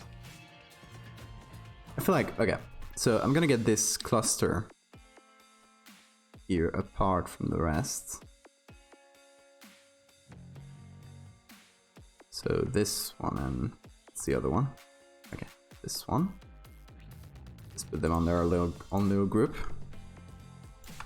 And for this, I'm gonna group them up. It's gonna be a cluster 1. There we go. We're gonna do some general shadows on top.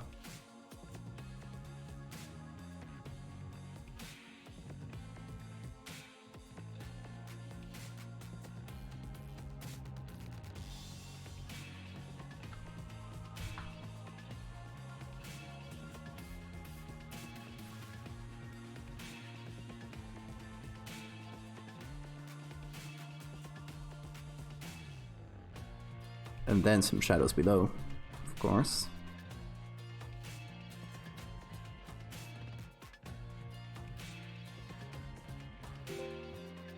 Hey, thanks for the follow. System A2.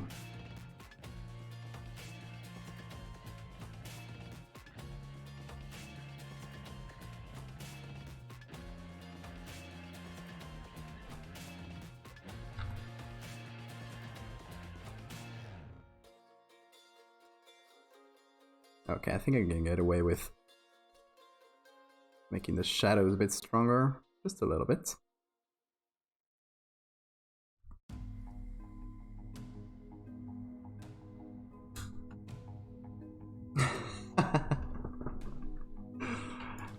It's the best, and also because I've conditioned myself to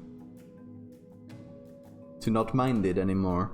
So it just annoys people that watch it. Now it doesn't annoy me, and also I've turned off all system sounds, which has been the only way to get rid of this sound.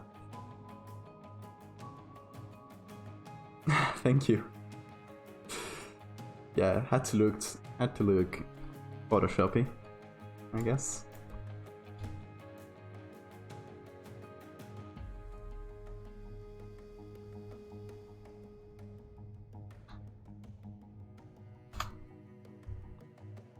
I'm gonna turn this couple. Which one is this?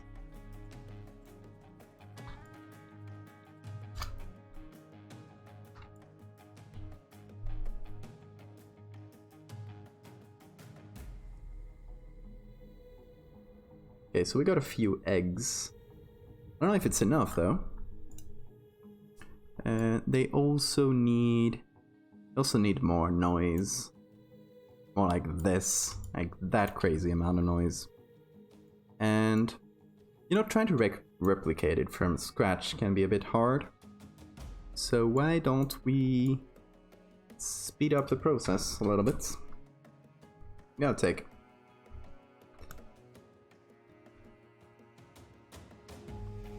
Oh, there. Not letting me. Current and below. Yeah, it is. I'm just on low opacity. There we go. I'm just taking noise or grain from the rest of the picture, putting it on here.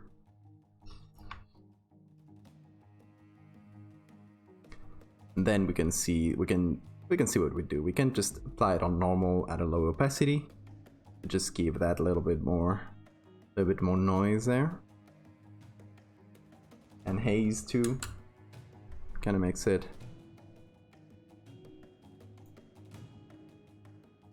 And it stands down the lights and the shadows. I think that's pretty good actually. And also adds noise, close to the original one. I might actually do that to the body of the bug too. Well, not for now. Okay. We'll get this cluster number 2, and I think I want to add a few more eggs to this cluster, right?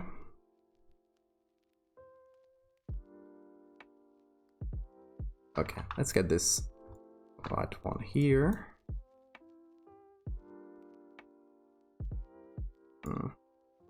Also, on top of this cluster, while we're at it, since we can still see some of the details and they still look a bit copy-pasted, we can just get rid of some identifying things. Like, see these little dots? I just move them around. Should be fine. See, like this shadow here. Yeah, now they look different enough. On to cluster 2 then.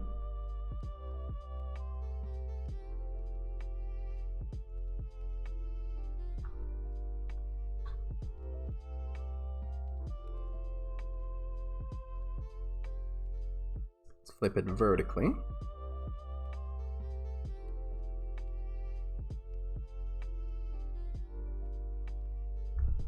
And now let's get this one.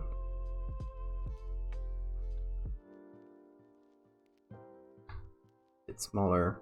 Just make the sizes change up a little. It doesn't feel boring.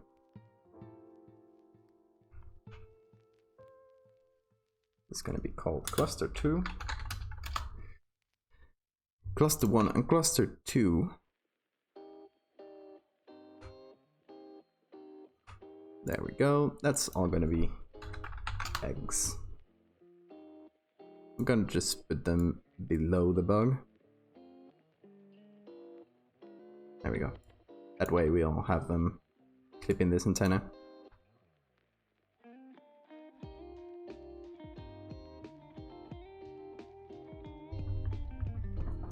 By the way, I'm gonna go fill up the water because, oh, getting empty. Little bathroom break too. So I'll be right back in like 2-3 minutes. Real quick.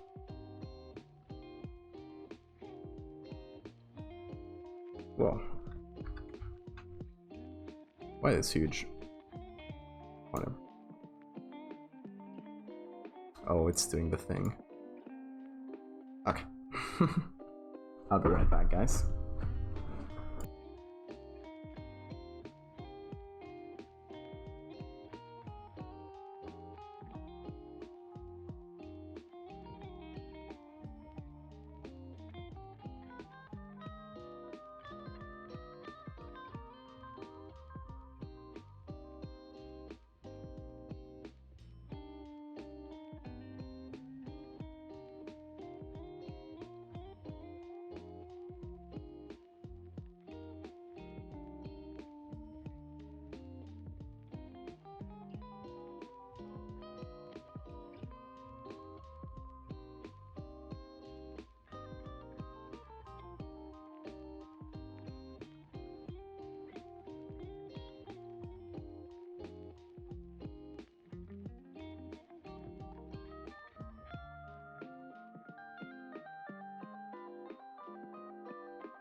Hey y'all, did you miss me? Imagine by Johansson, yeah. Back there, right? Yeah. I'll have the new one, did. This mostly is older stuff.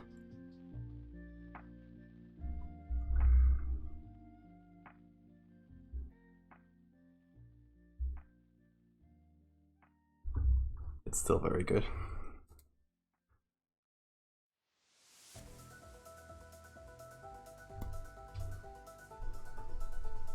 Okay, where were we? Oh, this cluster eggs. I was thinking of... We only have 2 eggs, which really makes things difficult. But this specific type of egg, I could only find these 2 pictures readily, so... It is what it is. What we can also do is cut the lower parts of it. Not so softly. Just get like shorter eggs. Can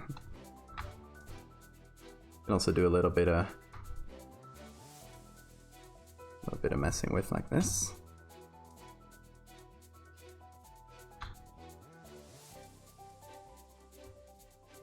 So the shapes are not all identical.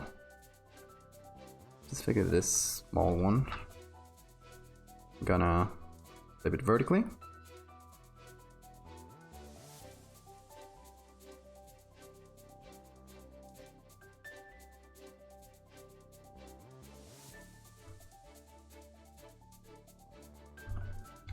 Okay, I'm also gonna cut this lower part while we're at it. Okay, I think that's good enough of a cluster.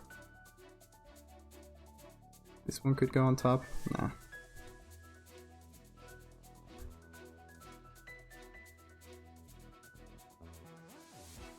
Okay, few things then. First of all, top of it, gonna do like I did before, little nose stamping. Just get rid of some of the identifying elements. Try to keep each of them, no, that's the other one. Each of them like different enough from the others.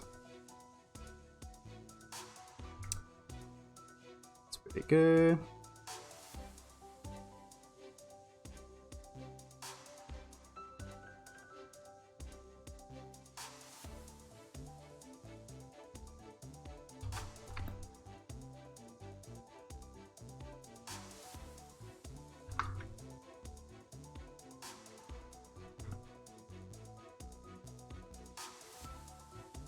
Maybe I could even take, yeah, from one egg to the other, kind of mix them up.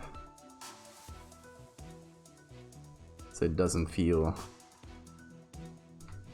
like there's just 2 models of eggs. That's pretty good. That kind of softens this really hard edge there. Oh.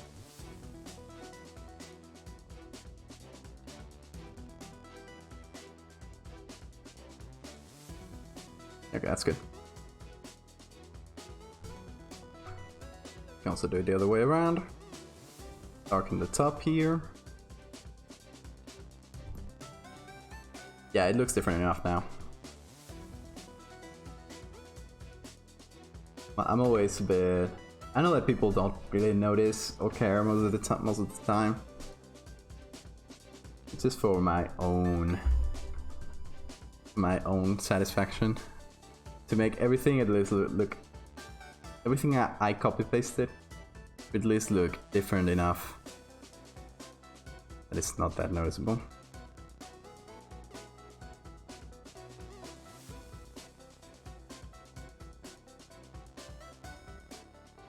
One of my pet peeves.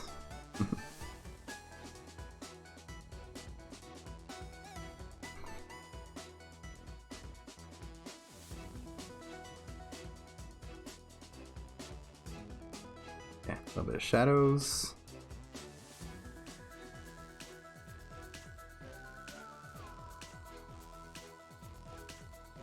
too strong? Yeah. But no worries.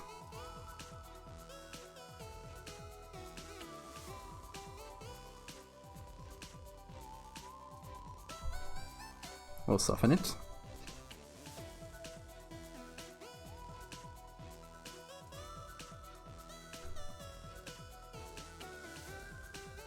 We want a bit of gradient though. Okay. And then, like we did before, which I think worked pretty well, I'm gonna take some of the texture from here and just literally put it on top.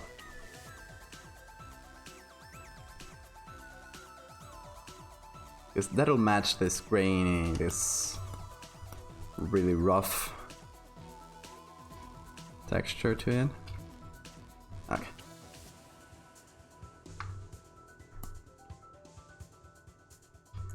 So like we did before, well, I think I should lighten it a little though. So it at least matches the one on the deck. Yeah, that's good. So I think on the other one I just put it on plus the one, here it is. It's a normal 26%. Nothing really fancy here.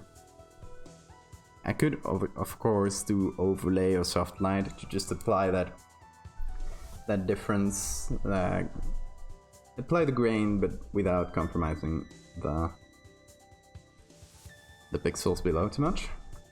But in this case, I kind of want to compromise those pixels, because that'll make it look hazy.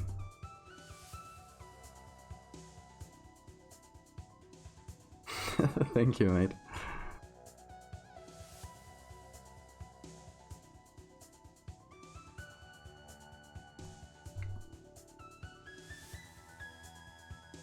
I hope it's not too dark. Like I might have gone overboard on the darks. So I might have to retouch that. There we go. That's... Still don't feel like they're done. That's like the main gist of it. This in this picture. And then we'll have kind of nothing there, but... Oh, hang on. Don't know why I put the egg over the rest. There we go. So this here, it's gonna be picture one. This, what is this? Oh, there we go.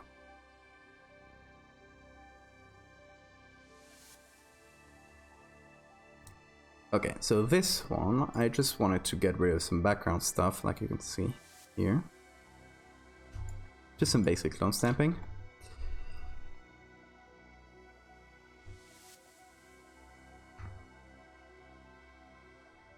I feel like we still don't have the story of it written, but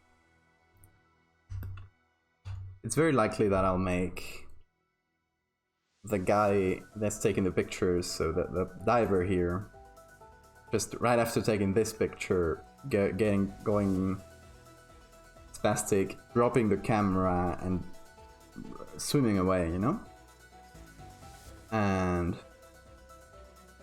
so I feel like if we do that, the roll of film in this camera, which I guess would be waterproof, but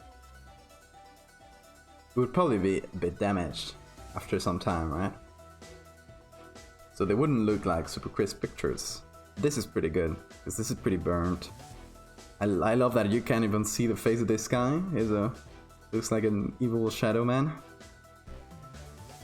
Looks like, you know, in anime when they don't want to render the whole bad guy. You know, it's not gonna be the main bad guy, but it's gonna be like one of the goons that follow him. They just do this. They just put evil eyes in the shadow. Like this. Ooh, bad guy.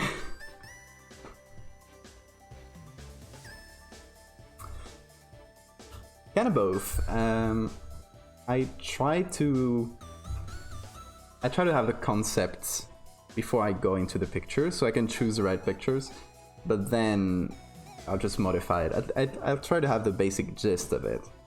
But then I'll write it after the pictures are done. Kind of around the pictures. Oh, Nanny.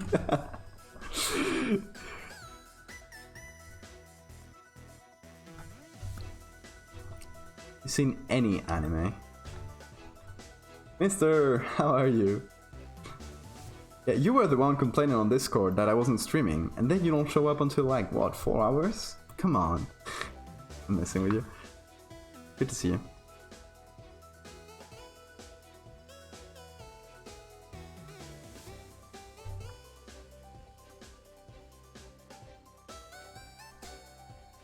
Seen a lot of it. That's why I say it's a hard question. It's like, which one should I?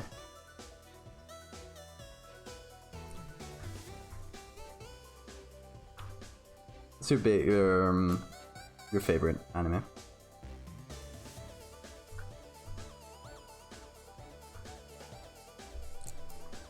Big fat nap. Oh yeah, you deserve it. Saturday night. Snap time. One Punch Man, really good. Full Metal Alchemist's Brotherhood is one of the best ones, in my opinion. Steins Gate is top notch.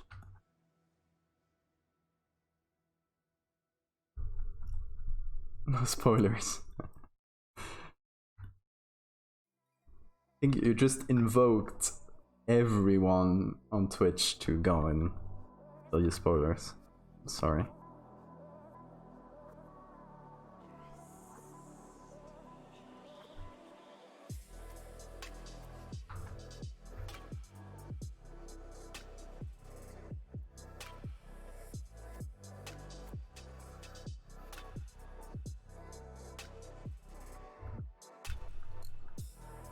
Haven't seen the second of One Punch Man. It's good. It's still good.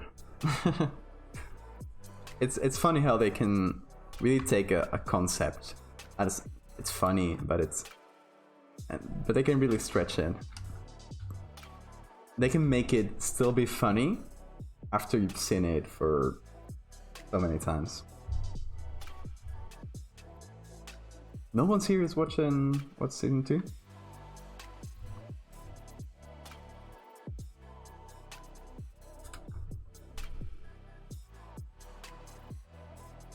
Okay, I don't have anything else to do with this picture.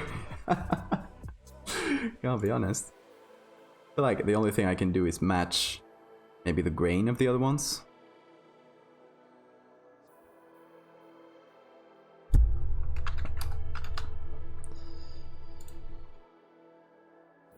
But I feel like a lot of this grain, a lot of this texture just from being on the water.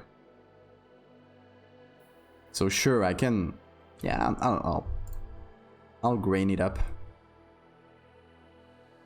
Just take our little action here, really useful. So good.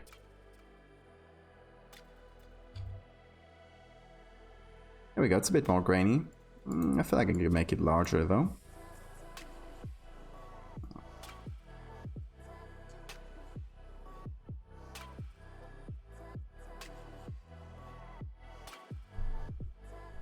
Going to anime graphic wise. Oh, they save time and money. Yeah, when they just move the mouth.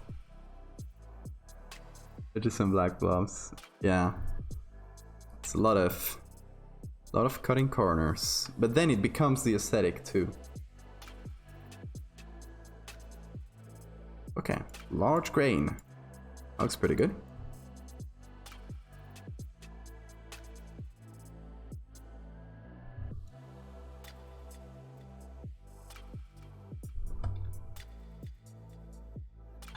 By the way, I gotta save this. Did not save because of a program error. Don't save it. Don't tell me. Okay, it got saved. Just a little scare. Still too dark here.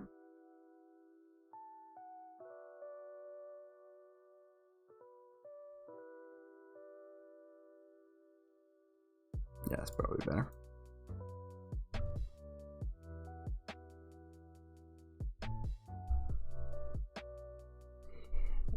Baki is on Netflix. What's that one about? I haven't heard of it. I think I've seen the little recommendation thing on Netflix, but no more than that. I mean, that's anime for you. Just gotta save all your budget for that last fight scene, or you'll end up like Evangelion, where they lost all their budget just before the end. They couldn't do it.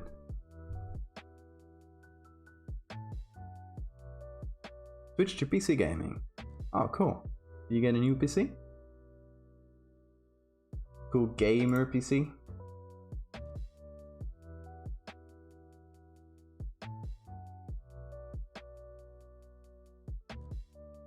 The first one? That's cool. You get pre-built or build it yourself?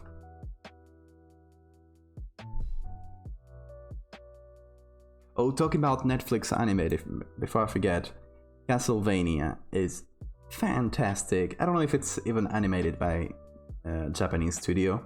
I don't care. I think it is, but it doesn't matter. It is so good. And I don't even play the Castlevania games. I don't think I've ever played one. Build it yourself. Good choice. Oh, it's fantastic.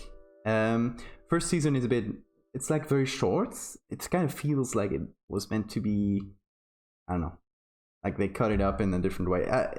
The first season is like really, really short to get through. But the animation is very good. Yeah, no worries. I won't spoil anything. Just... vampire hunters. It's... it's Castlevania. The lore is... not too long. No, but it's fantastic. They did a great job. I think it's actually based on the plot from an old like Super NES game, Castlevania 3 or something like that. A game that has pretty much no plot, and they based it on that, and they really like did an actual plot about it. It's very good. No spoilers.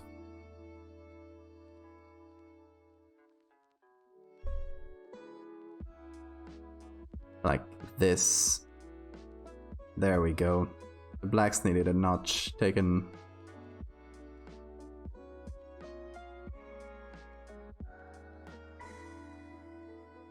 Again, it's that same kind of problem where the more you integrate it into the picture, the harder it is to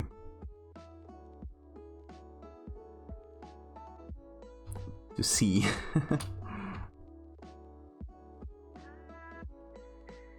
But you know what I'm gonna do? I'm gonna do the same thing I did to the eggs. It's gonna go on top here. Just gonna add the same noise. Then just add that at a low opacity. To get a bit more haze and a bit more texture at the same time.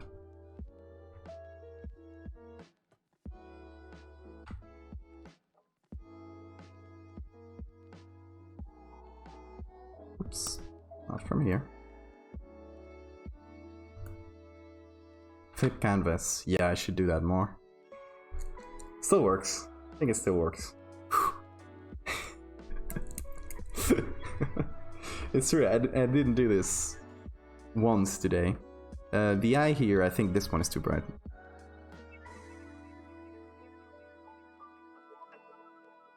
You got me sweating. Shouldn't do this so late, because then you notice like big errors.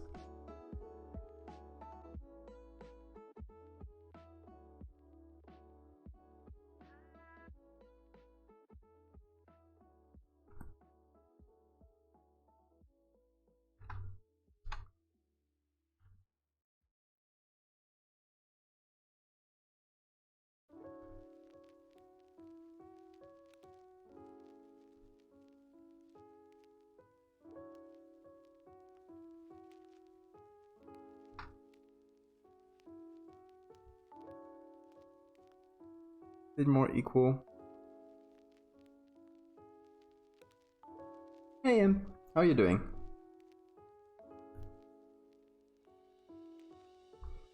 We're making a big underwater bug this time. There it is. And an old school, old-timey diver going down, touching an egg, and I guess awakening the big bug that was protecting the eggs. That's the idea at least. Oh, I think I got a little... Yeah. It's like one of these strings. It's going over the eggs. Let's see. What layer are you? Oh, bit of 2 layers actually. Let's just remove that lower one.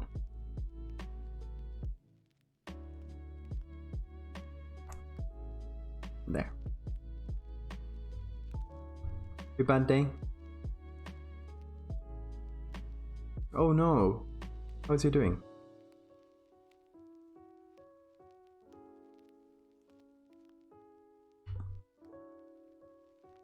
Yeah, I'm still online, Lisa. As you can see. Bye. Me being here.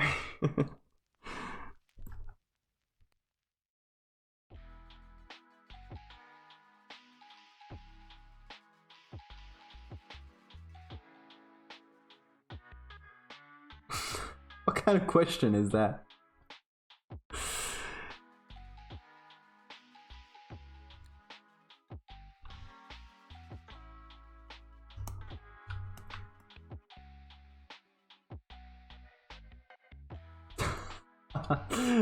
Lisa, that's not okay. Yeah, it's in Cabañas until they do surgery.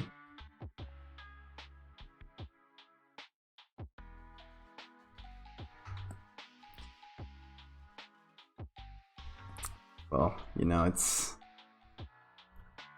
pretty common for people their age. Happened to my grandmother like a year and a half ago. Actually, no, my grandmother has both hips removed, not removed, with implants, that's what I meant.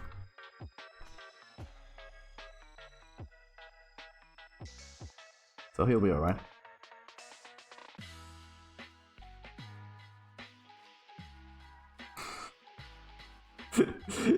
No worries, Lisa.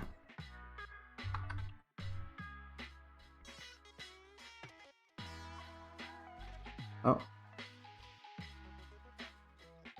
Did you break for any other of you guys?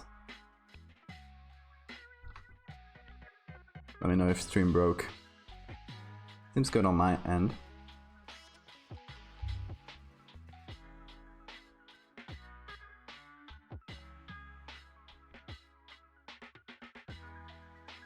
Okay. I think it was just imps on imp side, maybe? Hopefully he'll get it back.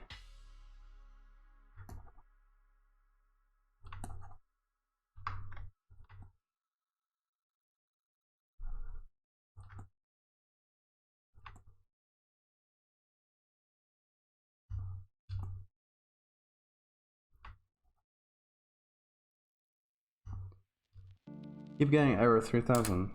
Really?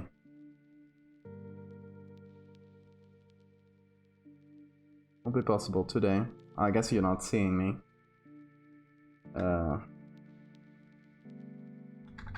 Seems to be.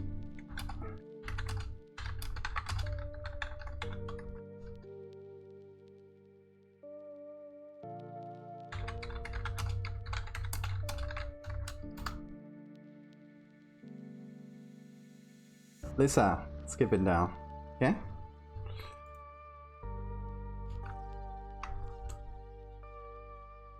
Let's chill out.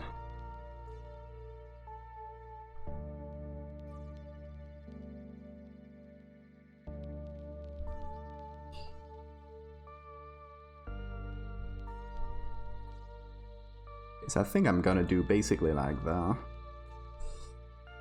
the others. Maybe not everywhere though. I don't know what it's... I don't like what it's doing down here.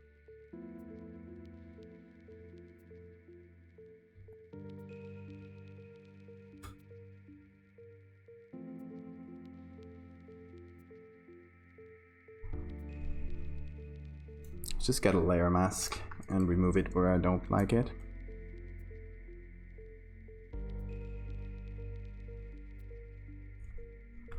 Gotta scratch my tablet so much. Making scratching noises and that's scaring me.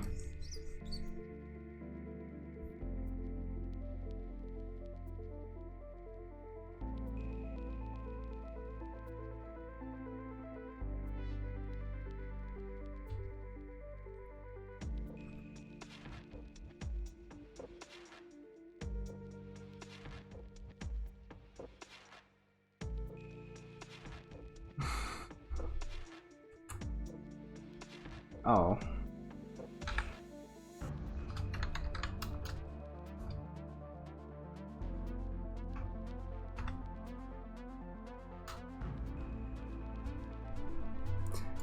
Answering in text, because I can't see the stream, getting errors.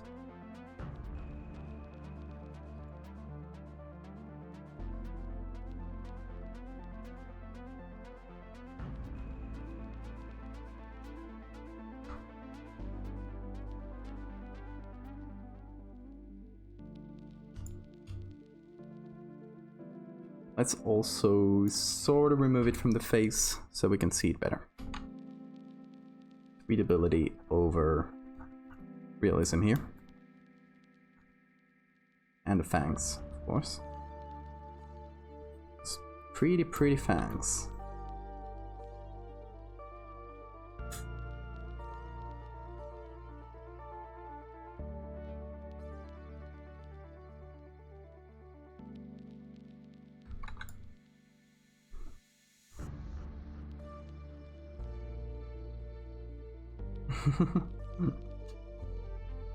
Yeah, I left already. It's okay, he's an IRL friend, so I'll catch up with him later.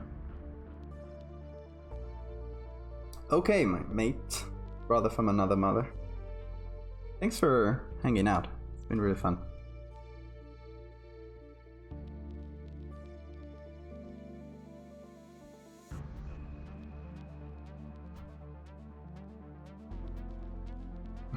Good night, mate.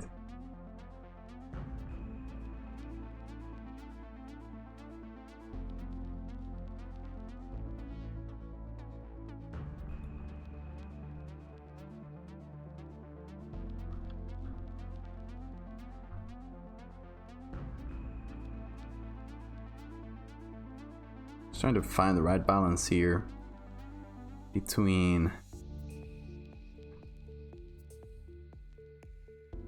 light and dark, so we can still sort of feel the spikes, see them like poking around. I don't think they're solid spikes either. Basically undoing some of the shadows and lights I did a while ago. A lot of tweaking involved in this one. Don't like tweaking. Things aren't going to work perfectly all the time.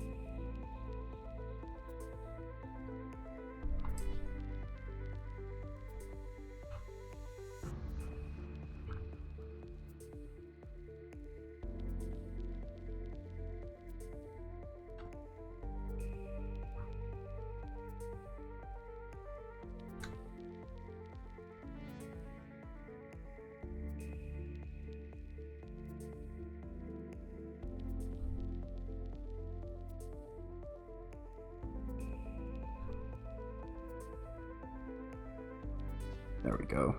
Getting those spikes back.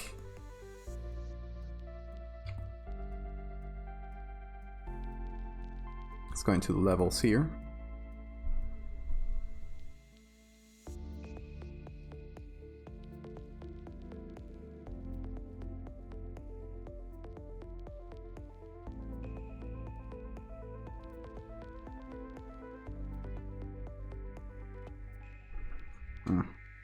not really. Just trying to stamp down this stronger shadows.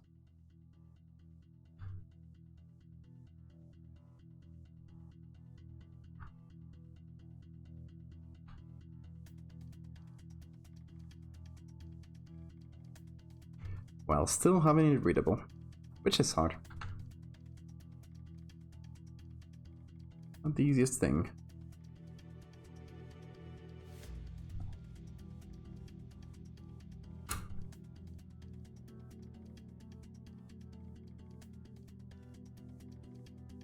Also, one little thing that's been bothering me.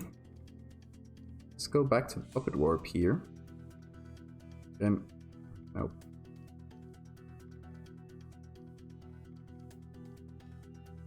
Why is it doing that? Oh. Yeah, okay. It's nothing.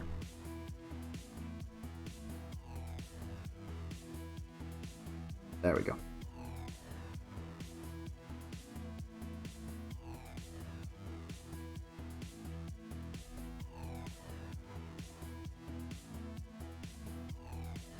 Trying to make this spike not so wobbly, I guess.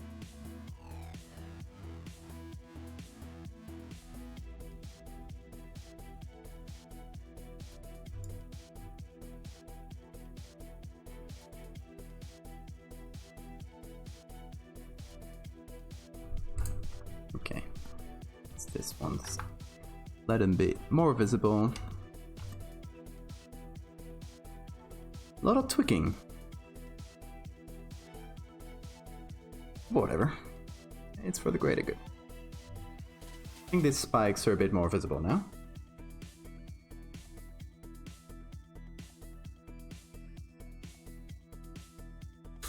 Okay.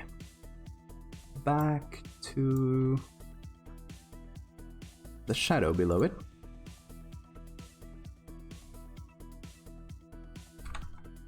I was thinking of maybe adding a little bit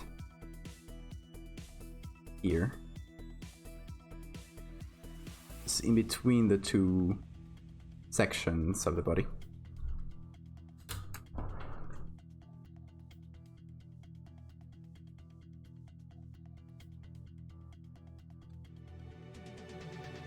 I guess I need to sign this too. Where should I sign it?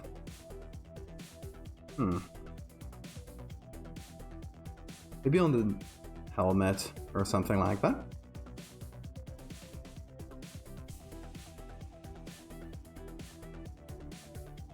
Or on the ship itself. But the ship is not that visible.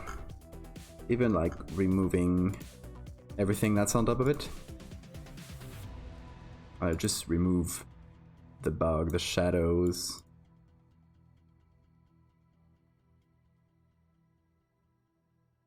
Back to the original. I lost a lot of detail here.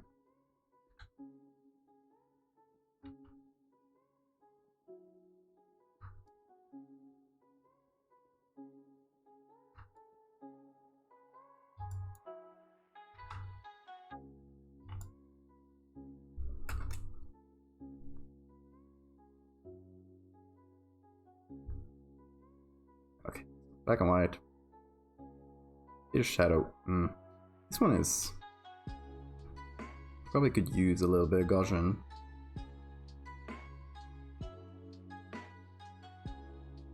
Just to become softer.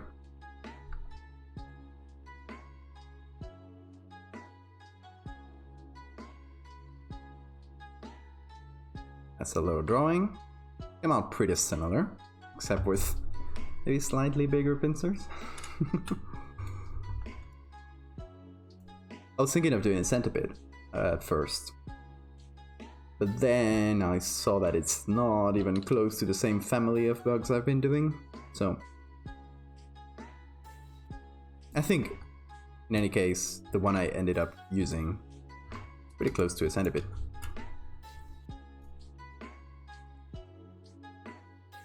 And it's more, a bit more striking, a bit more original, I guess.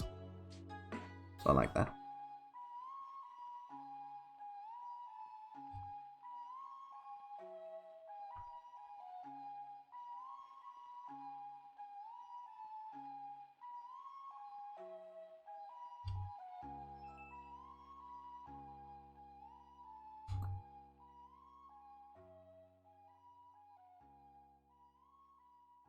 What if I leave the background bright as it was? We try this other version of the background.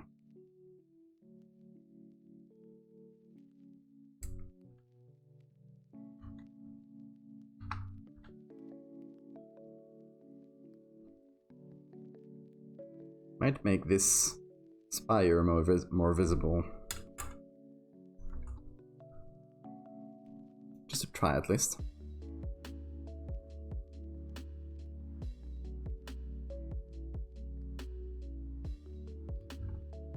Look at this edge here.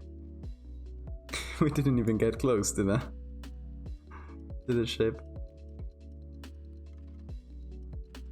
That can always be fixed. There's enough room.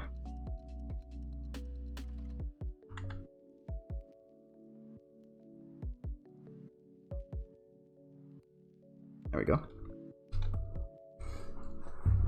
I actually kind of like this better.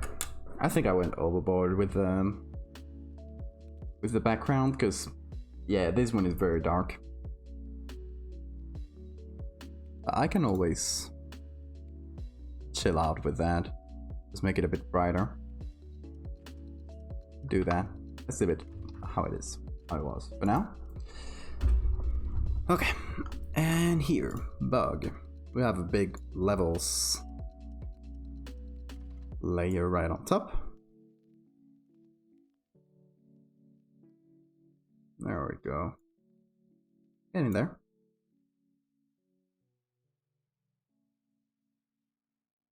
With black and white, it's all about values. It's all about getting contrast between things. Because you can't get any contrast just by the color. So you'll get a lot of instances where things kind of blend together just because they're in the same like value range.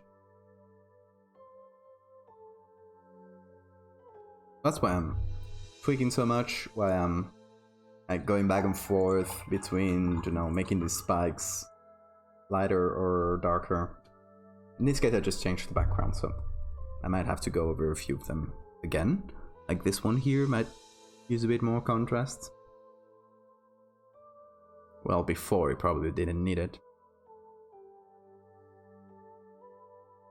Okay, the shadow.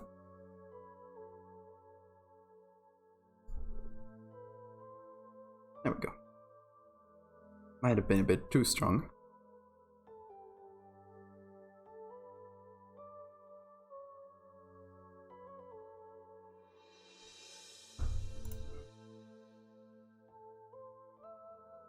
This is good. This sort of works. And this sort of works too.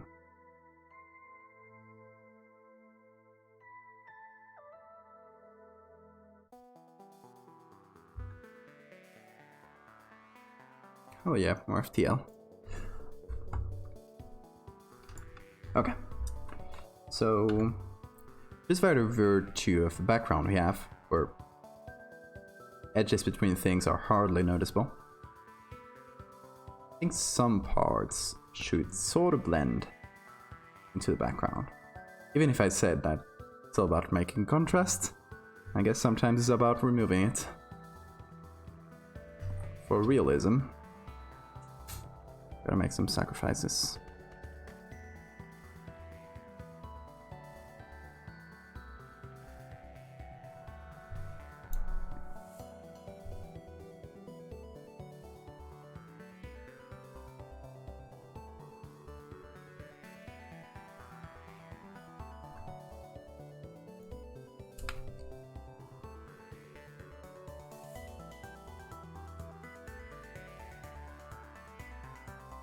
Let's just lighten some parts up.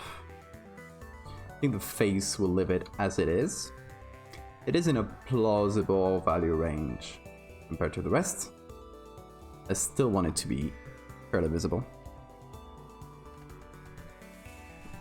The body back here, though, that is another story. First, thanks for the follow, Stella. That's pronounced right?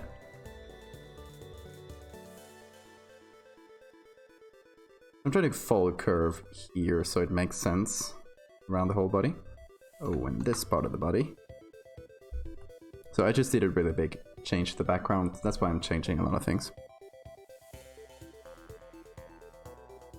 Going back on stuff.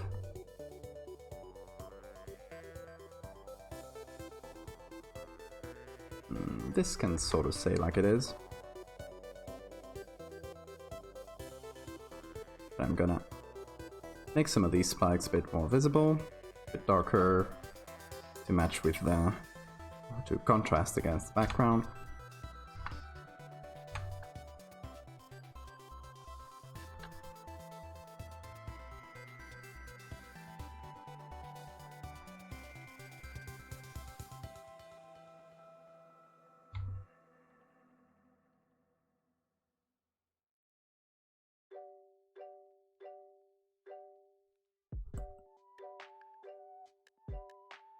Okay, good. Let's do a similar thing. The soft light layer here.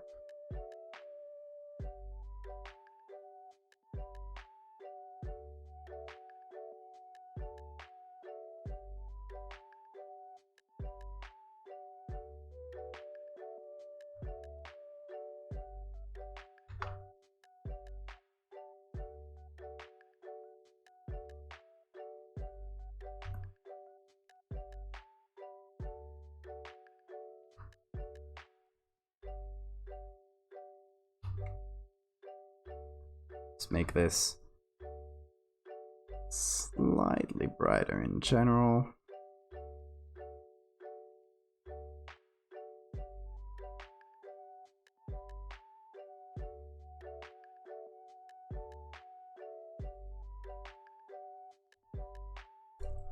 Okay, I'm feeling better about this one already. I think I'll keep the bright background, even if it doesn't match with the other one. I'll just have to make do.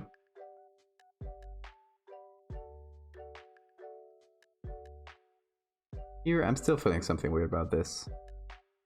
You know, it's a problem when you do Photoshop like this. It's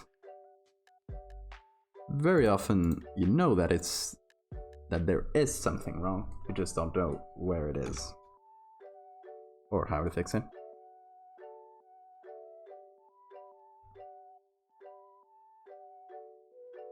A lot of this is just identifying the problem.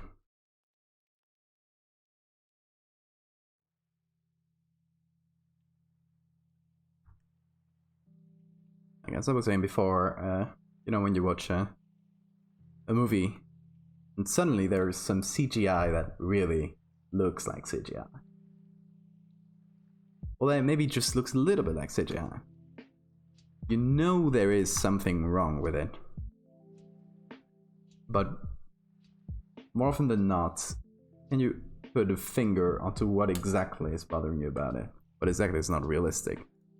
We all have this instinct that makes us recognize what matches our reality or not. We just have this innate, I don't know, knowledge about how light works, how perspective works. It's just not by something we get by learning, it's something we get by seeing the world. So that is the part of the brain I gotta trick every time I do one of these. That's already better. That's why sometimes it's spend a lot of time on something that might be a little consequential, small. Because that's often the little details that give it away.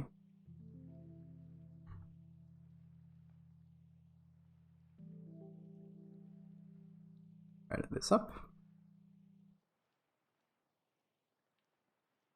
Not that much.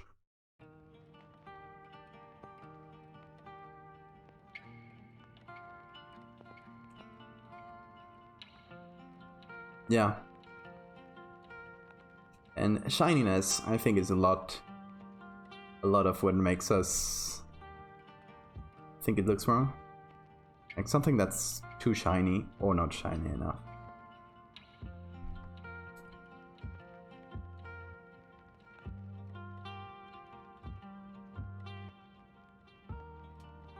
Also, sometimes it's just movement, and I'm so glad I don't have to replicate movement on these things, because that is one of the hardest things to get right. You can get perfect photorealistic CGI, and have the CGI guy move and just do a jump that is not really physically possible, and that breaks immersion real quick.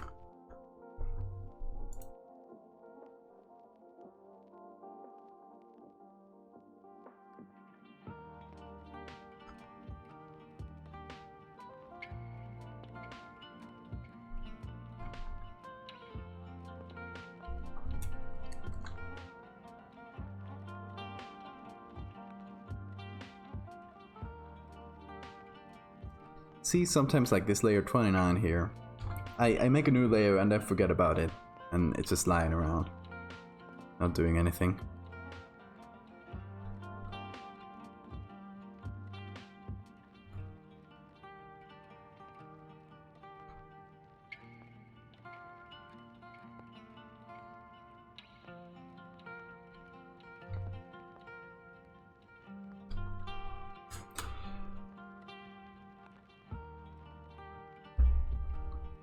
And one of the things here is there's this haze that obviously you're underwater, so it's much higher than in the atmosphere.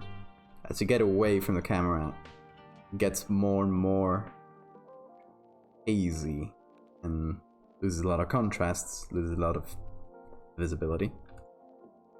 So that's what I'm trying to do in this lower part especially.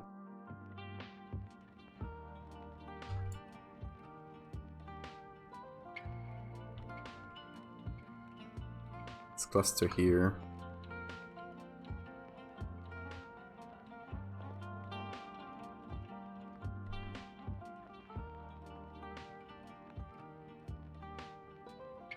Use a little bit of dark.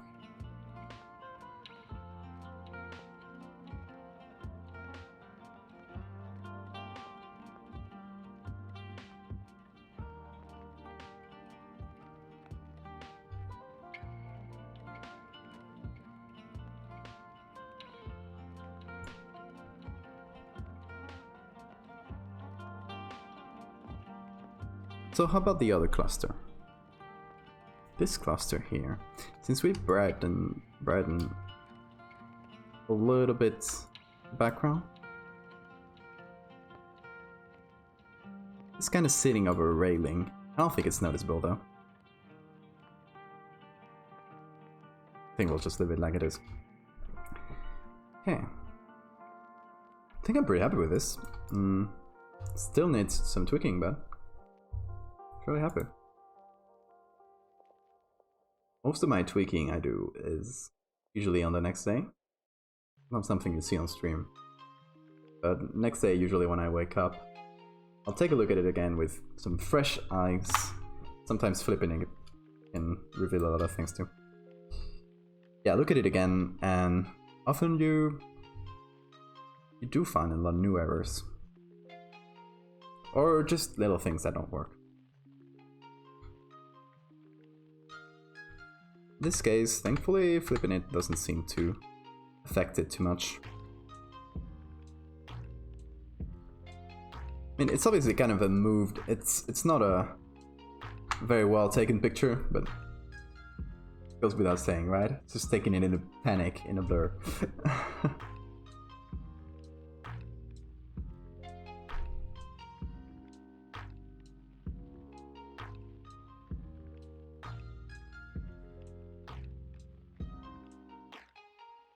Let's take a look at the original.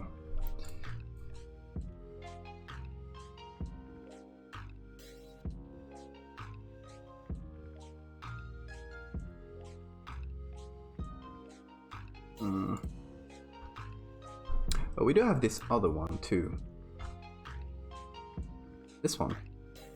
This one is from the same shoot, from the same pictures as this one here.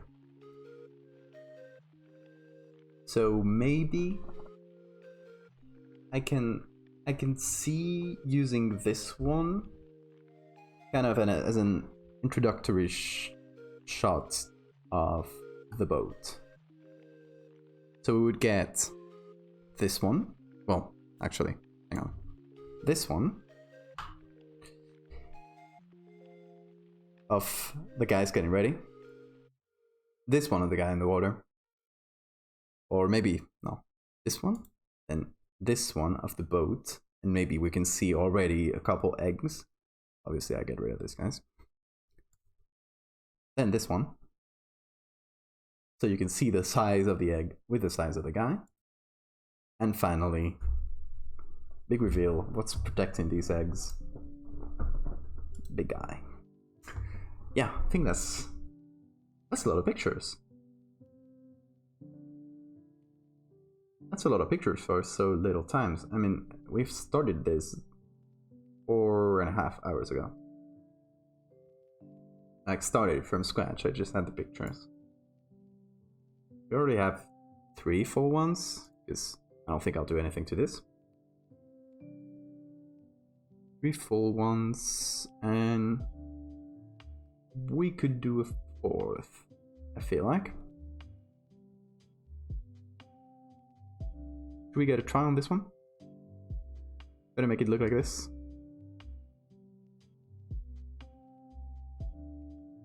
By the way, is this one... hang on.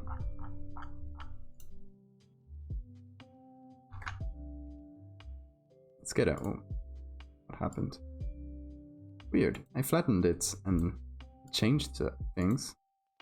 Anyway, just a test. I'm gonna get this one on here. Just want to compare the ratios, and it fits. Okay. I didn't remember if I did it. If I did it right. I wanted all the pictures obviously to have the same aspect ratio, since it's supposed to be taken from the same camera. If I didn't do that, we'd have to start cropping, and that would make me sad. Anyway. Oh, and there was another little thing, very small, that I wanted to do on top here. Since we have this egg covering the equipment here, this now kind of doesn't work. So, easy peasy. Not that easy, maybe. There we go. Seems to work.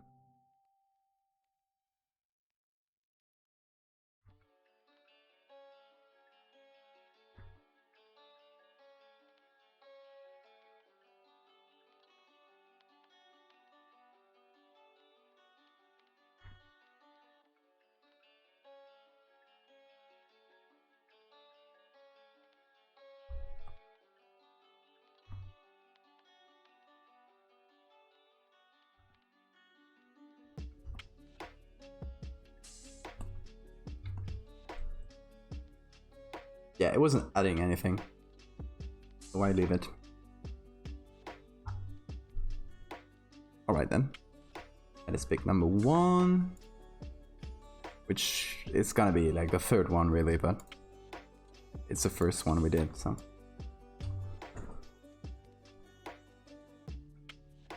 Okay. Since it's from the same collection, I guess, let's take the same black and white and the same levels,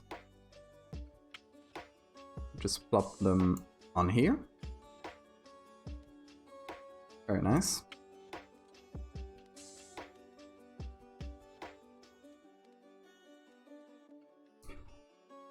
Then, the boring part. I'm just gonna copy this.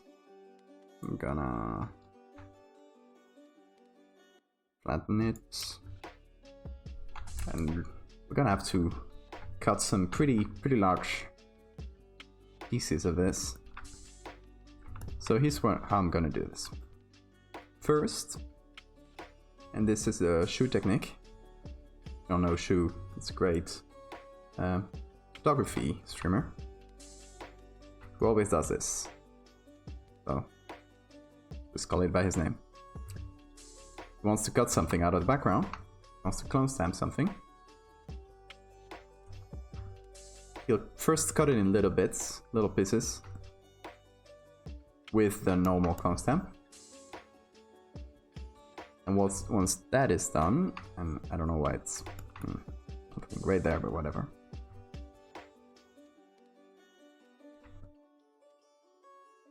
Okay. Then you can get, where is it? Patch tool.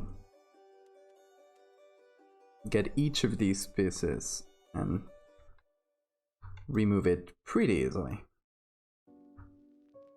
Some minor hitches, but pretty good. If you try to take the whole thing or just try to take a bit like this, it's gonna do this. And you don't want that. That's why we do the cutting before. We cut it in bits, and also it's just easier to choose. There we go.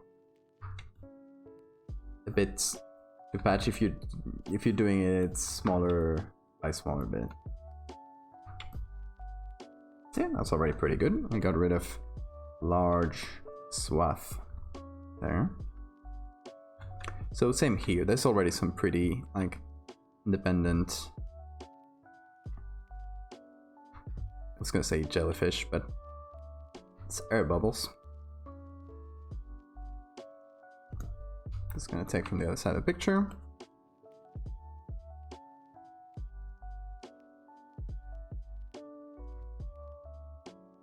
Okay.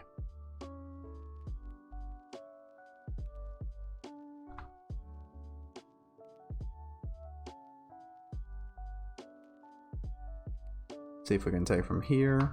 Pretty good. Got a little shadow there, but should be fine. Our patch tool, let's get a little bit of these. Give these out. At least the large ones, and then we can just finish it up.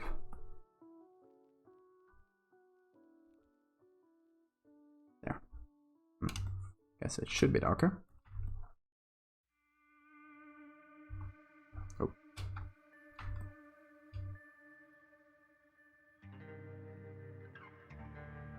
Better.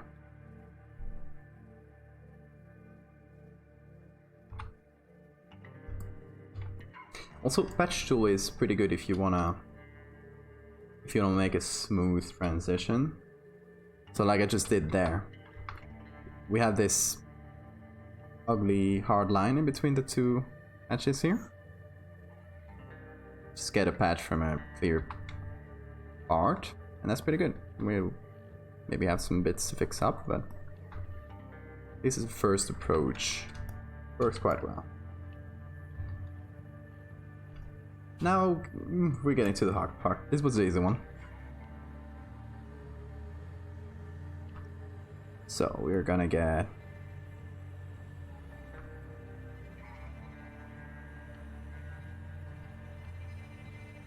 the cables first, since that's easier.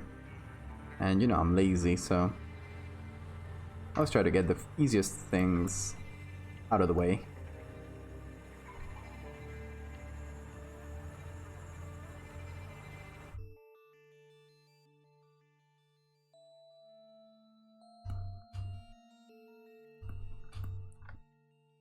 Yeah, we don't really need the patch tool if it's just a cable. Works well enough. It's just a clone stamp.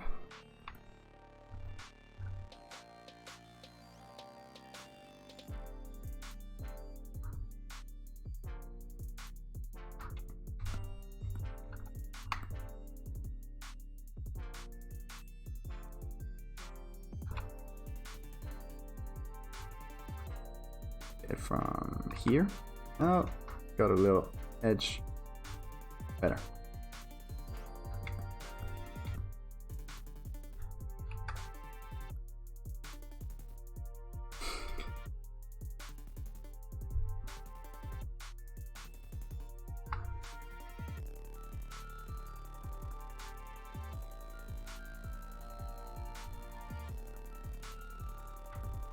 Here we get to pretty like intricate textures. I'm painting, yeah, I'm patching them out. This is the, oh, this is the original. We're going bit by bit. It's pretty straightforward, really. It's just a matter of patience. Yeah, but it's pretty... I would do contour fill in like this areas here. The patch tool didn't work, but oh, sorry about that. But for the more delicate parts in the boat, I don't wanna for doing it manually. It's not gonna be that important, but I'm nitpicky like that.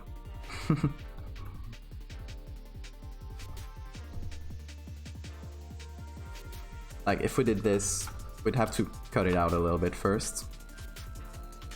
We could do contour fill here.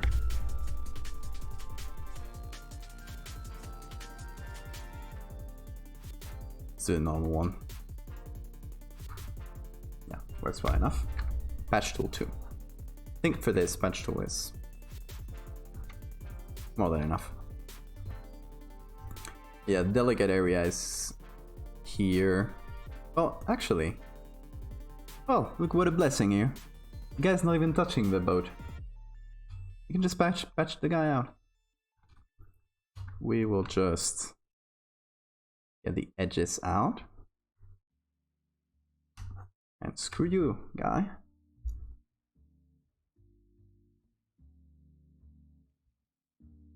Or lower half of a guy.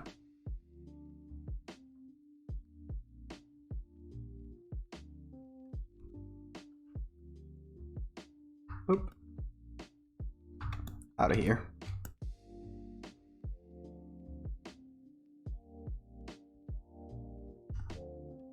We're making a big bug under the water. I already did this one. It's like a short story told mostly through the visual aspects. So it's gonna go kind of like this. First, you get a shot of the sailors preparing with a diver. Then we got a shot, maybe this one, I guess, an establishing shot, underwater shot. Assume the diver is going down with the camera. And it's getting this shot. Then we see him with an egg. Who knows how he's taking this picture? Doesn't matter. I want this picture. It's really nice. Maybe there's two divers. Let's not establish that. And now you've seen the eggs. You've seen the size differential with a guy. Now you see this. And after that, who knows what happens to this guy? It's probably eaten.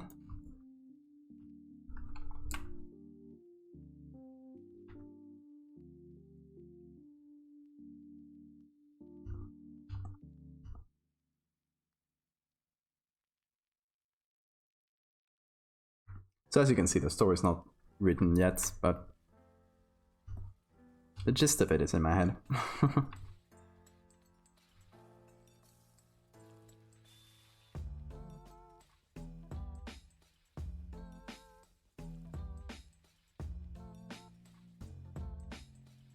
No bubbles out of here.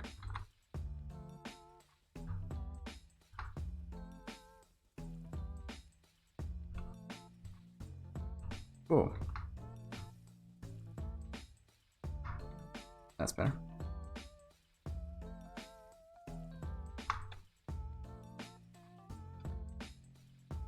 Well, I guess we could have a bit more diffusion on this one, so we don't get this hard edges when we do the patch tool.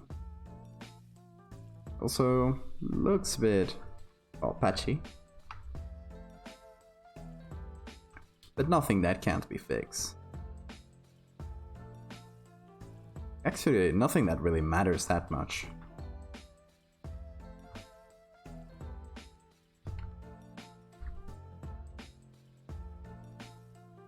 It's supposed to be a pretty rough pictures, or set of pictures. I think I'm gonna write it so the guy drops the camera, so there's no physical evidence of this beautiful guy.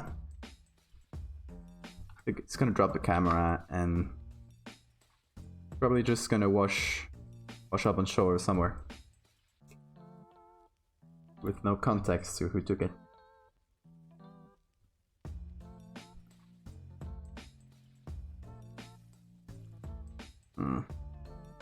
To make sense of this, okay, so there's like railings here. There's this, but it doesn't continue. It doesn't do the full circle, so it's probably broken, this part of the whatever that is. Gun base. In any case, I can probably take this to finish up this spike here, because the guy, this asshole's covering it.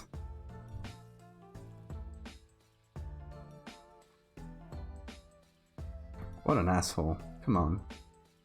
Think about the people photoshopping your picture 40 years later. This one specifically is from the 80s. They were visiting a boat from the Second World War. Although the story's probably gonna take place in the 50s or something like that. The boat is still gonna be from the Second World War.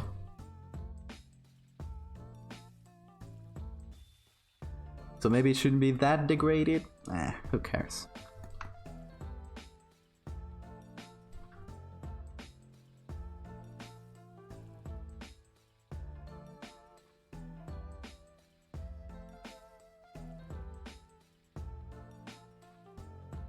Okay. It's like the hard part.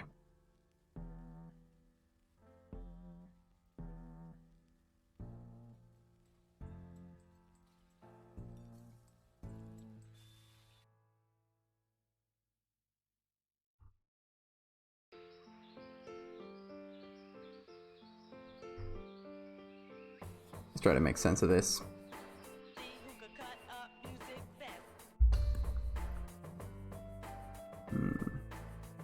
Probably just get the spike here.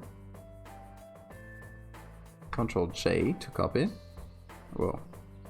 There. Flip it.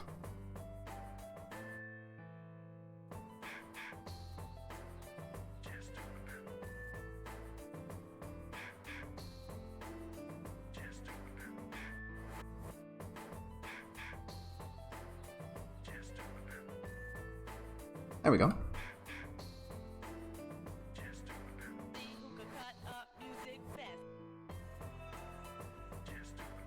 I'll get a bit of mostly real edge.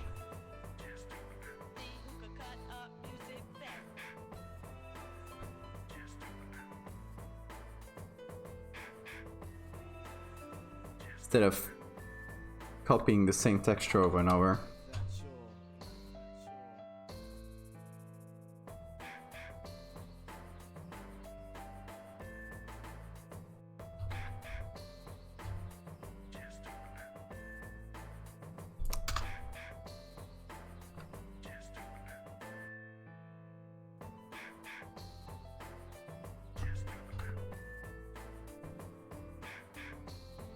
Okay, that's good enough. Let's combine these three. Boom. Compare. Oh well, I kind of move this piece of metal. Who cares? Not noticeable. I think that's good enough. Oh.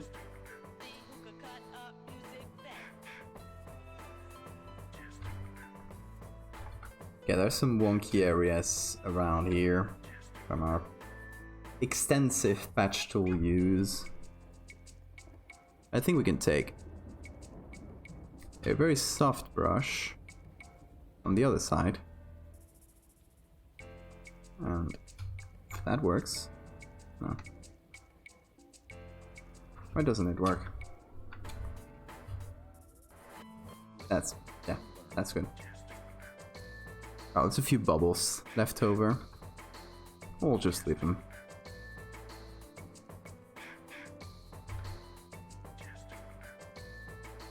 You know, maybe they're the bubbles of our big animal friend. Maybe sort of looking around in this first picture. Oh, actually. Oh, this one, I think the background here is done. We just need to add the eggs here. But could not save. Come on. Now it's saved. Don't know what's doing that today. What if we added like a glimpse of our guy? Behind him is too dark, maybe. Might be too dark.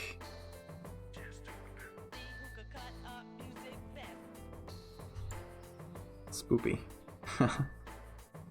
That's the idea.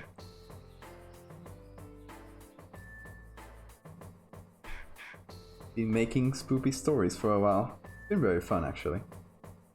It's a very cool way to, I don't know, do something a bit new. At least new to me. And with photo manipulation. I feel like it's sort of unexplored territory. Kind of like the people who fake pictures to change history or, you know, that kind of stuff. But not in a malicious way, just to create fantasy. To create some spoopy visuals. Yeah, why the hell not? No, let's get this. No, not this. This. Whoop. There we go. This is a bit of the body of our guy. And take it.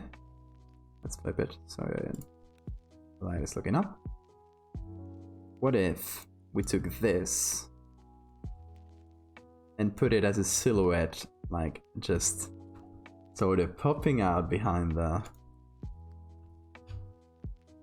like,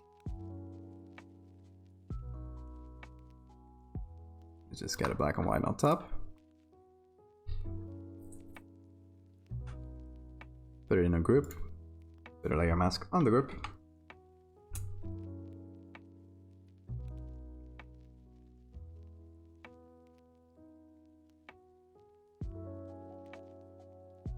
I don't mind that the quality is maybe not that great here. Who cares? It's gonna be a silhouette. I also need to add like a shit ton of grainy texture like this. Let's leave this bowl intact.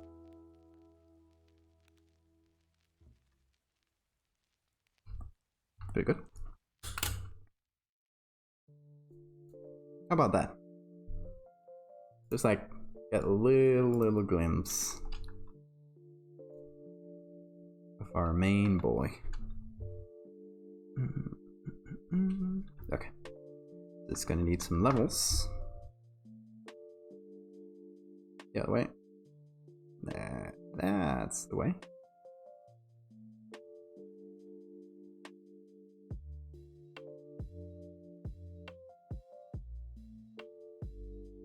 I'm trying to just make it barely visible, you know? it doesn't pop into your field of view until just a little while after you've seen the picture. That's the idea, at least. Okay, let's get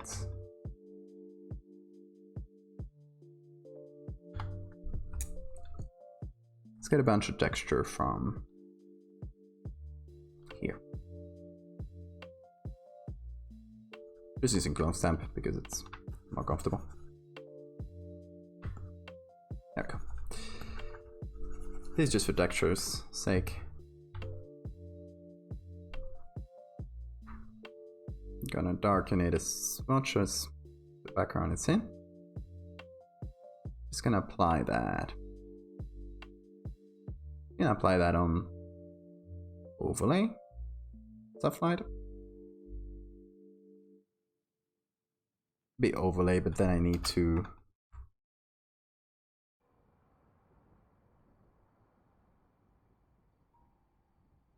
really pop the contrast.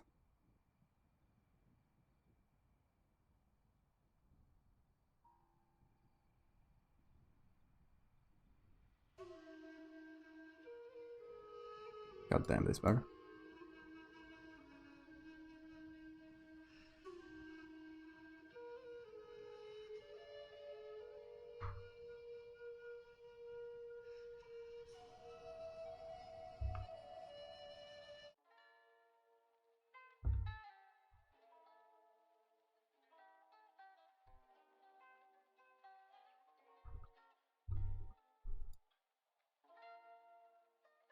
Bit more texture, just a normal layer in like 10-15%.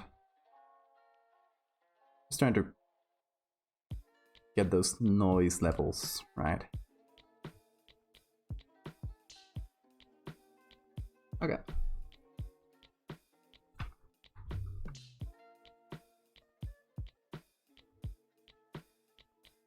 Which is there.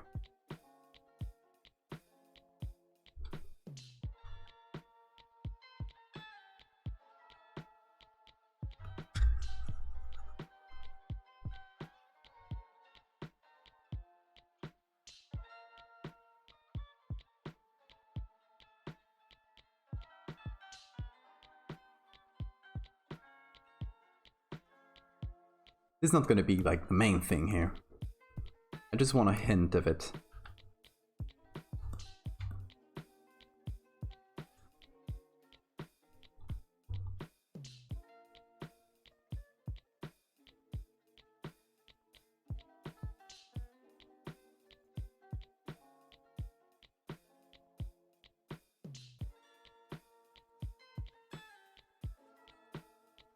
That's the way.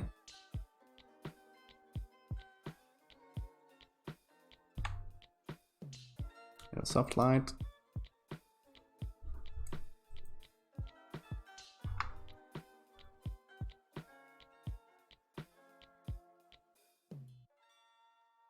Good enough.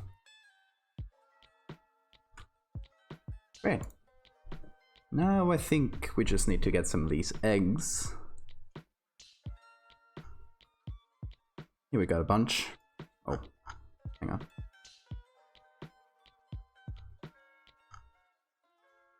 Here we got a bunch.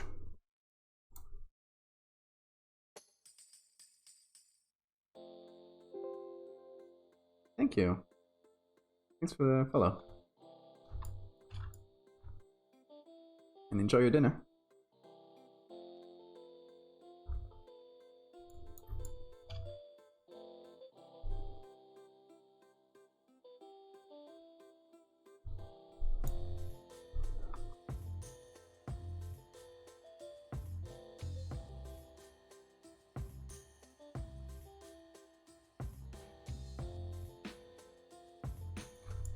Okay.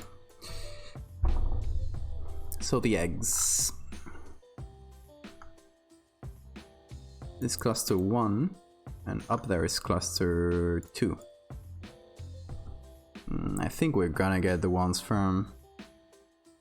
Get cluster 2 since I did a few changes on it.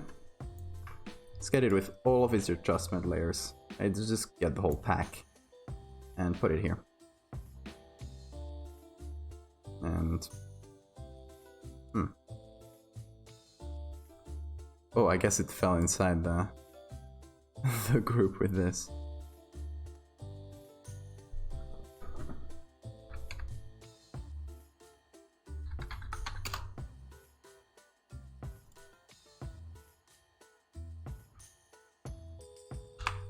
Silhouette. I don't know if I wrote that right. It's French too. I should know.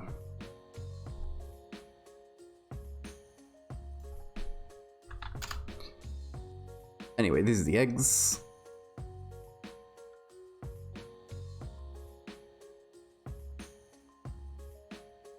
Just get rid of some of the things. There we go. And the shadow. Now let's reorganize these eggs.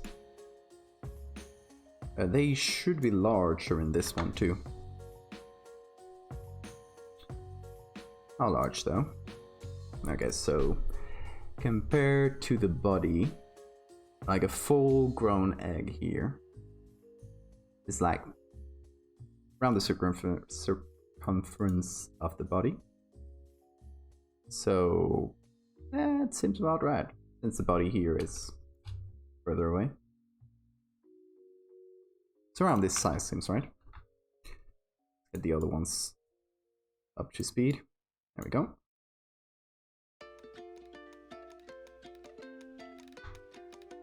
Oh wait, it's like nearly 3 a.m. here.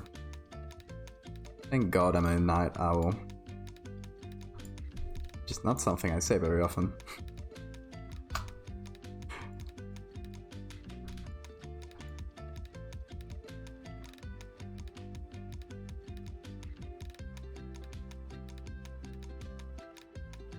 Yeah, let's get this small boy here.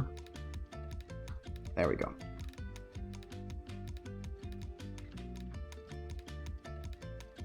And let's get another one of these. Maybe even smaller in this case.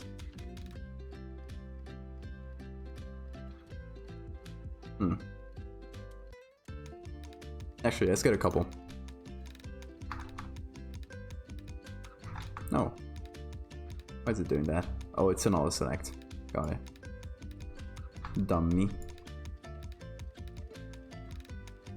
Flip horizontal. And get it picking behind. There we go. Okay, I hope that's enough eggs. Oh, sorry for bumping the mic. That must have been loud. Sorry, y'all.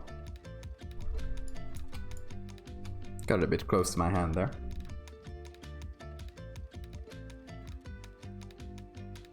Gotta get a better mic. My mic is kind of shit.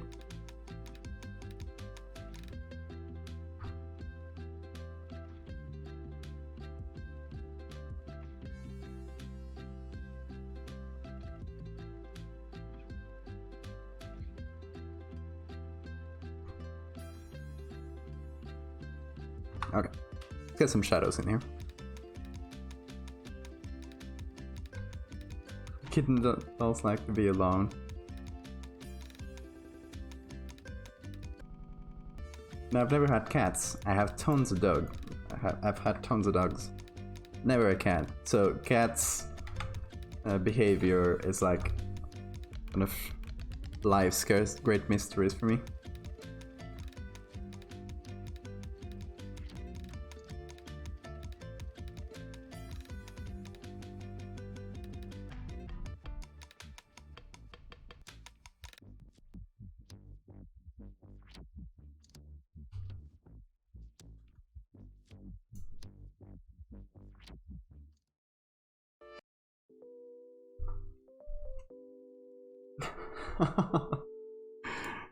You just gotta lock all the rooms behind you.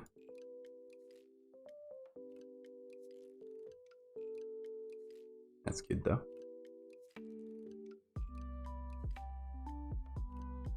Maybe slightly annoying too, but good nonetheless.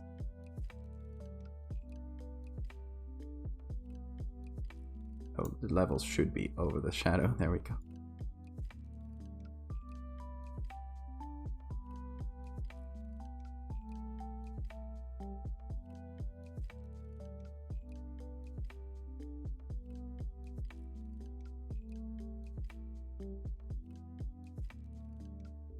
They will follow you. It sounds more like a dog, to be honest.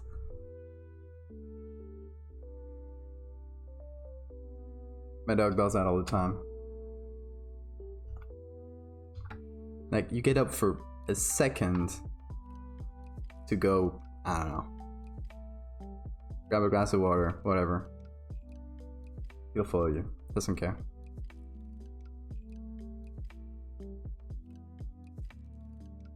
Just in case you leave him forever.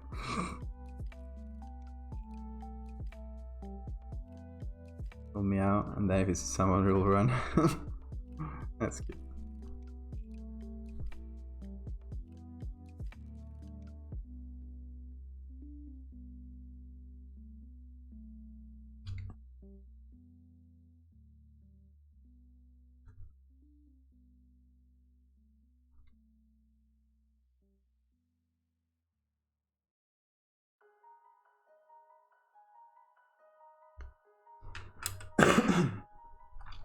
Kind of like in this one. We need to think about the shadows though. It's pretty overhead lined. So these... well, actually...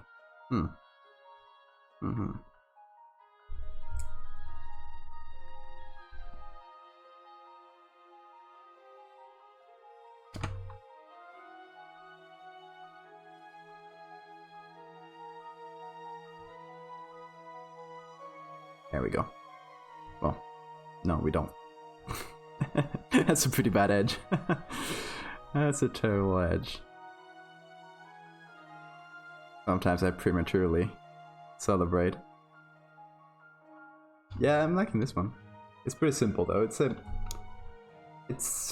the equivalent of an establishing shot in a movie. And I get where we are before you get this, because then if here you have to absorb the information that it's a boat, like an abandoned boat, it's full of eggs, it's full of, like if I just give you this, it'll be kind of too much. So I'm kind of like gearing towards this one basically. Most Atlantis vibes, yeah, except for there's no sirens, it's just this guy. Pretty friendly, I hear, but...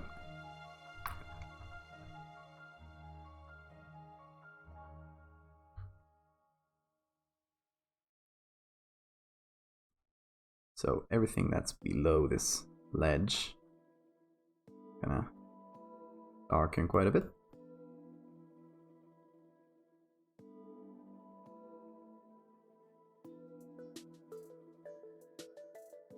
And you know, over the levels,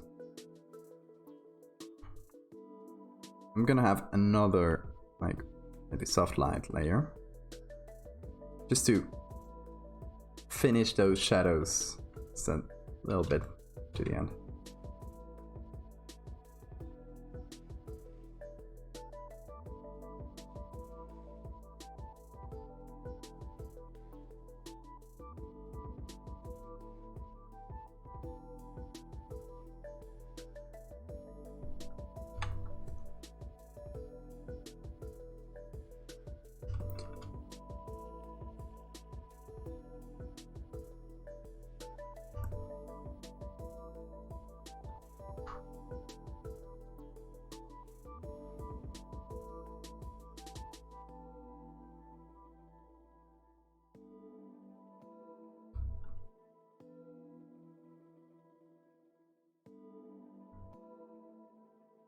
Cool.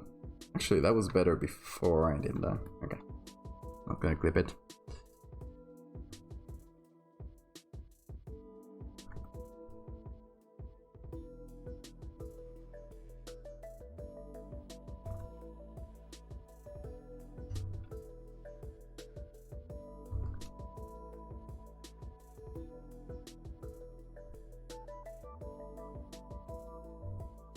Okay. And then, on top of all this bullshit, it's gonna get a good layer of noise. Just make it noisy as hell. No bubbles.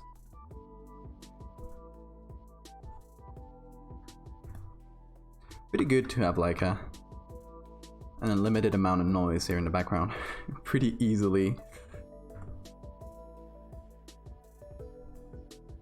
spreadable. So from here to this, guys. There we go. Let's get darker areas. There.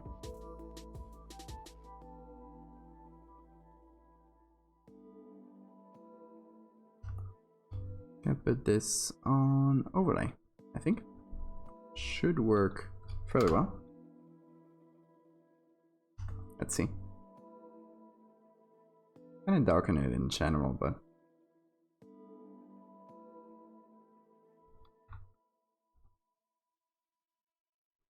it does add that little bit of noise. Maybe not here.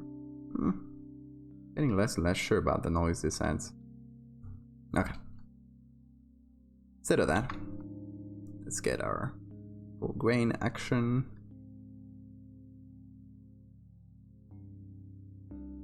That's way better. Okay, good enough.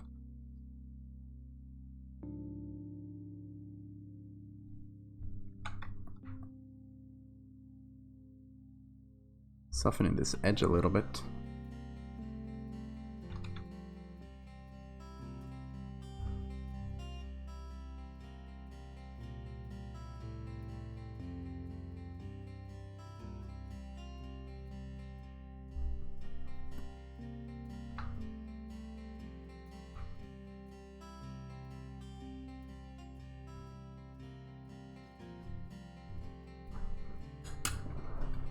Okay, looking fairly good.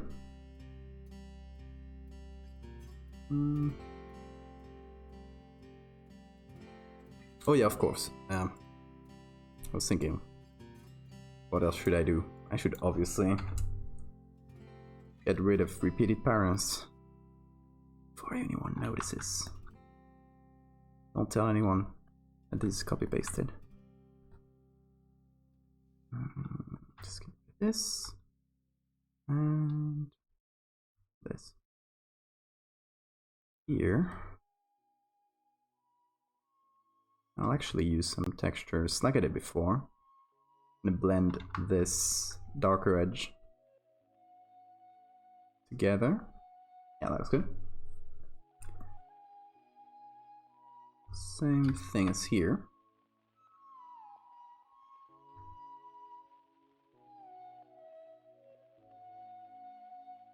Just to get like a few different eggs.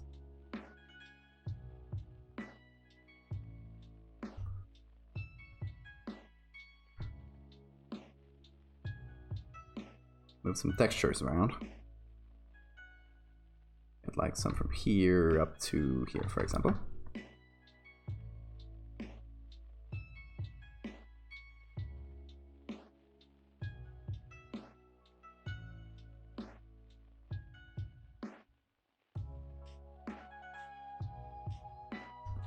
Yeah, that one's good.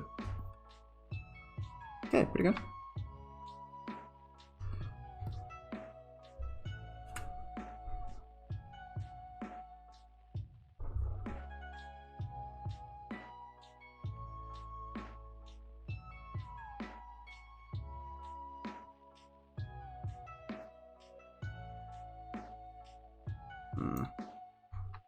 More shadow here. Something wrong with the shadows in this one, in this area. I think maybe they just needed some more shadow below them. Let's see if it's the case.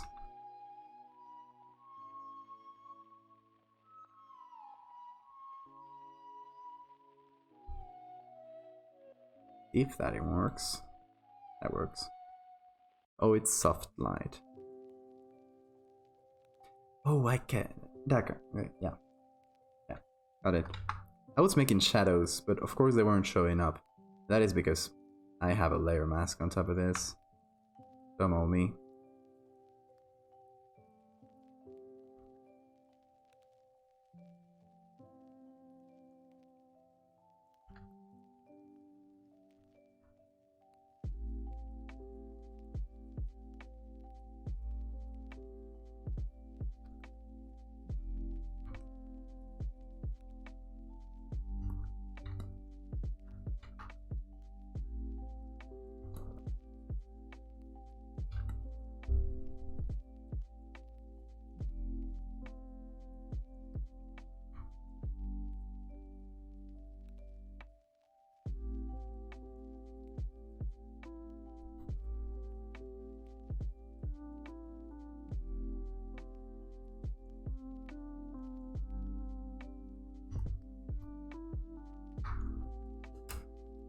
Okay, let's flip it. See if everything still works. This one here is a bit too light, I think.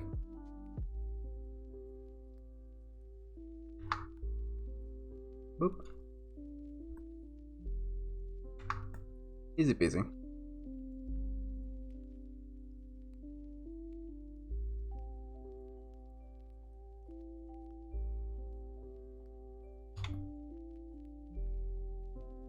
Oh, I feel like I should also get our signature, or my signature, this one.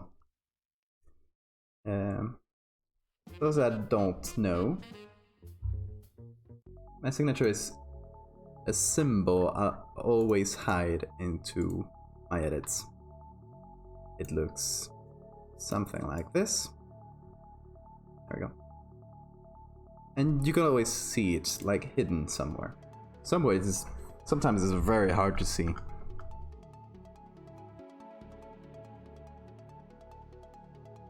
Getting some weird edges here. Hang on. There it is.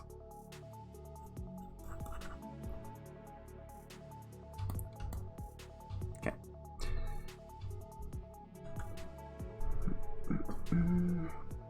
Where should we put the signature?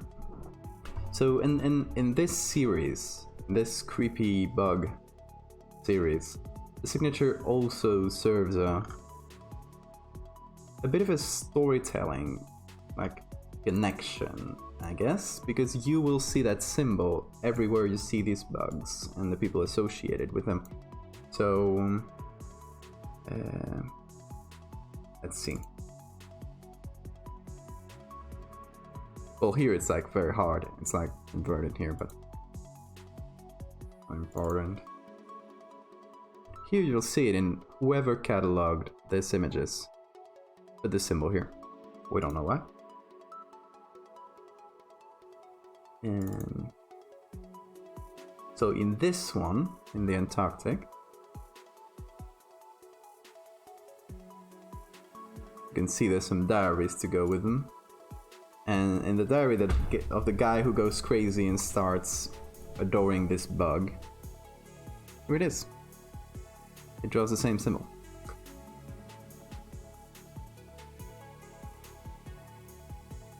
And this one. Boom. There we go.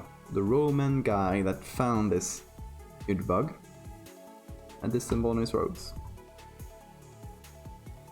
And this one, with the tribe of guys worshipping the bugs, you can see it here on her shield, with a sort of symbol that's like, looks like a stag beetle. Anyway, that's a signature. Quite a long way to explain it. There you go.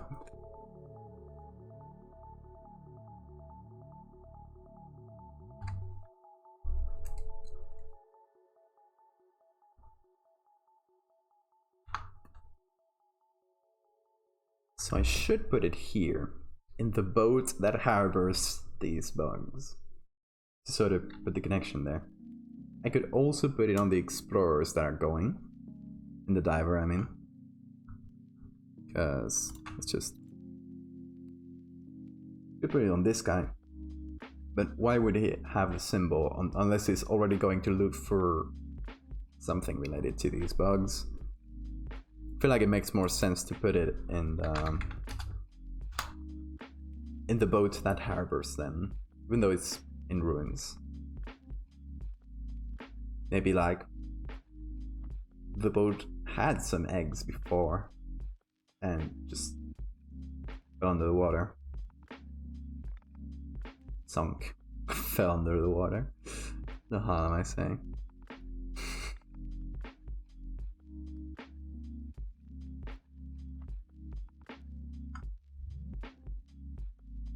Anyway, that's the idea.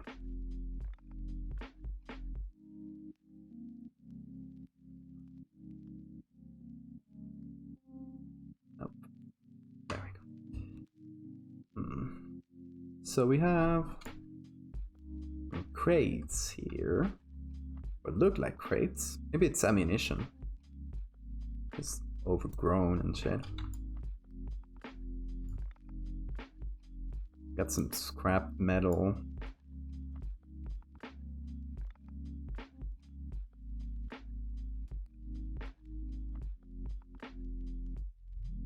What else we got? I think one of these crates, it's the only reasonable place to put it.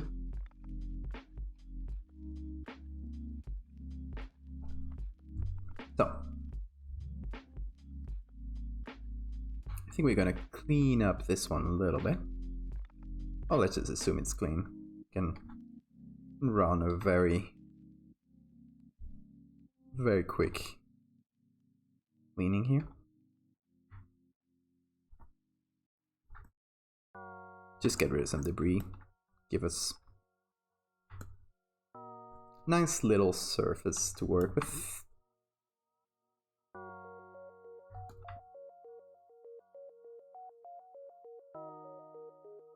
That works.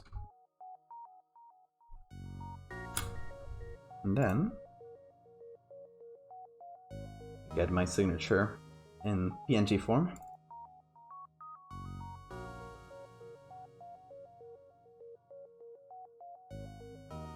Boom. Very large. We don't need it that large. Not that small. I want to fit it to this crate as if it was a logo on it.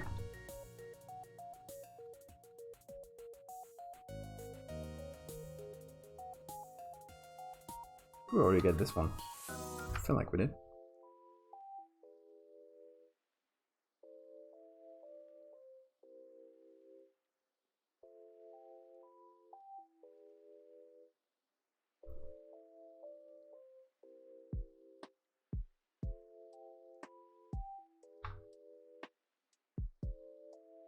Okay. Pretty good. Obviously we're not gonna leave it like that. That would be madness. Blur it, not that much. Put it in. Maybe overlay. Lower opacity. We can put a little edge around it so it's more visible. A little outer glow. And back. And overlay.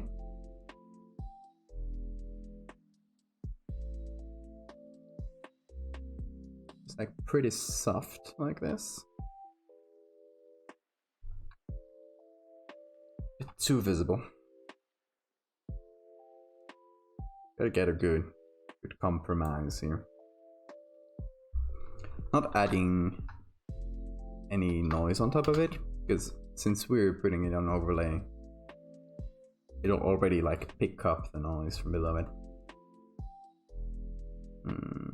What if we invert it and get that outer glow in white, the opposite? Ew. Oh, the other way around.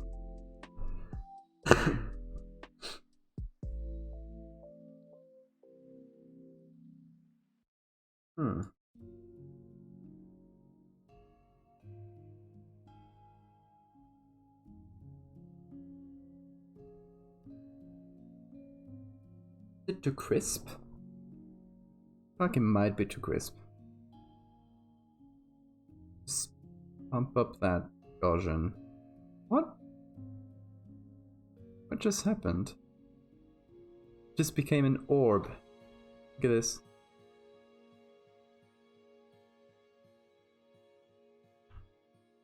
Oh, why did the radius go up there? Whatever. Not gonna even question this one Photoshop. Let's go to 2.4 or something like that.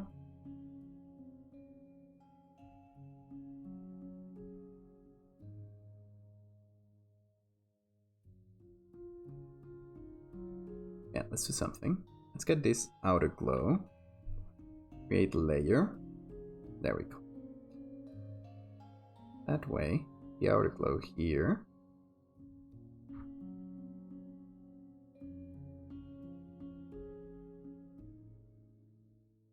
Like its own separate layer, so I can have this like very low opacity but still pump up the border, the edge around it.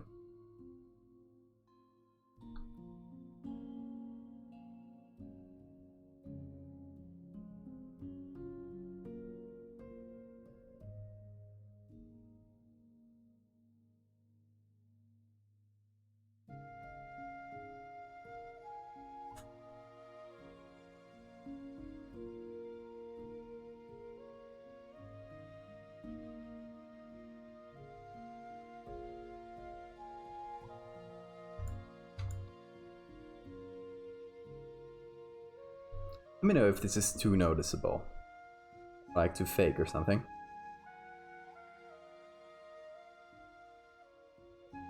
I'm still not too sure about it. Yeah, I think that's all from this one. I'm obviously going to be changing little things. I'm going to be tinkering, I'm going to be tweaking, I'm going to be... more words for that. But yeah, let's see what we got so far.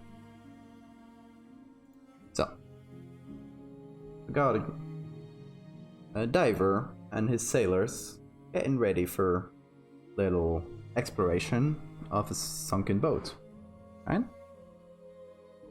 And the guy goes down and finds these weird eggs. So he goes and takes a closer look at them. But something awakens. Pops up and chases the guy away. But I don't know yet. It's what's gonna happen. Like, what's the context for this? I get that they're just going to explore a sunken boat. You don't need an explanation for that. They're just going for historical reasons. Whatever. But after this incident, what happens? Like, is the guy eaten? Does he get out alive but lose his camera? Or does he get out with his camera? In that case, what happens to this information? Why isn't it published to the world? Why doesn't it stay hidden? And in that case, in that third case, I think we might set this story in Russia. Soviet Russia. That wasn't clear. And we might just get a government censor on it. We might get someone just getting this info and censoring it, not letting it get to the public. And since the Russian government today, and this is a real thing, it's not my parallel universe, since the Russian government is still not letting the public see any like private or any documents from all the Soviet era. Like, it's still classified to this day.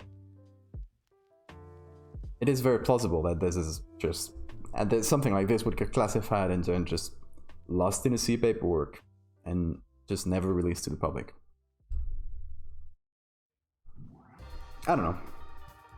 It's an idea. It's one of my 3 possibilities. I mean, the easiest one is the guy just gets eaten and whatever, he disappears, the camera just washes up. Nobody goes to search for him. The other one is a bit more interesting, I think. The guy gets out, the guy goes tell the others what happened. Oh, there was this huge thing, it was super scary, I'm never going back inside, I'm like scared for his life. And for some reasons the other sailors don't go themselves. Yes, and we need a pretty good reason for that, right? Maybe the guy just scares them all with his stories and the guys just don't go. I don't know. This is one that led with images, and I didn't really have a story to go with it. The other ones I did have more of a story from the beginning. Like, I already knew more or less where I wanted to take them.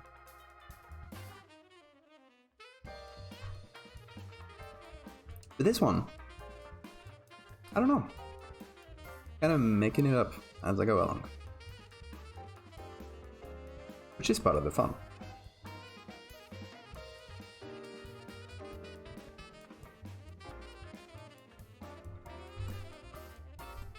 Better there.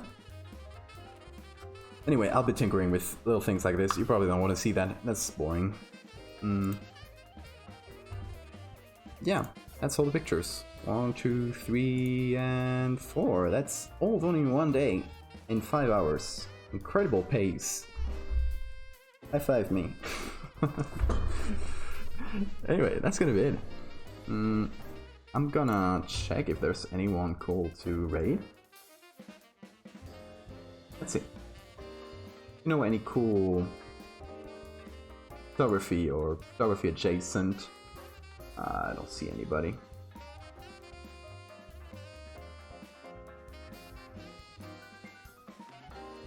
Not Discord either.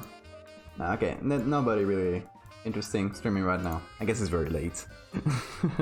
Anyway, that's gonna be it, guys. Thank you everybody who chatted. Thank you everybody who stuck around and just heard me ramble on. Yeah, it's been good. I'll be seeing you probably next week around this same time, if nothing changes. Okay? I guess that's how it'll be for now. We'll see. Anyway, you'll see on the Discord, on Twitter, all that good stuff.